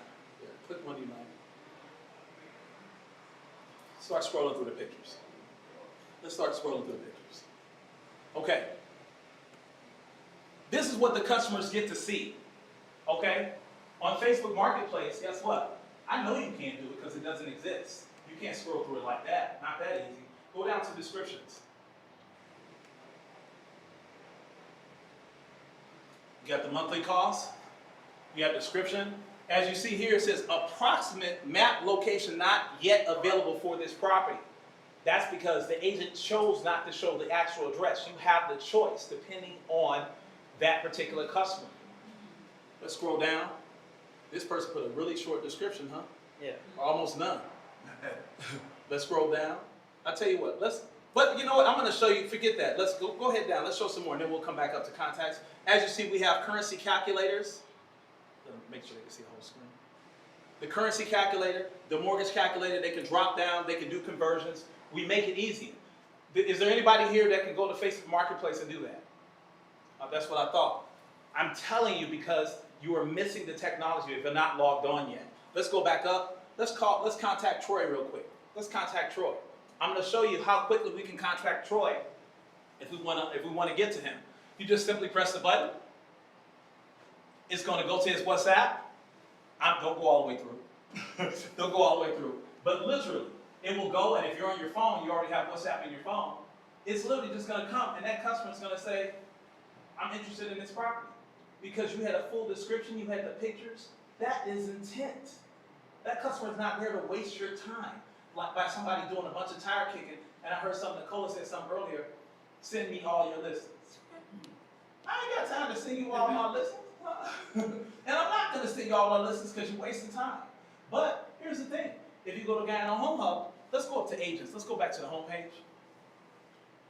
Find an agent. Let's go here to find an agent. Back at the top. Find an agent. Where? Find the agent. Find an agent, please. Thank you. Okay. Let's click Robert Pearson. I think a lot of people know Robert. Okay. All you have to do is put 6 listings up, and guess what? You're at the top of the page. So when someone says find an agent, that's what happens. Scroll. Every single property there is Robert's property. So that whole thing of saying, send me all your listings, oh, just go to my page. You can see them if you like. Again, you're not wasting time. I don't have time for that. If you want to see my listings, I want you to see them. But I want you to buy a house ultimately. So even if you don't get it from me, at least you have a place you can go. You can go here, you can see all the listings. Again, this is what I'm used to in the States. I'm just used to it. It's like normal. We don't go on Facebook Marketplace to look for a property because we don't know what we're going to get. As a matter of fact, they encourage us not to because they know a lot of times you're going to get scammed or you're going to get somebody who's not really an agent. And I know just from me sitting here today, it sounds like it happens a lot. So what we're doing is we're going to be working aside people like Nicola. We're going to be working aside people like GRA or companies like or organizations like GRA because our goal is to be compliant. So our goal is to make sure that we have real agents up here that are doing business the right way. That way the homes are the right, and that way customers trust it. Okay, now, here's the big part. Let's go to Portal Home Hub. Do you have any properties ready you could list real quick? Yeah, I have one. All right, let's go. All right, so what he's going to, go ahead, I'm sorry, go ahead, wait, hold on, he has a question. Who can list? I'm sorry? Who can list on the site? Are you an agent? Yeah. You can list on the site. We'll show you how. Good question. Yes, let's go. As of right now, because of the advisors here in Guyana, we have removed the section for homeowners to be able to list properties. Waiting to ask that question. That was it. Believe it or not, I got that advice. I do have a group of advisors, Guyanese agents, that have, initially that's what we had. I'm not going to say in the future, that will never happen. But as of right now, we've removed where it's people can list, any homeowner can list. We removed it. There isn't even a category for them to do it anymore. It's completely removed off the site. It was there. Yes, I see that. The agents in the room, agents in general, are happy about that. So what the goal is, and what the agents told me, they said we need to kind of funnel to make sure that people are doing business the right way. I did it only because, again, what I'm used to, but I can't compare it to because in the United States, you got 340 million people. So there are going to be, it's not even going to affect the agent. If you're in a country, 340 million people, you don't care. So go ahead and list your property yourself. If you feel like dealing with that, go for it. Got 2 questions real quick? All right, so. Oh, wait, hold on real quick. While I'm saying this, just go ahead. I want you to go ahead and start. And I want you to start creating a property, and we're going to show them just how quick it's done and how easily it's done. 1 second. Yes, sir. So Let me just. with respect to listing, finding people listing properties, could it be adjusted on your site where private people try to, when they go to the site to list a property, it refer them straight to the pool of agents to go through? Wait a minute. Multiple listing. No, so the site would have a function. You, a private party, want to list your property. So you don't restrict them, you just send them to the pool of agents. So you direct them So, that's actually an easy ad. It doesn't right? exist. It direct them But to that's the, the easiest. so that they choose from those agents that are verified. I'm glad this to is list being through. recorded because I'll that's an easy one. That's something that can be done in the afternoon. to rate the agents or to give you the value. That we're working on, but we need more agents on board yet. I'm not gonna rate 20 agents. It doesn't make any sense. Yeah. You understand? I'm sorry? Licenses. That is the goal, licensed agents. Yeah. But first we have to get to the goal of what Nicola's organization is trying to get to. Because from what I see, if I just had to guess, I would say 60, 70, maybe 80% of people out here doing business aren't even licensed. They're just selling real estate. Yeah. And I agree with Nicola. If you don't say something and speak up, then they're gonna keep doing it until they go to jail, get caught or something like that. But that's up to agents. You guys gotta want it bad enough. You guys gotta want it because I tell you what, if I tell an agent in the US I'm trying to sell my own property, they'll talk to me like, yeah, okay, stupidity Bill, good luck. That's what they'll actually say to me. I'm like, good luck to you. Go ahead and sell it yourself. You're gonna get scammed, you're gonna get beat up, they're gonna send you a fake check. How do you confirm that an agent is licensed? Right now, we don't, because again, so right now, all we can do is go through a system of verification from other agents, email, call people, see what listings they've had in the past, and that's what we do right now. Yeah, let me just make a Well, I point. gotta tell y'all, me getting in touch with GRA has been difficult. That's why we made Let me just make a point with the licensed agents. I don't think that Guyanese don't want to be licensed. I think it's the hassle behind GRA and the process also, because as you can see up there when they're doing the display, you have to get, she's telling you something, and when you go into GRA, they are telling you something else. So it's the hassle also. So it's not that we don't want to get licensed. It's that when we go there, they disappoint us. And it's best, and we say, you know what? It's best we work off the book without license. So it's not that we don't want to, but they need to put, the system is not in place for real estate agents to get licensed. And I'm glad Nicola is here to hear this because that's, Nicola, I'm assuming that's what she's trying to do for you guys. So if you talk to Nicola after this, every single person in here should get her phone number. Because if the thing is, that's what she wants to do, better support an actual licensed agent. But if you don't come forward, she can't push the legislation. She can't go into GRA because she has no backup. She needs people to stand there with her and be like, yeah, we need this done. And we need y'all to open the door. Sherriann opened the door. The fact that they even came out here and gave you these papers and whatnot. Sherriann did a great job. She opened the door to at least get them in the room because she told me, she was like, Darren, we've never even had a meeting where you can just talk and ask all those questions. She said that I know of. She said where you have all those people in the same room. And she said she was a little disappointed because NIS was supposed to show up, so I'm sure she's going to write about that in her blog. So you do have people that want that. Yes, Listen, license is a serious issue, and we have to fix it. And it's fixable, and I mean, I guess most persons here are licensed. If you're not licensed and you're having a challenge, feel free to reach out to Nicola. You can also reach out to me. I'm part of the GAREP association. I'm the immediate past president of GAREP, and we've helped many persons to be licensed. There are 2 other associations. If you fall in those associations, talk to the persons. If we're going to fix this, we got to fix it right. There will be challenges in everything in life, but there are solutions. So let's help you to get licensed. And I'm going to say to all of you guys here, look, I've invited every organization here. I just want to put that out there. Through Sherriann, I put it out there myself. Sherriann, you've invited pretty much everybody. You opened this to everybody, right? And now knowing that there are 2 people from GAREP that are here, that tells me a lot about the organizations. And I don't live in Guyana, so I only can call it what I see. This is what I see. I see who showed, and I know for sure Sherriann invited every single one of them to come. And she told me a few horror stories about it, but I'm glad who showed. How far are we into the process? Photos. So it's been about 4 minutes. And he's into photos now. Now he's uploading photos. Yes. Yes. So I got this app probably about 2 weeks now. And does it work? Yes, it works. I'll tell you why. When I went into it, I saw a property. It was in Kitty. The price was really good. So I said, Wait, okay, hold on. let me You get, making me feel good. I need him to let me stand get the up. financing for this. Can you speak up a little louder for me? Yes. So the You said property, the app really works. it works. So I went through it. I saw a property in Kitty. It was for a really, really good price. So I thought, I want this for myself. Okay. So I started to make arrangements for the financing. Lo and behold, I go back, it says sold. It's gone. Gone.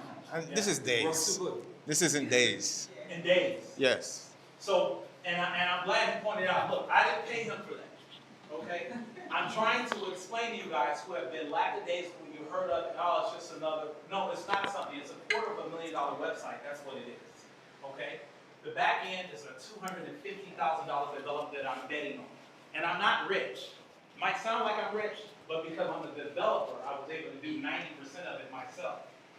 But otherwise, I couldn't have done it. I couldn't afford to do it because when I went to developers and where most of the developers live, in Pakistan, India, I talked to them and they were telling me how much it would cost to build a Zillow type website. I'm like, I couldn't afford that.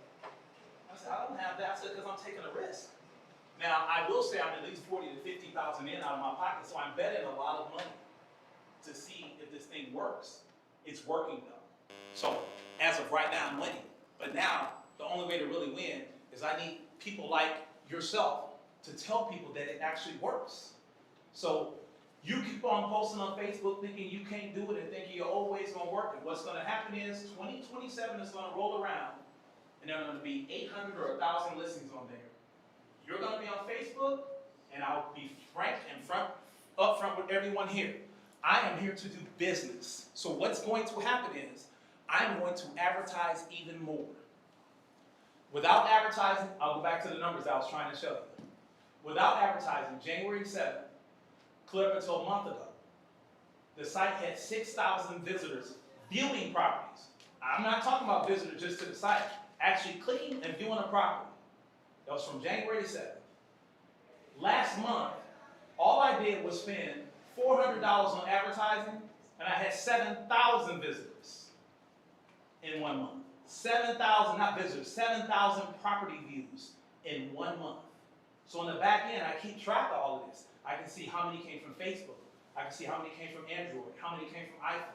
I can see how many came from DuckDuckGo, Google, Direct. I can see it all. So again, I spent that little bit of money, and I got that many views. So I got that many views in 1 month that it took 4 months to get with no ads. So you can't do anything but benefit from it. And the reason why I want you to get on now, so you can test it for yourself, is because in October I'm going to turn the switch on. People have been asking me, how much are you going to be charging?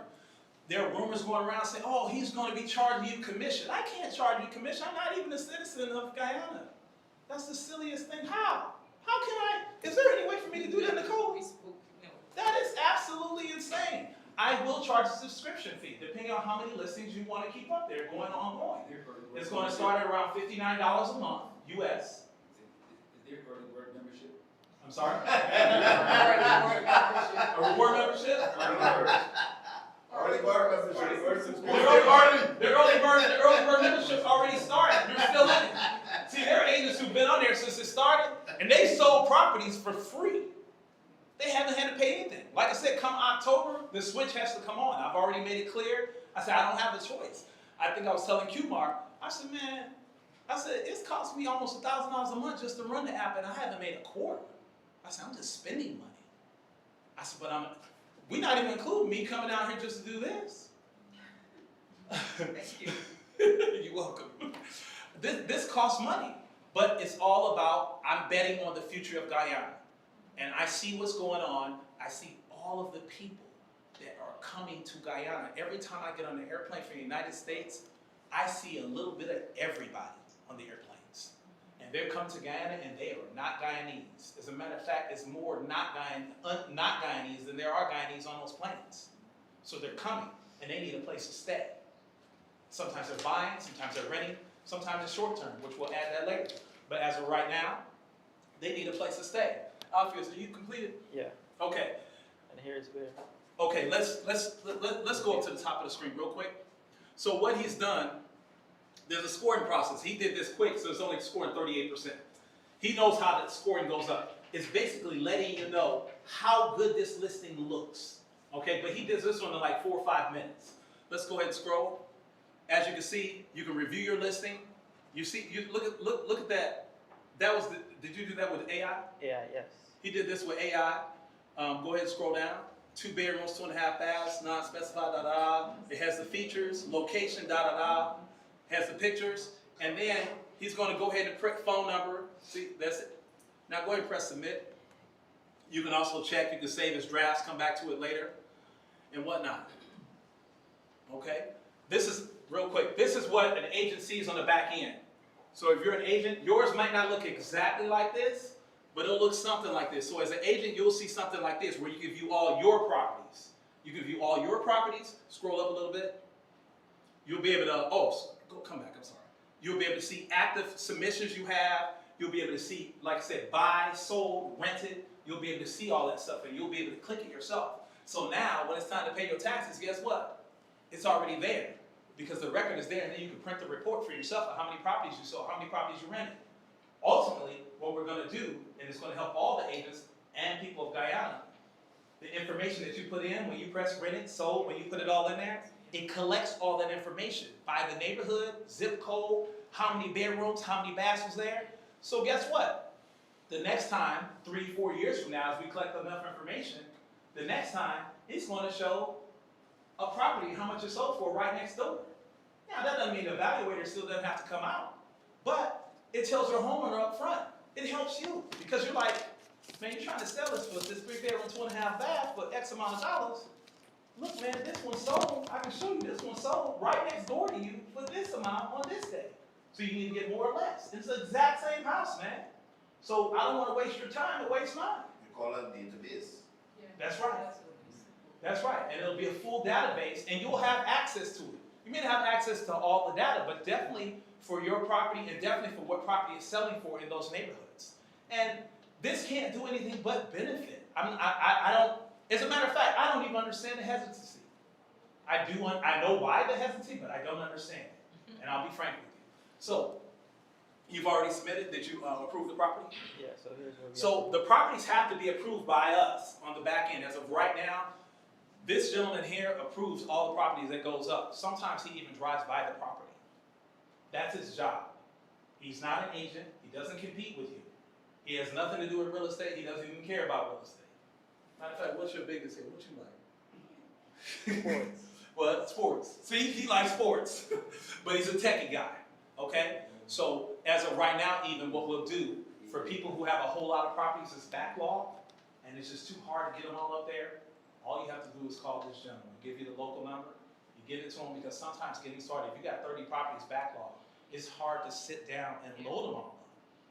So Robert Pearson, who has the most properties up there, 40, 50, 60 properties, whatever he got up there, he dumped them all on you in 1 week, didn't he? Yeah. He said, man, he kept me busy. I was just busy every day putting up those properties. And again, once he approves it, you go to Guyana Home Hub. Let's go to the website. If you approved it already, right? Yeah. So it should show up. Yep.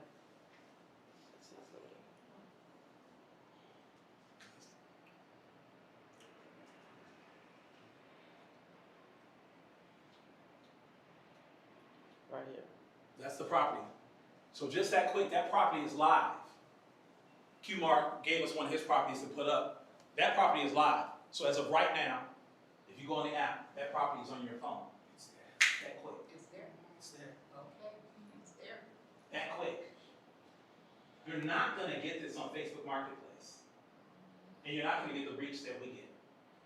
So if you're not a guy in the home hub, I'm going to be honest with you, you're already behind, because there are already agents on there selling property.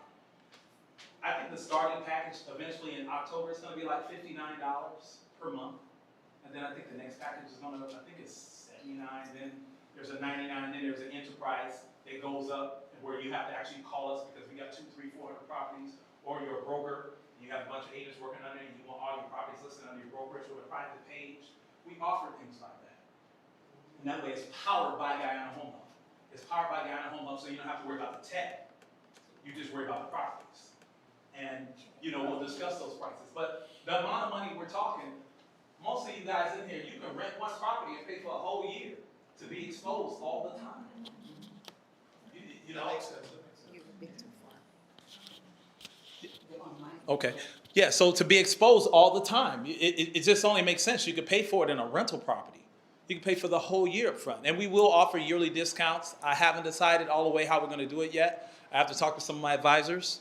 They help me even with that. So I'm not doing this on my own. I'm doing this with Guyanese people. I want that to be understood. Because I know I cannot come any place and think I'm just going to walk in and just do what I want to do and it's just going to work. I have to know the Guyanese culture. I have to eat enough cook-up, whereas I understand cook-up. And believe it or not, I know how to make it too.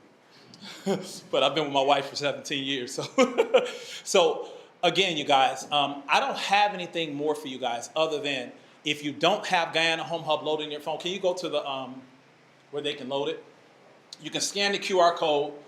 You can download it on Apple or you can download it on an iPhone. You can scan the QR code here.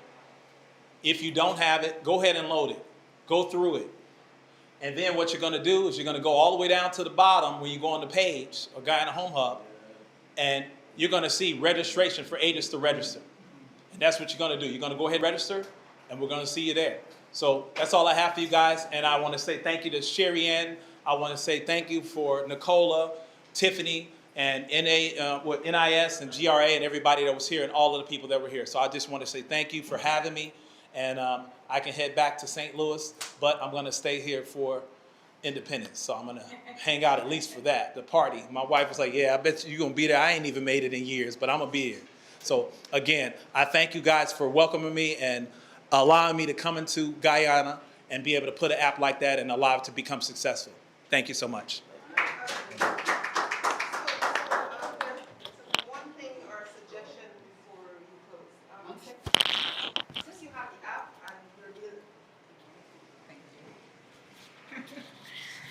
Since you have the app and you're dealing with real estate, which is homes, what you can possibly do is see if you get maybe some ads that would assist in keeping it open from like insurance companies, because like that, the insurance company is right there, so people see that, I need insurance. And we've already thought of that. It is? Yeah, we've already thought of it. Go to the business page again. Yeah, but you need to talk to us now. Yes, I do. As a matter of fact, yeah, go to Guyana Home Hub. Go to the business director. Right here? Yeah. No, business director. Services. See, you see here? Don't click anything yet. You see here? We've already added it, so it does exist. We even have safety guides and whatnot, and more are going to come up. And we get that stuff from people like Nicola, so I need an article from you, Nicola. We get that people from professionals that write certain things like anti-scam guides and things like that will be published with your name, with your credit. So if you know something and you are very knowledgeable about real estate, let's post it because it'll go all over the place. And we want to make sure Guyanese know that there's a place they can go. But as far as what you said, if you click local services, this is something I hadn't worked on yet, but this is part of why I'm here. I'm gonna have attorneys here. We're going to have mortgage companies. I just spoke to the bank. You'll be able to list your property, or not your property, but you'll be able to list your companies, landscaping, insurance, banking. Both of the banks told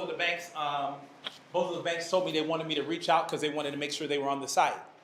So it's all coming. It's going to all come together.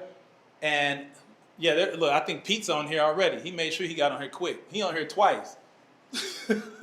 Pete is everywhere. He doesn't wait around, and he doesn't use age and stuff as an excuse. He gets there quick. And I think he told you he had, what, a couple hundred properties? Yeah. So again, these guys are already doing it. So I'm not worried about if the site works, if it's going to work. We're worried about, are you going to catch up? Or are you going to walk in when it starts charging? Or make a few dollars before it starts charging? Yeah, that's what we mean. Huh? There are 4 things that Yes, ma'am. I want to ask you to expound upon was the site integration review stats and comps. So whether there was going to be, and she asked the question like site integration where I can advertise my service alongside that there. In terms of reviews for agent, whether that could be incorporated as well. Like people come on the site and they see people are able to give their reviews. And so people know whether they want to work with that agent or not because it's there. So that's one of the things. Let me answer that first. It's already there. It's just about me turning the switch on. Okay. And I just haven't done it yet because again, I need more agents on the site because things have to look a certain way first for the eye. It has to look a certain way for the eye. So I don't want one agent to have 10 reviews and then 4 other agents have 0 reviews. Yeah. Okay, so once I have a certain number of agents on there active, we already have about 40 agents signed up, maybe 40 total. We already have about 40 agents signed up. So as my goal is to get to 100 agents before I turn on some of this other stuff. Once I get to 100 agents, I'll start turning on those things, and then I'll reach out and even ask you guys to go back to your customers that have already done business with you. Verify people that if you've already done business with, and access testimonials, to reviews. Yes, testimonials and reviews. One of the other things we spoke about when we spoke was analytics. Yes. So someone comes to the market and they want some stats on what's happening in the market for investment purpose, and we had spoken about that being available at a later date to agents. So I think it's something. Yes, as a matter of fact, we already have a print report section for agent in the dashboard. So there's already a report you can print, but unfortunately, there's not a lot of information there because it's a brand new site. I just wanted you to share that. Yes, thank you. But that is there, so you will be able to print reports right from the dashboard and see what's going on. You can print reports about yourself. I think the ones, if you want the full report, you have to contact Alpheus or someone about that. You have to contact him. He'll send you the report on an individual basis. It's not something we just put available. To be frank with you, we own the data. That is the only way I make money. I have to have the data. That's it. And that's just flat out. I don't make money. I love $49 you're paying. It doesn't really help run the website like that. I make my money on data, and I probably won't make my money for 5 to 10 years from now. Any more questions on that? No, that was it. Anybody else got any more questions? I'll be happy to answer. Did I miss anything? All right. That's it? So when you come on the site, I want to know contact details. For myself, you can get it after. I'll give it to you. I'll give it to you after. But right now, I'm not trying to be funny, but my phone rings like ridiculous. As a matter of fact, somebody said, "Man, you're a busy man." They said he kept walking in and out the room. Yeah, absolutely. Absolutely. He'll give you his phone number directly, right? Yeah. Because there's a phone number on the site, isn't it? Yeah. Go to the bottom of the page. Yeah. Now, Alpheus has direct contact with me, so just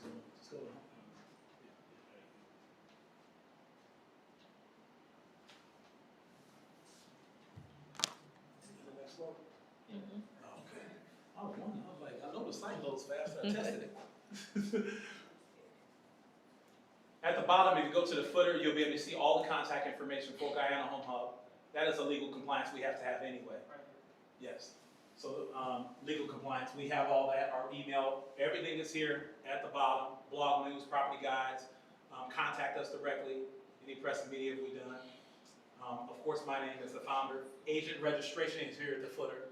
So as an agent wants to register, it's right there at the footer. And then the login, you can log in. And they do have franchise opportunities, but that's a story for other days. We go through things, I'm not a website person, but contact and agent registration should be two floating sites, two floating tabs. Yeah. The process will have to go searching for it.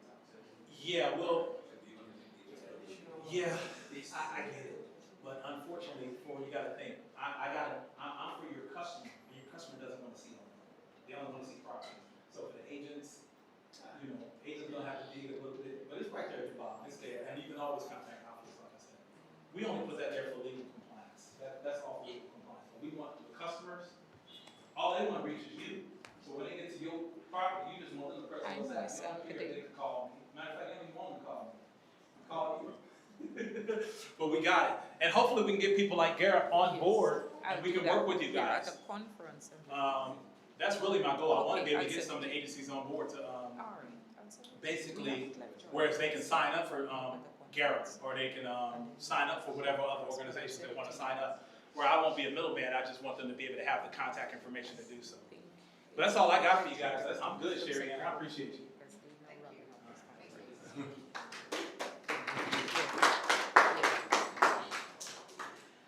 Okay, so I guess there's no more question for Mr. Buckner. As we wrap up today's event, we're to the end.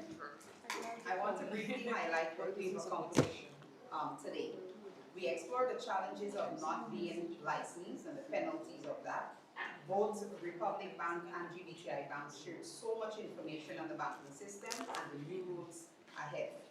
Hearing from Ms. Durant's points on the legal process was very informative on how we should deal with selling, buying, leasing, having our agent license, or even having that commission agreement, how important that is. We cannot pass over any opportunity to advance our mindset to marketing. And Mr. Buckner, thank you for your website that you have built, especially for Guyana, to showcase our real estate. And we need to get to the standards of other countries. I know we're not that way behind. We're catching up very fast. So I encourage each and every one of us here to take this information that we discussed today and apply it to ourselves. Let's turn this informative conversation into actionable results. You came in here this morning with questions.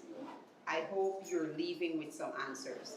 More than that, I hope you're leaving with people, the persons next to you, the persons behind you, the persons across the room from you. This industry grows when we grow together. So take their contact, download the app, get involved, get on board. Thank you very much. I know we went a little on beyond the time, but thank you for your patience.